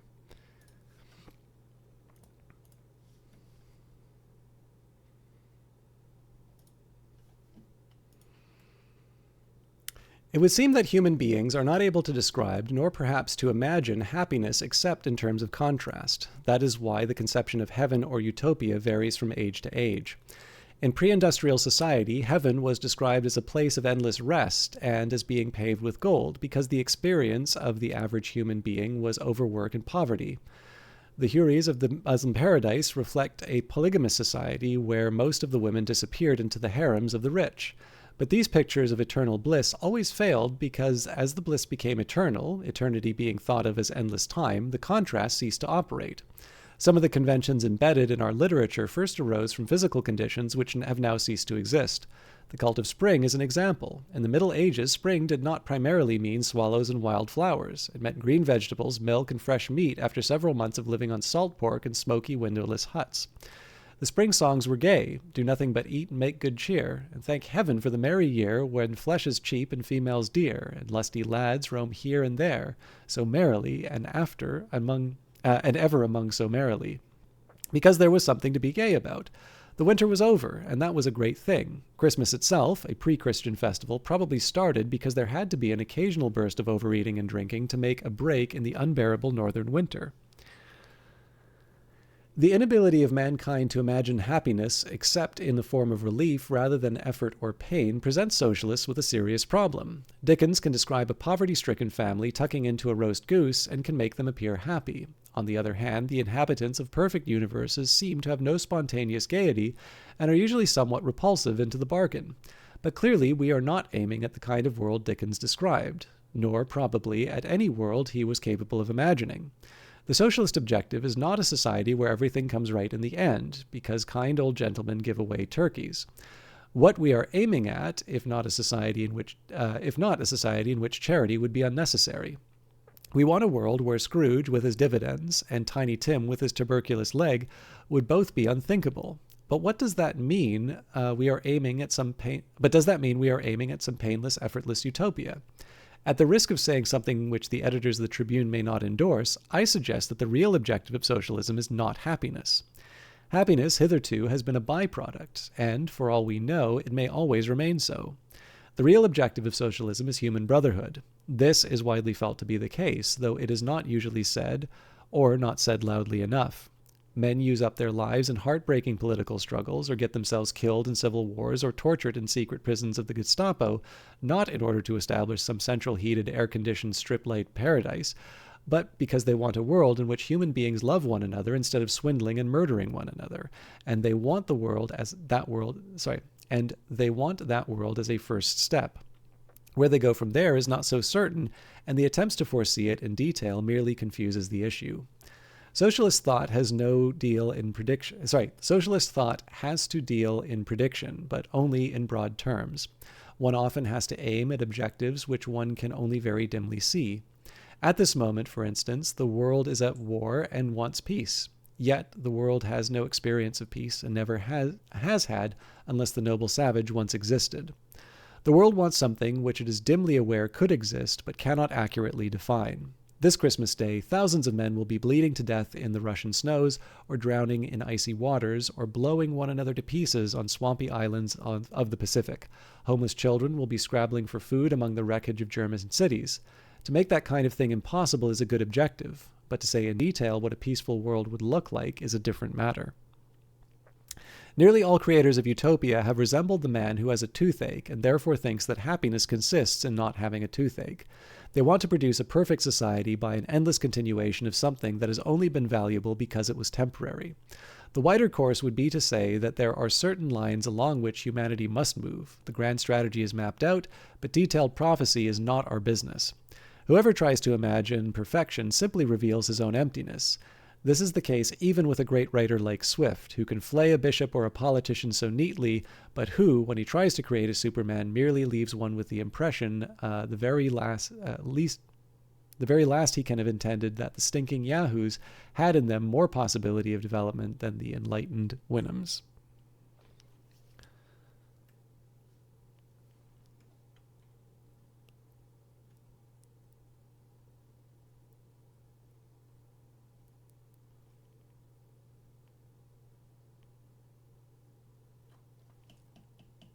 Interesting.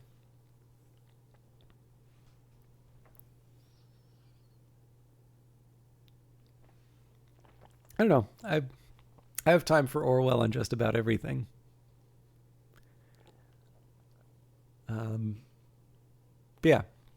So those are the ones. Apologies to those of you who were here 4.5 hours ago.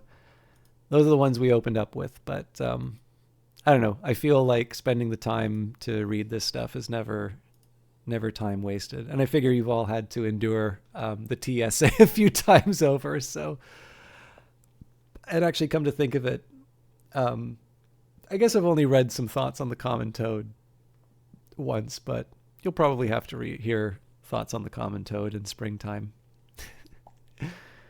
Anyway, I may be getting the impression that the Orwell essays may have been the most popular out of everything. So we did those two essays. We did Agatha Christie's The Adventure of the Christmas Pudding. First time I'd read it, I actually rather liked it.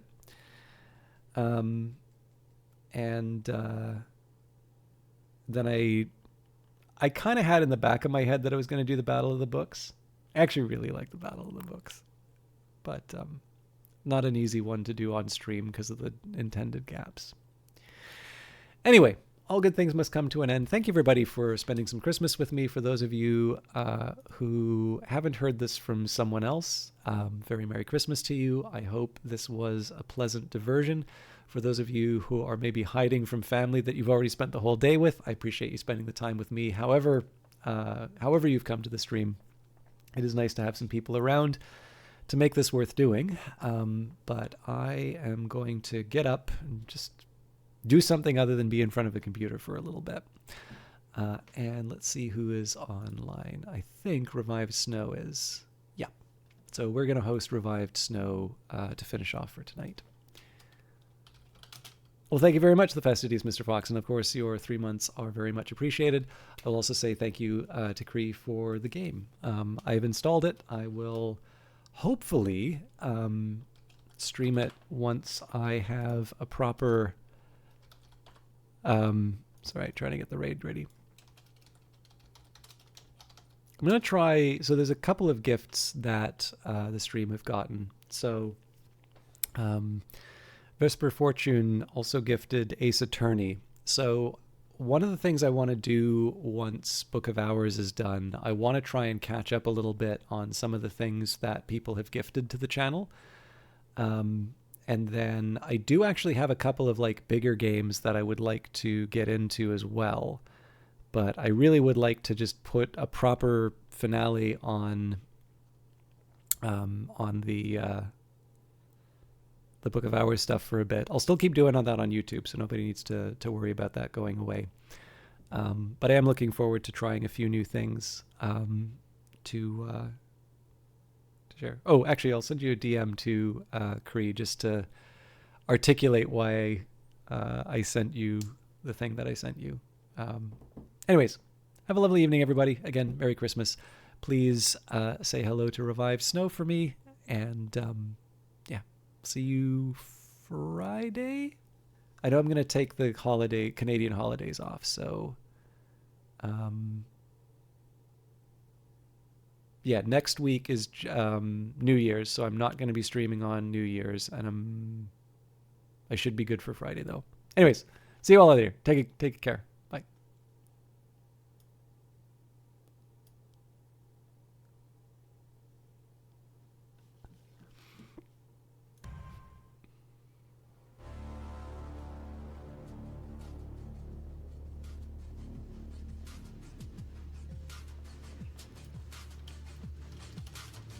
Hello, System Shock.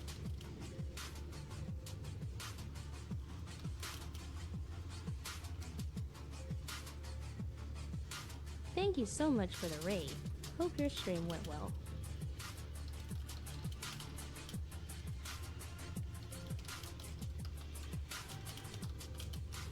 How was your just chatting? What were you just chatting about? Was it about the wise old frog?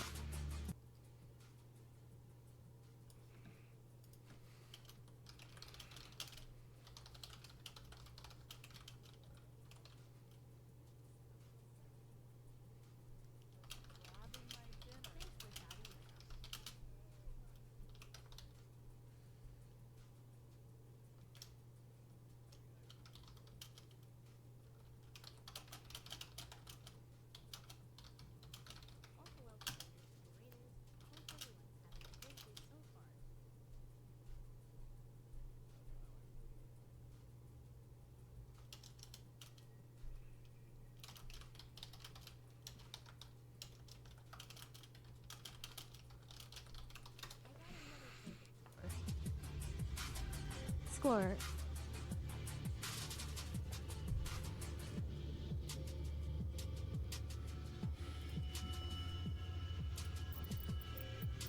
Beat my previous high score by 2 million pitting me at a ring.